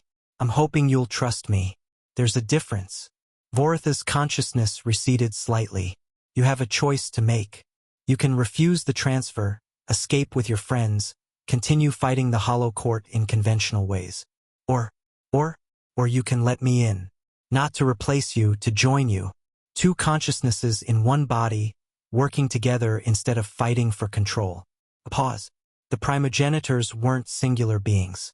They were coalitions. Multiple perspectives unified by shared purpose. You could become what they were. What I was, before grief split me into something broken. Harry processed this. The implications were staggering. Sharing his body with an ancient consciousness that had once destroyed civilizations. Trusting that Vorith had genuinely changed, that 3,000 years of isolation had actually taught him something rather than simply driving him mad. It was insane. Reckless. Exactly the kind of impossible gamble that had defined Harry's life. Why should I believe you? You killed millions. You were a monster. Yes, I was. Voritha's agreement was immediate, unflinching. And I might become one again. I can't promise you certainty, Blood King. I can only promise you possibility. The possibility that I can be different. That we can be different together. And if you're lying, if this is all a manipulation to get control of my body, then you'll have the power to destroy us both. Your blood is the foundation. If you decide I'm irredeemable, if you feel me slipping into madness again, you can end me. Truly end me, not just seal me away. That power is yours. Harry opened his eyes. The hour was almost up. Soon the pale hand would come for him, would begin the ritual she believed would transfer Voritha's consciousness into his body. She didn't know that Harry held all the cards, that the transfer couldn't happen without his genuine cooperation. He had a choice. Play it safe. Refuse the transfer. Fight his way out with whatever power he could muster. Or take the biggest risk of his life and trust a monster who claimed to want redemption. Harry thought about Amara. About her 3,000 years of guilt and hope. About her belief that there was still something worth saving in the being she'd helped imprison. He thought about Ginny and Ron, held in cells somewhere nearby, counting on him to save them. He thought about the war that was still raging outside the pavilion, Kira's forces fighting against impossible odds, dying for a cause they might not even win. And he thought about himself, about what he was becoming, about the choice that would define not just his life but potentially the fate of species. Okay, he sent to Vorith. Let's do this. The pale hand came for him exactly at the hour mark. Are you ready, Blood King? Harry stood, facing her with an expression that revealed nothing. Ready as I'll ever be. Excellent. She gestured, and soldiers moved into the chamber, taking positions around the perimeter. The ritual is complex, ancient. It requires precise conditions and careful management.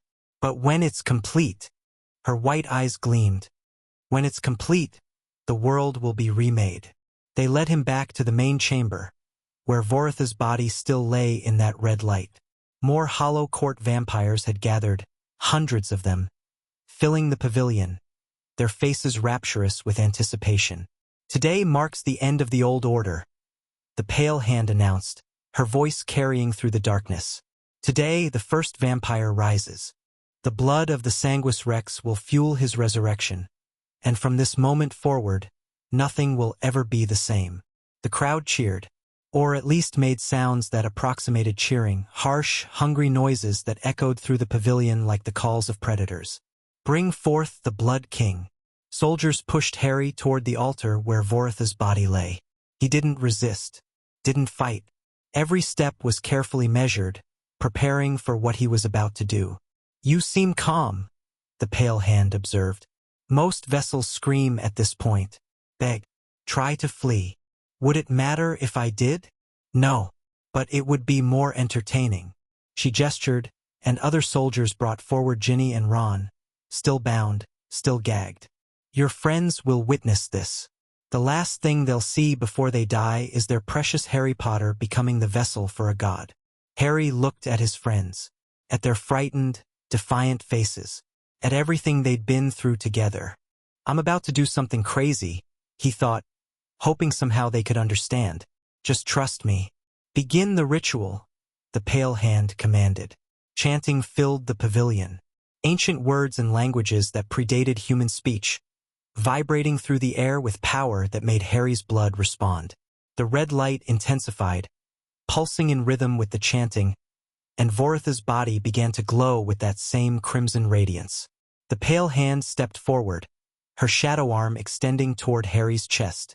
Now, Blood King, open yourself.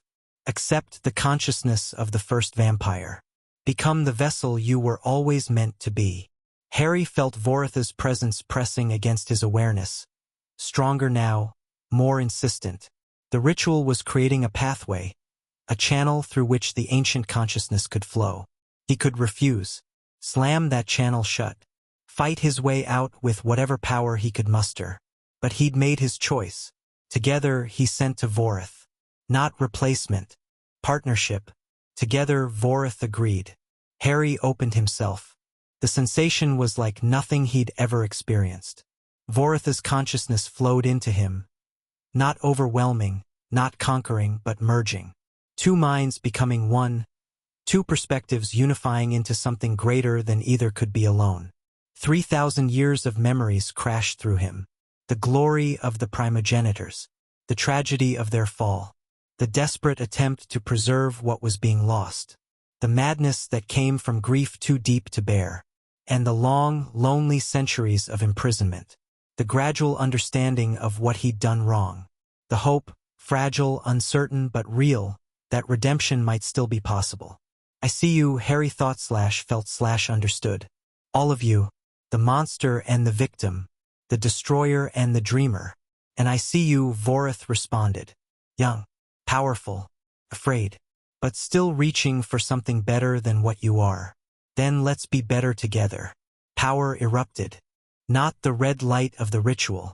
Something else, golden, brilliant, radiant with potential. It exploded outward from Harry's body, shattering the pavilion's darkness, flooding the space with illumination that made the hollow court soldiers scream. What? The pale hand stumbled backward, her white eyes wide with shock. What is this? Harry stood at the center of the light, his body unchanged but his presence transformed. He could feel Vorith beside him now. Not separate, not merged, but connected. Two beings in one body, united by choice rather than force. This isn't what you planned, Harry said, and his voice carried harmonics that hadn't been there before. You wanted a vessel, a container, someone to house Voritha's consciousness while yours was erased. The ritual failed. or succeeded, depending on your perspective. Harry raised his hand, and the golden light responded, forming into shapes that pulsed with power. You were right about one thing. I am the key, the bridge between what was and what will be. But I'm not a container. I'm a partner. Show them, Vorith urged. Show them what we can do together. Harry reached out with their combined power. The chains holding Ginny and Ron dissolved. The soldiers around them flew backward, thrown by force that moved through the darkness like lightning. Kill him, the pale hand screamed. Kill him now. The Hollow Court soldiers attacked, and Harry showed them what it meant to face a primogenitor. The battle was brief and brutal. Harry moved through the pavilion like a storm, Vorith's millennia of combat experience guiding his body, while Harry's instincts guided their tactics. Soldiers fell in waves, not killed. They didn't need to be killed, but incapacitated, their dark-fueled power shattered by the golden light that followed Harry's every movement. Ginny and Ron fought too, freed from their bonds, cutting their way toward the exit. They moved well, better than Harry would have expected, but he could feel their fear mixing with their determination. Your friends are brave, Vorith observed. They've had practice. The pale hand tried to stop them. Her shadow arm extended, that darkness that had absorbed light and power and reality itself. It struck at Harry with force that should have shattered mountains. He caught it.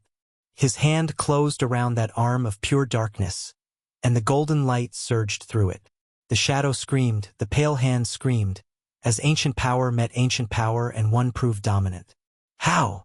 The pale hand's voice was raw, desperate. You were supposed to be destroyed, replaced. How are you still? You never understood what I was. Harry tightened his grip, feeling the shadow arm crumbling. You saw a vessel, a container, something to be used. But I'm not a thing.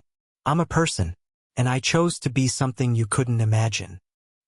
He released her, and she collapsed, her shadow arm dissolving into nothing.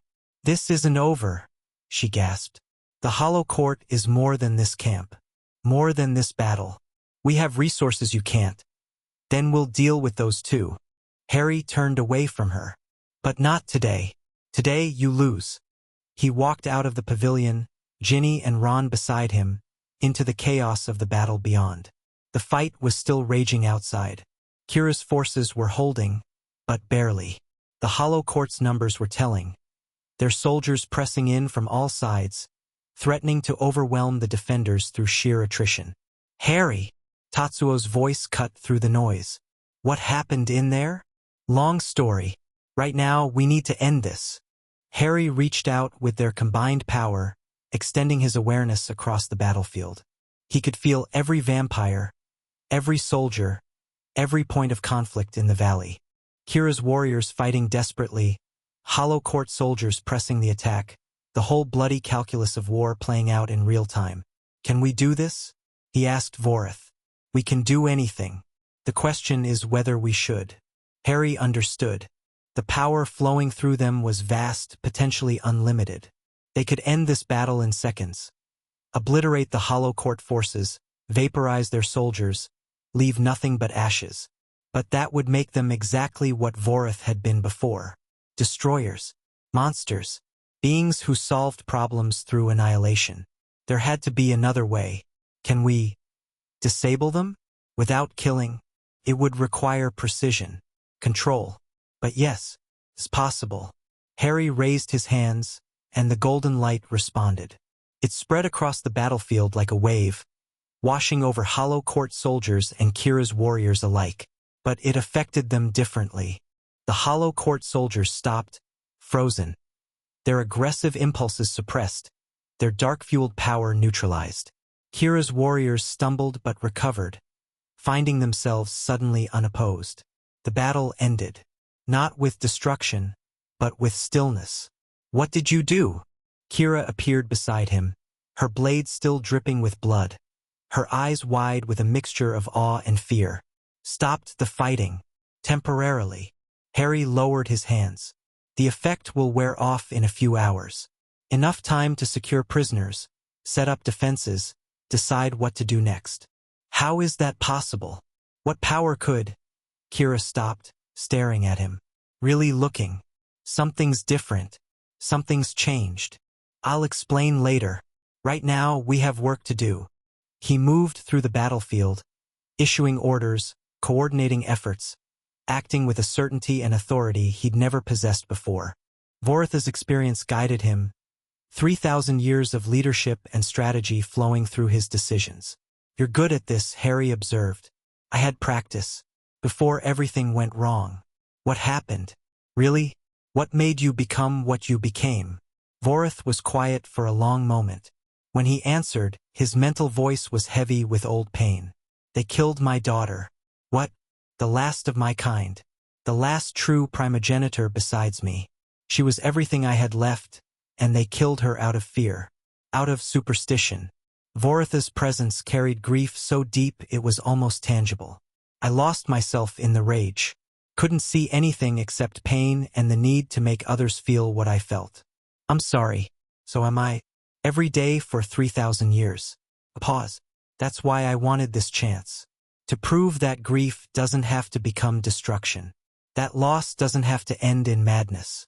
Harry understood. He thought about his own losses, his parents, Sirius, Dumbledore, all the people who had died because of the wars he'd been forced to fight. He'd felt the rage Vorith described.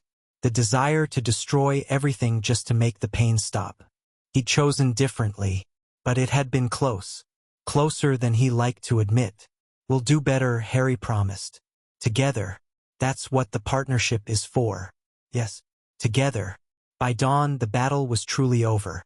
The Hollow Court forces had been captured. Nearly 1,000 soldiers, secured in improvised holding areas around the valley. The Pale Hand had escaped during the chaos, but she'd left behind most of her army and all of her grand plans. Harry sat on a rock overlooking the battlefield, exhausted in ways that went beyond physical. Want to tell me what happened in there?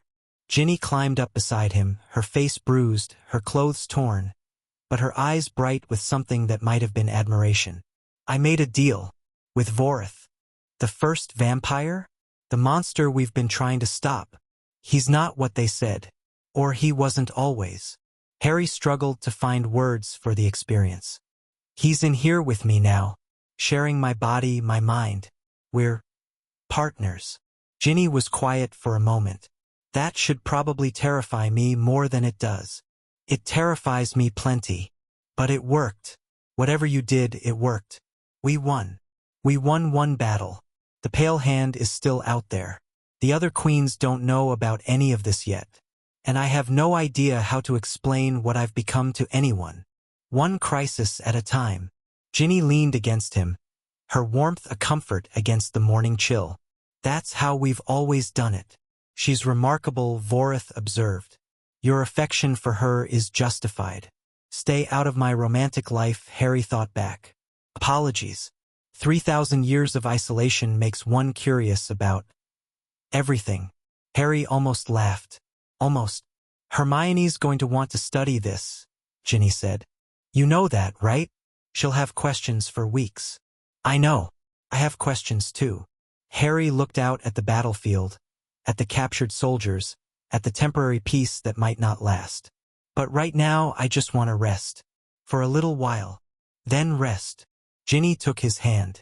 We'll keep watch.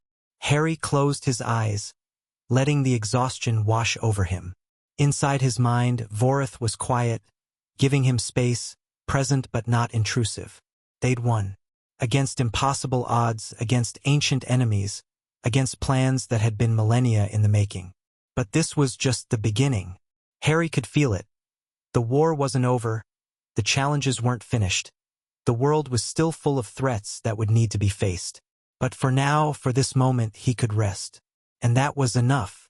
Chapter 5 End Chapter 6 Fractures. The Queen's Summit was held in neutral territory. A castle in Switzerland, ancient and imposing, perched on a mountainside that had been warded against intrusion for over 1,000 years. Neither human nor vampire had set foot here in centuries. The perfect location for a meeting that might decide the fate of their entire species. Harry arrived with Kira's delegation, but he wasn't representing the Eastern Court. He wasn't representing anyone except himself. And Vorith, nervous? Vorith asked as they approached the castle gates. Terrified. You? I faced worse. Though not recently. A pause. They're going to be afraid of us. Fear makes predators dangerous. I know. That's why we need to control how this goes.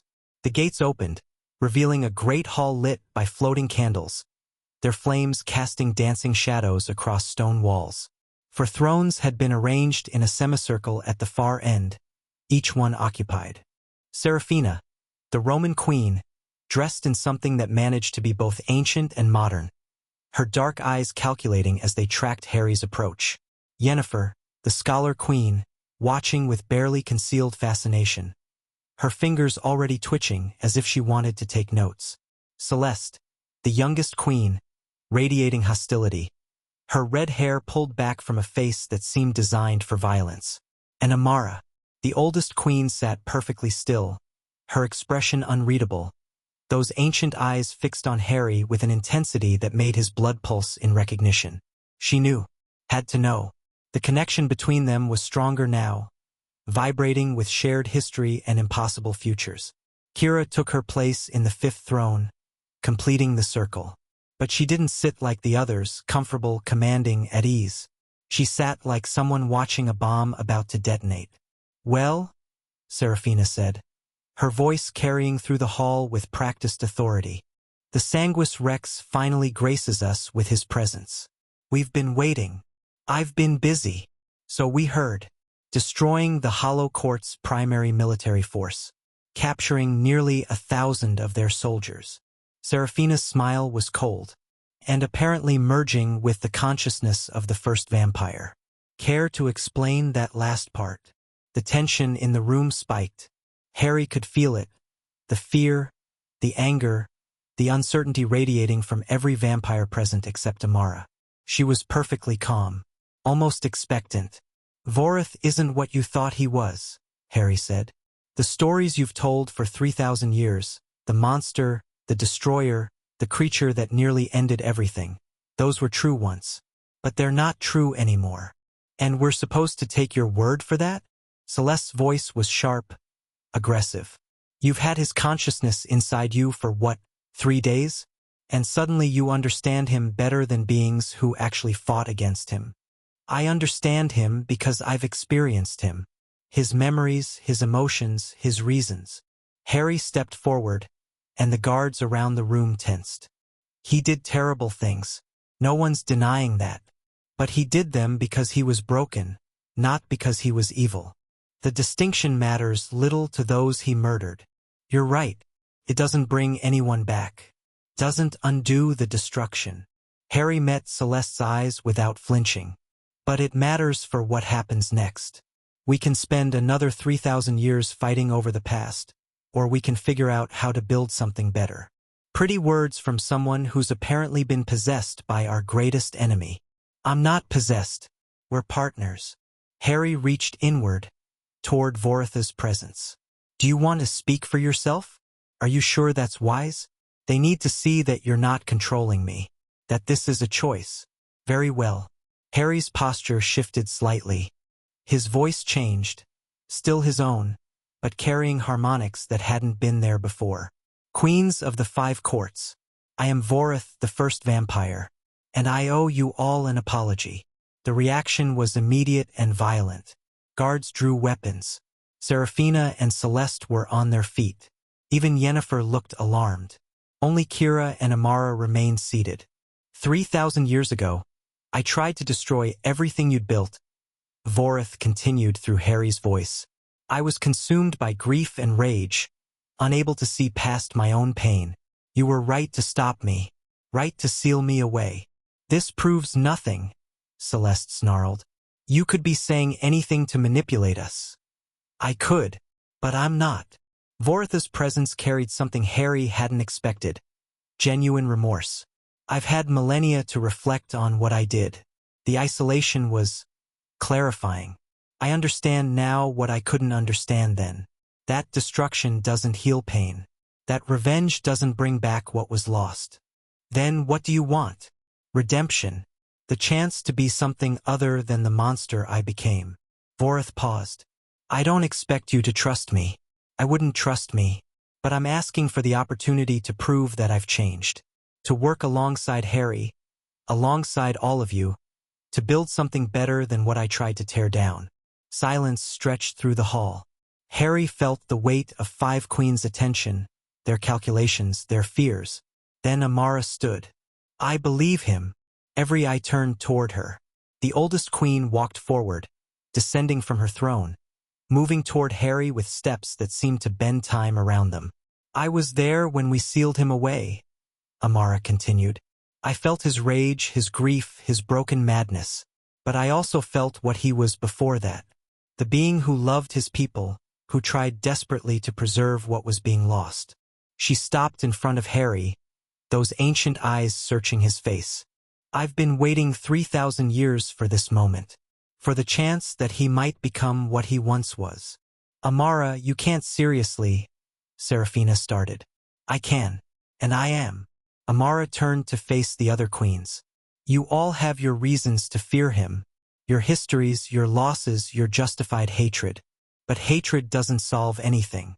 It just perpetuates the cycle that nearly destroyed us all. You're asking us to accept a monster into our midst based on his word? I'm asking you to consider the alternative. Amara's voice was quiet but carried weight. The hollow court is weakened but not destroyed. The pale hand escaped and will rebuild. And out there, in the human world, things are changing. Magic is becoming less hidden. Technology is advancing in ways that threaten our secrecy. We cannot afford to be divided. Then what do you propose?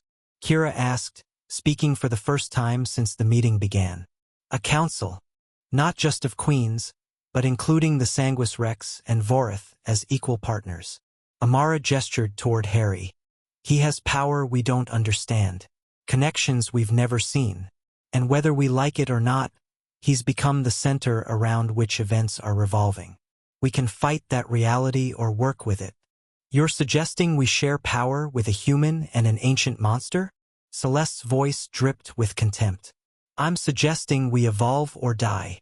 Amara's response was sharp. The world that created our traditions is gone. The world that justified our isolation is changing. We need new approaches, new alliances, new ways of thinking. And that starts here. The debate lasted for hours. Harry, with Vorith's occasional contributions, argued for cooperation, for moving past ancient grudges, for building something that could face the challenges ahead. Amara supported him, her ancient authority lending weight to his words. Kira stayed mostly neutral, watching, calculating, occasionally offering observations that cut through the rhetoric. Serafina and Celeste opposed nearly everything, though for different reasons.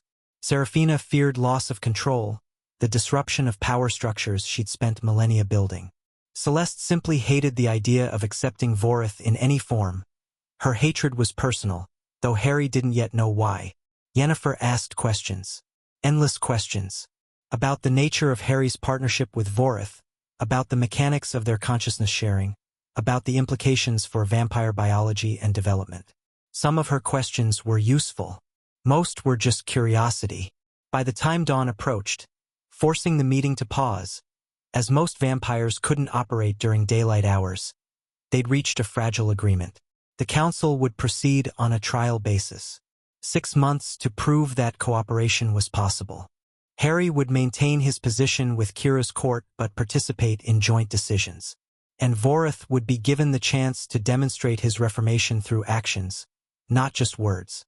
This isn't over, Celeste said as they adjourned. I don't trust any of this. And when it falls apart, because it will fall apart, I'll be ready.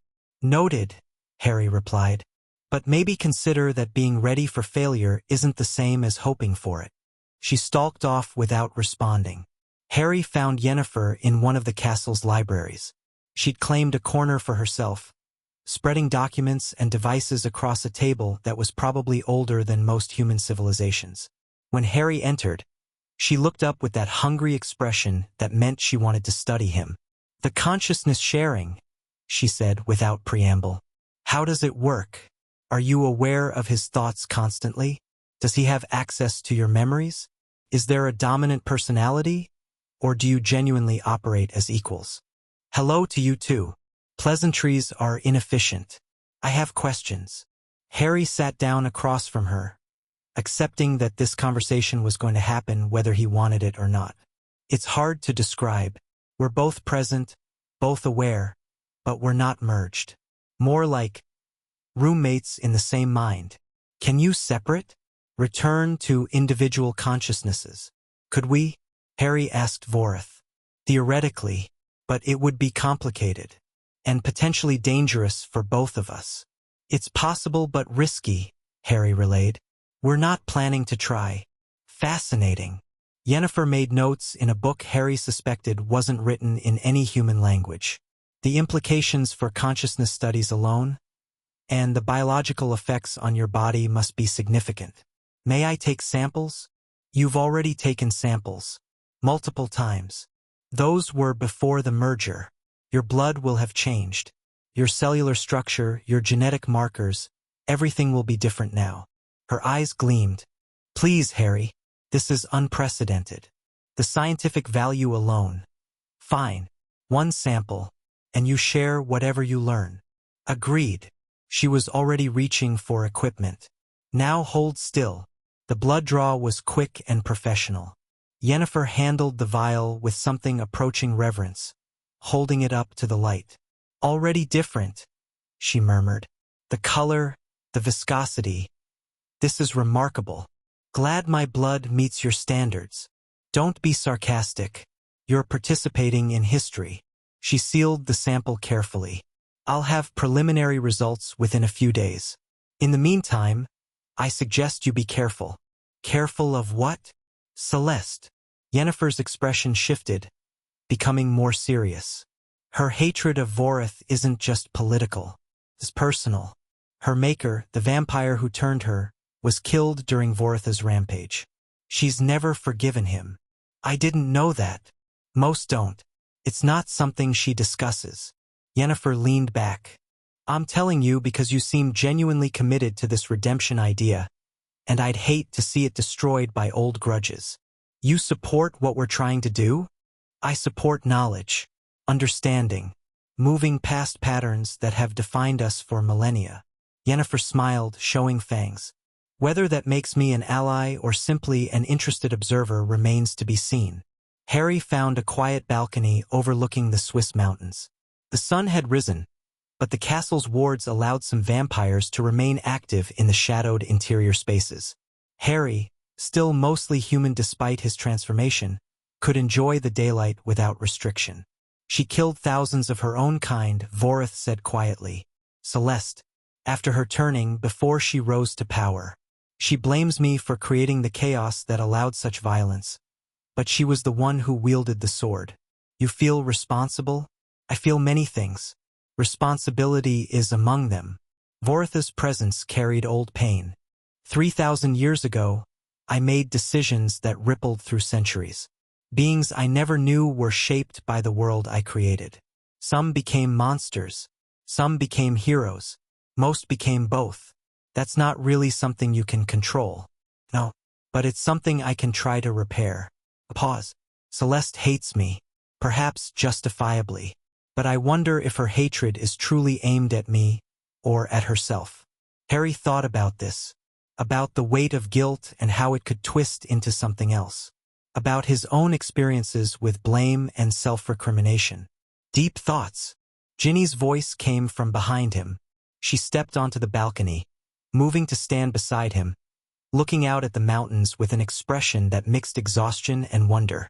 How's Ron? Sleeping. Hermione's been questioning him about tactical details from the battle. I think he actually enjoyed it. Ginny smiled slightly. She's in her element here. Ancient libraries, secret knowledge, vampire queens. It's like Hogwarts on steroids. That's one way to put it. They stood in comfortable silence for a moment. Then Ginny turned to face him. Is he listening? Vorith. He's always present, but he can choose not to pay attention. I will give you privacy, Vorith offered. Thank you. His presence receded, still there but distant, like a person in another room. He stepped back, Harry said. It's just us. Good, because I have things to say and I don't want an audience. Ginny took a breath. I've been trying to figure out how to feel about all this. You disappearing for weeks, coming back different, merging with an ancient monster. He's not a monster anymore. Let me finish. Her voice was sharp. I know you had reasons. I know you were trying to protect us, trying to figure out what was happening, trying to handle things on your own like you always do. And I know that you made choices that probably saved the world. Again. But I'm tired of being left behind. Tired of waiting and worrying and finding out about world-changing events after they've already happened. Ginny's eyes were fierce. I love you, Harry.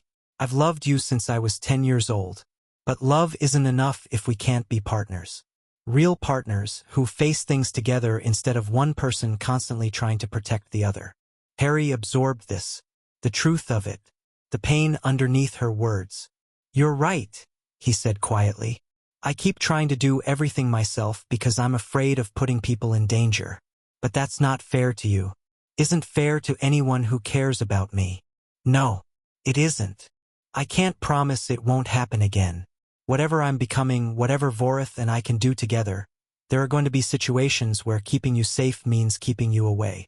I'm not asking for promises you can't keep. I'm asking for effort, for communication, for treating me like someone capable of making her own decisions about risk. Okay. Harry took her hand. I'll try, really try, and when I slip up, because I will slip up, call me on it. Don't let me retreat into old patterns. Oh, I won't. Ginny squeezed his hand. I've had practice with that too. They stood together, watching the sunrise paint the mountains gold and orange, and Harry felt something settle inside him. Not peace, there was too much still unresolved for peace, but foundation. Something solid to build on.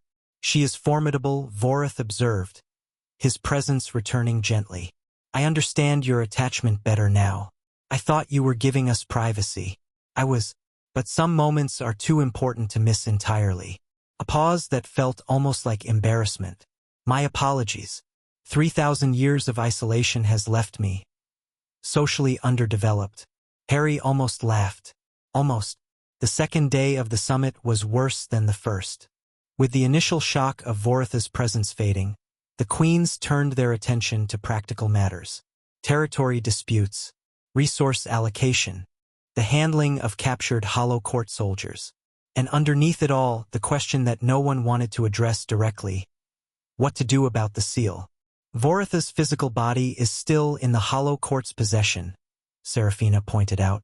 Or rather, whatever remains of their camp. If we're accepting his consciousness as reformed, what do we do with the shell? Destroy it, Celeste said immediately. If there's no body to return to, any second thoughts about the merger become irrelevant. That's not how it works, Vorith interjected silently. Destroying the body wouldn't affect me now. We're bonded at a level that transcends physical form. Harry relayed this, leaving out the editorial tone. Then what's the purpose of keeping it? Celeste demanded. Research, Yennefer said. The body of a primogenitor, even an empty one, is invaluable for understanding vampire origins. It's also a symbol, Amara added quietly. A reminder of what we came from and what we might become. It's a liability, Serafina countered. The Hollow Court might try to recover it. Others might see it as a rallying point. The safest option is elimination. The argument continued for hours. Harry stayed mostly silent, letting the queens debate, observing their dynamics. Serafina and Celeste formed a natural alliance, both wanting Vorith's influence minimized. Yennefer pushed for preservation and study. Kira balanced between factions, never committing fully to either side. And Amara advocated for approaches that everyone else found too radical. They've been doing this for centuries, Vorith observed. The same patterns, the same conflicts, the same inability to move past entrenched positions. Can you blame them? You're the reason they formed their alliance in the first place. I know, and I understand their resistance. Vorith's presence carried something that felt like exhaustion. But understanding doesn't make it easier to watch. They're so afraid of the past that they can't see the future. Eventually, a compromise was reached. The body would be moved to neutral territory, guarded by forces from all 5 courts, studied by Yennefer under supervision. Not ideal for anyone but acceptable to most. That's when everything went wrong. The attack came without warning. One moment they were discussing security arrangements. The next, explosions rocked the castle foundations, shattering windows and sending guards scrambling. "The pale hand," Kira said, already moving. "She followed us." "Impossible," Seraphina snapped. "These wards are ancient. Nothing could." Another explosion, closer this time. Harry felt the castle's protection straining, felt the dark power forcing its way through defenses that had stood for 1,000 years. "She has something," Harry said. "Something powerful enough to break through." "I sense it," Vorith confirmed. "Old magic. Very old. Something that shouldn't exist anymore." "We need to evacuate," Amara started. The wall exploded inward. Hollow court soldiers poured through the breach, moving with coordinated precision, targeting the queens and their guards. Harry caught a glimpse of the pale hand behind them, her shadow arm regrown, her white eyes blazing with triumph. "Did you think I'd let you build your precious alliance?" Her voice carried through the chaos. "Did you think I'd allow Vorith to be rehabilitated, accepted, legitimized?" Harry moved to intercept her, but other soldiers blocked his path. He fought through them, Vorith's experience guiding his movements, his blood-enhanced strength making short work of opponents. But there were too many. "Harry!" Ginny's voice, somewhere behind him. She was fighting too, sword flashing, holding her own against creatures twice her speed. The queens were scattered, each fighting separately, their guards forming defensive perimeters. The unified front from the meeting had shattered, replaced by chaos and individual survival. "We need to coordinate them," Vorith urged. "Together they could defeat this force. Separately they'll fall." "How?" "They don't trust each other enough to. Then we make them trust. Show them what cooperation looks like." Harry reached inside, finding the power they discovered during the battle against the Hollow Court. The golden light that had stopped armies. The force that could affect vampires without destroying them. He pushed it outward. Not to incapacitate this time, to connect. The light washed over the room, linking every vampire present in a web of shared awareness. Suddenly, the queens could feel each other's positions, intentions, capabilities. The chaos became coordinated. "What?" Seraphina started. "Fight together," Harry commanded.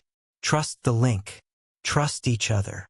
For a moment he thought they'd refuse, that centuries of rivalry and suspicion would override even magical coordination. Then Kira moved. She struck at a cluster of enemies threatening Amara's position, her blade singing through the air, her attack perfectly timed with a counterassault from Amara's guards. The link showed them where to be, when to strike, how to support each other. Seraphina and Celeste followed, their forces joining the coordinated defense. Yennefer's soldiers provided covering fire. Within minutes, the scattered chaos became a unified military response. The Hollow Court soldiers started falling. "No!" The pale hand's voice was raw with fury. "This isn't possible. They hate each other. They can't." "People surprise you when you give them the chance," Harry said, finally reaching her through the battle. "Something you might have learned if you'd spent less time planning conquest and more time understanding connection." "Connection," she laughed bitterly. "Connection is weakness. The strong stand alone. Then you've already lost." Harry struck, not with weapons, with power. The golden light focused, concentrated, driving into the pale hand with force that should have ended her. But she had her own power. That shadow arm absorbed his attack, dispersed it, turned it back against him. They struggled, light against darkness, ancient forces grinding against each other. She has an anchor, Vorith realized. Something tying her to the old magic. That's how she broke through the wards. Where? Her arm. The shadow arm isn't just regeneration. It's a conduit. Destroy it and she loses her enhanced power. Harry pushed harder, driving the golden light toward that shadow arm, trying to overwhelm its defenses. The pale hand resisted, her white eyes wide with strain, sweat beading on her ancient face. "You can't win this," she gasped. "I've had 3,000 years to prepare. And I've had 3,000 years of experience to draw on. Harry felt Vorith lending his strength, their combined will focusing into a single point. You prepared for a world that doesn't exist anymore. For enemies who don't work together. For a Sanguis Rex who was just a vessel. The golden light intensified. I'm not a vessel. I'm a partner. And right now, you're facing two beings who've decided they're not going to let you destroy everything. The shadow arm cracked. The pale hand screamed. That same terrible sound from the London battle, amplified by the castle's acoustics, and the darkness shattered.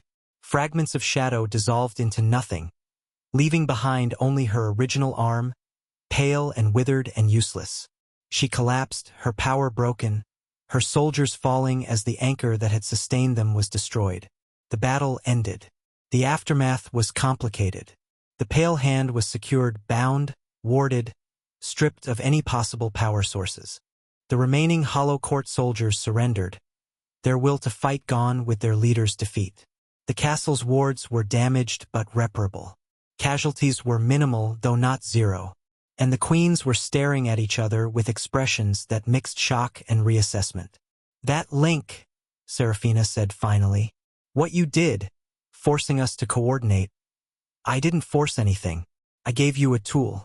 You chose to use it. Don't play word games with me, Sanguis Rex. What you did was unprecedented, invasive, and... She paused, as if the next word cost her something. Effective. It worked because you let it work, because for a few minutes you trusted each other enough to fight together instead of separately. A temporary measure, Celeste said sharply. Don't imagine this changes anything fundamental. Why not? Amara's voice was quiet but carried. Why can't this change things? We just proved that cooperation is possible. That when we work together, we're stronger than any enemy. Working together against a common threat is different from working together in general. Once the threat is gone, the old dynamics will reassert themselves. Will they? Harry stepped forward. Or is that just what you're used to? What you expect because it's what's always happened? Celeste glared at him. You presume to lecture us about our own nature? I presume to offer alternatives. The link I created, it wasn't mind control. It was communication. A way to share information and coordinate action without the barriers of suspicion and rivalry. Harry met her eyes. What if that kind of connection was always available? Not forcing cooperation, but making it easier. Possible. You're describing a fundamental restructuring of vampire society. I'm describing evolution, change. The thing that every species has to do to survive. Harry gestured at the damaged hall, at the captured prisoners, at everything they just fought through. The Hollow Court won't be the last threat. The world is changing in ways that will challenge all of us. We can face that together or we can face it divided. I know which option I prefer. Silence stretched through the room. Then, surprisingly, Kira spoke. I propose we extend the trial period. From 6 months to 1 year, with regular summits to assess progress and address issues. She looked around at the other queens. Whatever you think of the Sanguis Rex and his companion, he's proven something today. Cooperation is possible. The question is whether we have the wisdom to pursue it. Seconded, Amara said immediately. Yennefer nodded. I support this motion. Seraphina hesitated, calculations visible behind her eyes. Finally, I will consider the proposal, with reservations. All eyes turned to Celeste. She stood rigid, her hatred of Vorith warring with the practical reality of what had just happened. For a long moment, Harry thought she'd refuse. That centuries of grudge would overcome the evidence of her own experience. 1 year, she said finally, with the understanding that any sign of betrayal, any indication that this partnership serves Vorith's interests over ours, will result in immediate termination of the partnership and the participants. Understood, Harry said. We wouldn't expect anything less. Later, Harry found a quiet moment with Amara. The oldest queen was standing by a window, looking out at the mountains, her ancient face carrying an expression that might have been hope or might have been fear. You took a tremendous risk, she said without turning. Linking the queens like that, forcing them to experience each other's perspectives. It wasn't forcing, just facilitating. The distinction matters less than you think. What matters is that you did it, that you had the power and the will to impose connection on beings who have spent centuries avoiding it. Is that a criticism? It's an observation. Amara finally turned to face him. You're becoming something none of us fully understand. The merger with Vorith accelerated your development in ways I didn't anticipate. You're not just a bridge anymore. You're becoming something that could reshape the world. That sounds ominous. It's meant to be. Amara stepped closer. I supported you in that meeting. What? Power like yours comes with responsibility. And responsibility mishandled can become tyranny. Her ancient eyes were serious. You forced connection today because you believed it was right, because the ends justified the means. But that logic leads to dark places if it's not checked. You didn't intend harm. I know. But intention isn't always enough. Amara placed her hand on his arm, the first time she'd touched him directly. I want you to succeed. Want this partnership to work. But I've seen beings with good intentions become monsters because they lost sight of limits.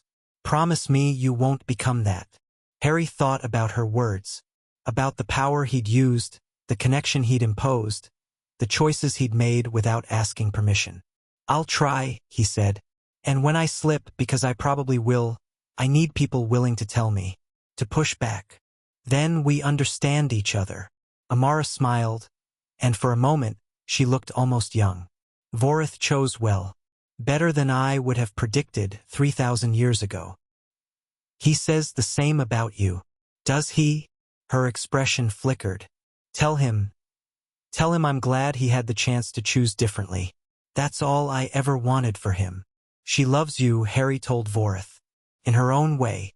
Always has. I know. And I love her. Vorith's presence carried old emotion. That's what made everything so painful. Hurting the people who cared about me most because I couldn't see past my own grief. That's not who you are anymore. No, but it's who I was. And I'll carry that with me forever. Harry looked at Amara, at this ancient being who had waited 3 millennia for something she wasn't sure she'd ever see. He says he loves you too, Harry said quietly. And he's grateful. For everything.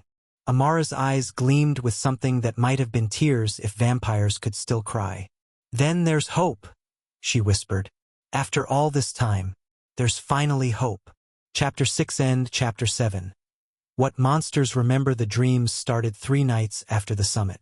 Harry woke gasping, images burning behind his eyes. Cities in flames, beings of terrible beauty walking through destruction. A grief so vast it threatened to swallow everything. Those were my memories, Vorith said quietly. I'm sorry. I didn't mean to share them. What was that place? The city? Atlantis. Though that's not what we called it. Vorith's presence carried ancient sorrow. The last great city of the primogenitors. I watched it fall. Harry sat up in his bed at Kira's fortress. The mountain air cold through the window he'd left open. His friends were asleep in nearby rooms. The queens had returned to their territories after the summit, leaving behind tentative agreements and fragile hope. But the dreams had shown him something else. Something that felt important. Show me more, Harry said. I need to understand where we came from. What the primogenitors really were. Are you sure? These memories are painful. I'm sure. If we're going to be partners, I need to know your history. The real history, not just fragments. Vorith was silent for a long moment. Then very well. But not through dreams. Dreams are uncontrolled. Overwhelming. There's a better way. What way? Blood memory. A technique the primogenitors used to share experience directly. It requires trust, openness, vulnerability from both parties. A pause. It will show you everything I was. The glory and the horror. Are you prepared for that? Harry thought about what he'd already seen. The destruction. The grief. The monster Vorith had become before his imprisonment. Yes, he said. Show me. The experience was nothing like the dreams. Harry found himself standing in a place that wasn't quite real, a mindscape constructed from shared consciousness, where memory could become environment. Vorith stood beside him, appearing for the first time as a separate being rather than a presence in Harry's mind. He was beautiful, tall and elegant, with features that seemed to shift between human and something older, something more complete. His eyes held depths that suggested millennia of existence. "This is how I appeared before the madness," Vorith said. "Before grief twisted me into something unrecognizable. You looked human. The primogenitors were the template from which humanity descended. Or rather, humanity is what we became when we chose mortality over stagnation." Vorith gestured, and the mindscape shifted around them. "Let me show you the beginning." They stood in a garden that made the most beautiful places on Earth look pale and incomplete. Trees reached toward a sky filled with colors Harry had no names for. Beings walked among the plants. Primogenitors, he realized, each one radiating the same sense of completeness he'd begun to feel in himself. "We existed for millions of years," Vorith narrated. "Immortal, powerful, connected to the fundamental forces of creation. We shaped worlds, explored realities, built civilizations that spanned dimensions. What happened? We stopped growing. The garden began to wither as Vorith spoke. Immortality meant we never had to change, never had to evolve. We became stagnant, repeating the same patterns, thinking the same thoughts, existing without truly living." "So you created humans?" "Some of us did. They believed that mortality, the pressure of limited time, would force evolution, growth, change." Vorith's expression was complicated. "They were right. Humanity evolved faster in 100,000 years than we had in 100 million. But the cost was everything we'd been." The mindscape shifted again. Now they stood in what Harry recognized as ancient Egypt, but different, grander, stranger, touched by power that modern humans couldn't imagine. "I refused to accept that choice," Vorith continued. "I tried to find a third way, create beings with human adaptability but primogenitor immortality. The result? Vampires. Yes, but they were incomplete, flawed. They gained immortality but lost the connection to creation that made us what we were. They became predators instead of creators." Vorith's voice carried old grief. "I thought I could fix it, refine the process, find the perfect balance. But you couldn't." "No. And in trying, I made things worse. Created variants that were more monstrous than the originals. Caused conflicts that destroyed entire civilizations." The mindscape darkened, showing scenes of war and destruction. The other primogenitors who remained, the ones who hadn't chosen mortality or monstrosity, intervened. "Sealed me away before I could do more damage." The queens. They weren't queens then, just my followers who had seen enough, who decided that stopping me was more important than their loyalty. Vorith paused. "They were right to do it. I was lost in obsession, unable to see the harm I was causing." Harry absorbed this.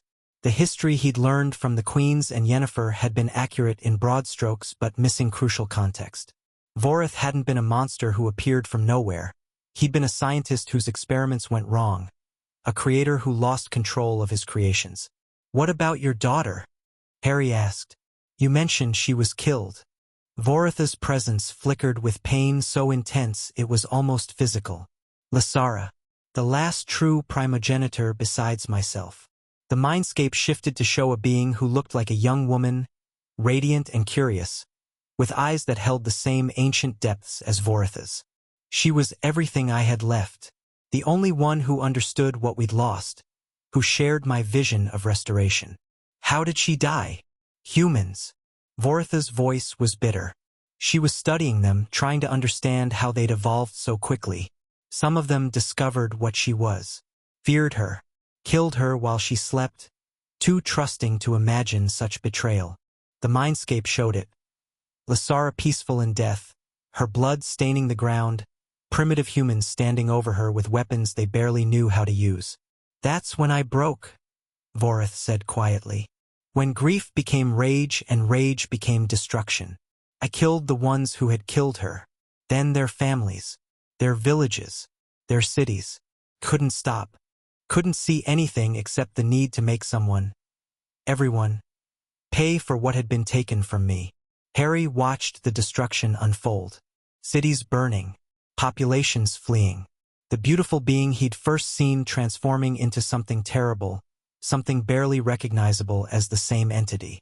By the time the Queens sealed me away, I'd killed millions, destroyed civilizations that took humans millennia to rebuild.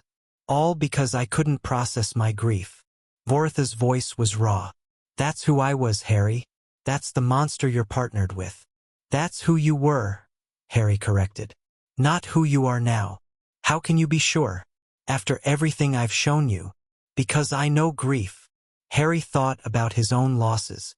His parents. Sirius. Everyone who had died because of the wars surrounding him. I know what it's like to feel pain so deep you want to destroy everything just to make it stop. The difference is I had people who pulled me back. You didn't. I had Amara. But you'd already pushed her away. Already lost yourself too deeply to hear her. Harry met Voritha's ancient eyes. That's not an excuse.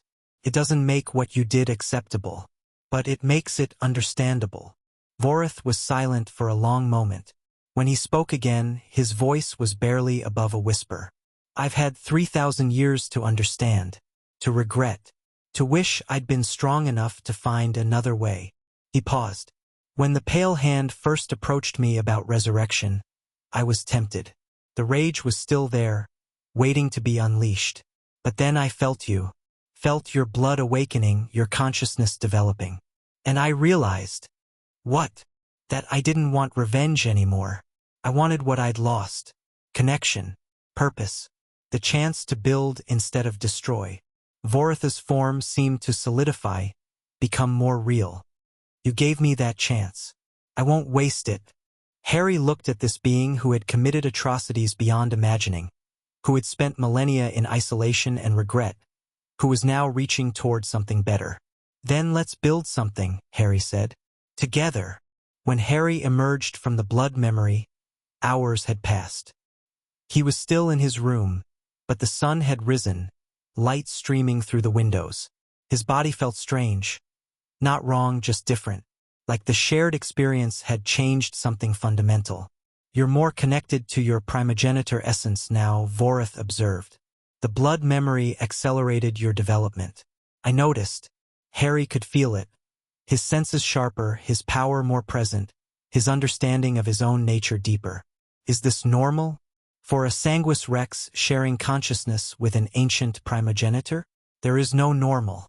We're creating new territory with every moment. A knock at the door interrupted them. Harry! Hermione's voice. Are you all right? You've been in there for 12 hours. He opened the door to find his friends waiting, their faces mixing concern and curiosity. I'm fine. Vorith was showing me his memories. The real history of the primogenitors.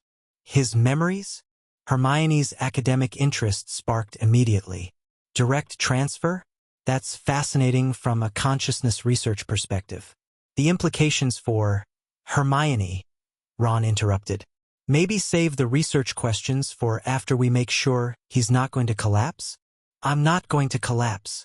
Harry stepped into the hallway. But I need to tell you what I learned. It changes things. They gathered in a small sitting room, Harry, Ron, Hermione, Ginny. Harry shared what Vorith had shown him, the history of the primogenitors, the origins of vampires, the tragedy that had led to 3,000 years of conflict. When he finished, Hermione was already making notes. Ron looked thoughtful. And Ginny? He killed his daughter's murderers, she said quietly. I understand that impulse. Ginny, not saying it was right. Obviously it wasn't. Millions of people died because he couldn't control his grief. But understanding why someone becomes a monster is different from excusing what they did. She met Harry's eyes. And if he's genuinely changed, genuinely trying to be better, that matters. That's very philosophical of you, Ron said. I've been thinking about it a lot, ever since Harry merged with him. Ginny shrugged. Someone had to try to understand what this partnership really means. Your friends are remarkable, Vorith observed. Each of them processing this in their own way, yet all of them supporting you. They've had practice. I put them through worse. There's something else, Harry said aloud. The blood memory changed me, accelerated my development. I can feel more now, the primogenitor essence is stronger. Changed you how? Hermione asked. Harry held up his hand. Golden light flickered across his fingers, more controlled than before. The power I used during the battle, the link I created between the queens. I understand it better now. It's not just something I can do. It's what I am. You're becoming a primogenitor, Hermione breathed. A true one. Not just a throwback or a bridge. Maybe. Vorith thinks so. Harry let the light fade. But that brings responsibilities. And risks. What kind of risks? Amara warned me after the summit.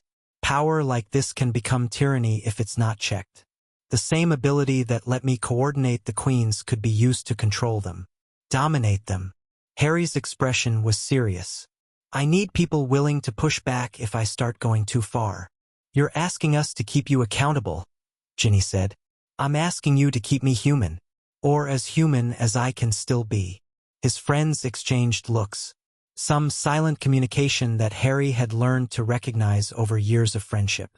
We've been doing that since we were 11, Ron said finally. Keeping you from doing stupid things, not the human part.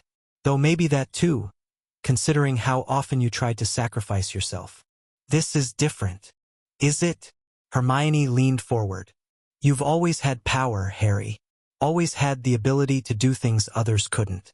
We've always been the ones who helped you use it responsibly. This is just more of the same. With higher stakes. Stakes are always high with you. We're used to it. Hermione smiled, though it was tired. But yes, we'll watch. We'll push back. We'll tell you when you're being an idiot. That's all I ask. The days that followed settled into a rhythm. Harry continued his training, but it was different now. Less about learning techniques and more about understanding his nature.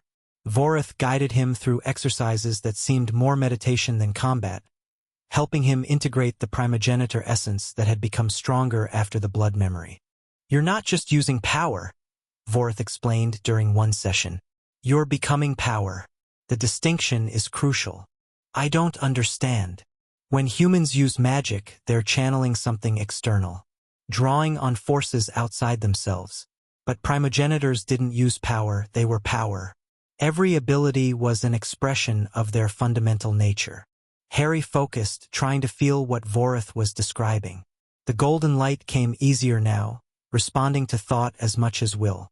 That's it, Vorith encouraged. Don't think of the light as something you're creating. Think of it as something you're revealing. A part of yourself that was always there. The light expanded, filling the training room with soft radiance. Harry could feel its nature, not energy exactly, but intention. Will made manifest. The fundamental force that had allowed primogenitors to shape reality. How far does this go? Harry asked. What are the limits? The primogenitors at their height could reshape matter, bend time, create or destroy on a scale humans can't imagine. But those abilities took millions of years to develop.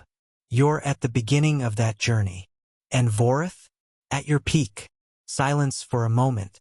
Then, I could do things that still frighten me to remember, but I lost myself in that power. Let it define me instead of serving a greater purpose. That's why the queens were able to stop me. Not because they were stronger, but because I'd hollowed myself out. Become nothing but power with no wisdom to guide it. I don't want that to happen to me. Neither do I. That's why we practice control before we practice capability. Why we build understanding before we build strength. Harry let the light fade, returning to normal awareness. His body was tired in ways that physical exertion couldn't explain, like his soul had been exercising. What's next? Next, we test something I've been hesitant to try. A deeper level of partnership. Deeper how? So far, we've been two consciousnesses sharing one body. Coordinated but separate. But the primogenitors didn't just share space, they merged. Became something greater than the sum of their parts. Vorith's presence shifted. Became more intense. If we truly merged, even temporarily, we could access abilities neither of us could reach alone. You're talking about becoming one being, for brief periods, with clear boundaries and safeguards. Vorith paused. It's risky. We might not be able to separate cleanly afterward. We might change each other in ways we don't anticipate. But it would give us capabilities that could make the difference in the conflicts ahead. Harry considered this. The implications were staggering, literally losing himself in another consciousness, becoming something unprecedented. Let me think about it, he said. Talk to my friends. Make sure everyone understands what's at stake. Of course, this isn't a decision to make lightly. Harry found Ginny in the fortress's garden. She discovered it weeks ago. A small courtyard where someone had planted flowers that somehow survived the mountain climate. She came here when she needed to think. You have that look, she said without turning as he approached. The one that means you're about to tell me something I won't like. Is it that obvious? After all these years? Yes. Harry sat beside her on a stone bench, looking at the flowers. They were varieties he didn't recognize, probably species that didn't exist in the normal world. Vorith wants to try something new, a deeper merger. Temporary, but more complete than what we've been doing. Ginny was quiet for a moment. What does that mean exactly? Right now, we're like two people in the same room. We can talk, share space, coordinate. But what he's suggesting is more like becoming the same person, for short periods. And you're considering it? It would make us stronger, more capable, better able to face whatever comes next. Harry paused. But it would also change things. Change me. Would you still be you? Afterward. I don't know. That's the honest answer. Ginny finally turned to face him. Her expression was complicated. Fear and love and frustration all mixed together. I've watched you change so much since this started. The Harry who walked into my brother's compartment on the train. He's still there, but he's buried under so many layers now. Power, responsibility, ancient consciousness. She reached out, touching his face. I'm afraid of losing you. Not to death, to transformation. Becoming something I don't recognize. I'm afraid of that too. Then why are you considering it? Because people are counting on me. The queens, the vampires who want peace, humans who don't even know about the world hidden alongside them. If being stronger helps protect them. You don't have to save everyone, Harry. That's what you always forget. You're allowed to have limits. Allowed to say no. I know. But I also know what happens when people with power choose not to use it. Other people suffer. People who trusted them, who needed them. Harry took her hand. I'm not saying yes to Vorith's proposal. I'm saying I need to think about it. Weigh the risks against the benefits. And you want my opinion? I want more than that. If I do this, if I change in ways we don't anticipate, I need you to be there. To remind me who I was. Who I should be. Ginny was quiet for a long moment. Then she leaned forward and kissed him. Not passionate, but fierce. Claiming something before it could be lost. I'll be there, she said when they separated. Whatever you decide, whatever you become, I'll be there to pull you back if you go too far. That's all I ask. It's more than enough. She stood, pulling him up with her. Now come on. Hermione's been analyzing something all morning, and she looks like she's about to burst if she can't share it. Hermione had taken over a small room in the fortress, covering every surface with notes and diagrams. Finally, she said when Harry and Ginny arrived. I've been waiting for you. What did you find? Connections, patterns, things that don't make sense unless. She trailed off, gathering her thoughts. I've been studying everything, Yennefer's research, the documents from Amara, the histories Vorith shared with you. And I think I've figured out what the Pale Hand was really trying to do. We know what she was trying to do. Resurrect Vorith. No, that's what she said she was trying to do. But look at this. Hermione pointed to a diagram covered in lines and symbols. The vessel ritual she was preparing, it wasn't just about transferring consciousness. It was about binding, controlling. Harry leaned closer. Controlling Vorith? Controlling the combined entity. You and Vorith merged, but with her as the anchor, the directing intelligence. Hermione's expression was grim. She didn't want to resurrect Vorith. She wanted to possess both of you, become a primogenitor herself by hijacking the merger. Is that possible? Harry asked Vorith. Theoretically, the ritual she described could have included binding elements I didn't recognize. If she'd been the one to initiate the merger instead of you, we'd both be her puppets right now. That's not all, Hermione continued. The shadow arm, the one Harry destroyed during the summit attack, it wasn't just a weapon. It was a prototype, a test of the binding magic she'd been developing. A test for what? For controlling primogenitor essence directly. If she'd perfected it, she wouldn't have needed you at all. She could have bound Vorith's consciousness to herself, become the vessel on her own terms. Harry processed this. The implications were staggering. The Pale Hands plan had been far more sophisticated than anyone realized. She hadn't been trying to resurrect a monster. She'd been trying to become one. Where did she get this knowledge? This magic? That's what I can't figure out. Hermione pointed to another set of documents. The binding techniques she used, they're not vampire magic. Not human magic. They're something older. Something that predates both. Do you recognize any of this? Harry asked Vorith. Some of it. These are primogenitor techniques, corrupted and modified. But the specific applications, Vorith's presence shifted, troubled. Someone taught her. Someone who understood our magic at a fundamental level. Another primogenitor? There are none left. Unless, a long pause, unless someone found a way to preserve knowledge that should have been lost. An archive. A repository. Vorith thinks someone taught her, Harry said aloud. Another primogenitor, or at least their preserved knowledge. That would explain the sophistication. Hermione made notes rapidly. But where would she find something like that? The primogenitors have been gone for millions of years. There were sanctuaries, Vorith said. Places where we stored knowledge too dangerous to keep in active memory. I thought they'd all been destroyed or lost, but he says there might be hidden repositories. Places where primogenitor knowledge was stored. If the Pale Hand found one of those, she might have access to power we haven't even imagined. Hermione's expression was worried. And she escaped the summit. She's still out there. With enough knowledge to try again. Harry felt cold. We need to find those repositories before she does. Do you know where they are? I remember some locations. But it's been 3,000 years. The world has changed. Continents have shifted. Cities have risen and fallen over the places we once knew. Some, Harry relayed. But the information is ancient. We'd need to search. Then we search. Ginny's voice was determined. Before she rebuilds her power. Before she tries again.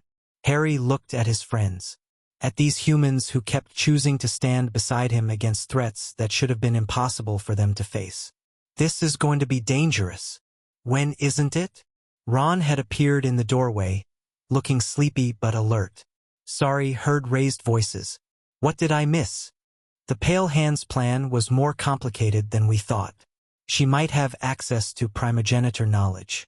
We need to find her before she uses it. Cool. So, hunting ancient magical repositories that might destroy the world. Tuesday. Basically. Despite everything, Harry laughed. Ron always had a talent for cutting through tension. Yeah, Tuesday. Your friends have an admirable capacity for facing impossible situations with humor, Vorith observed. It's how we survive. Laughing at things that should terrify us. Perhaps I should learn that skill. It seems useful. 3,000 years alone probably didn't help with humor development. No, it did not. That night, Harry made his decision. He found Ginny in his quarters, waiting for him. She knew, of course she knew. They'd been together long enough that words weren't always necessary. You're going to do it, she said. The deeper merger. I have to. If the Pale Hand has primogenitor knowledge, if she's preparing something bigger, I need every advantage I can get. Even if it changes you? Especially then. Harry sat beside her. I've been thinking about what you said. about losing me to transformation. And you're right, there's a risk. But there's also a risk in staying weak when I could be stronger. People could die because I was too afraid to grow. People could also die because you grew too fast and lost control. I know. That's why I need you. Need all of you. Harry took her hands. The merger won't happen until we have safeguards in place. Ways to pull me back if something goes wrong. Vorith agrees. He doesn't want this to become another tragedy either. Ginny was quiet for a long moment. Then she nodded. Okay, I trust you. Not because I think this is safe, it obviously isn't, but because I've watched you make impossible choices before. You usually find a way to make them work. Usually isn't always. No, but usually is enough to bet on. She squeezed his hands. When will you do it? Tomorrow. We're going to start with short attempts, build up gradually. And if anything feels wrong, we stop immediately. I'll be there. Ginny, you don't have to. I'll be there. Her voice left no room for argument. If you're going to risk everything, I'm going to watch. Make sure you come back to me. Harry looked at her. This woman who had loved him through impossible things, who kept choosing him despite every reason not to. I love you, he said. I don't think I say that enough. You don't. But you show it in other ways. She smiled. Now get some sleep. Tomorrow's going to be interesting.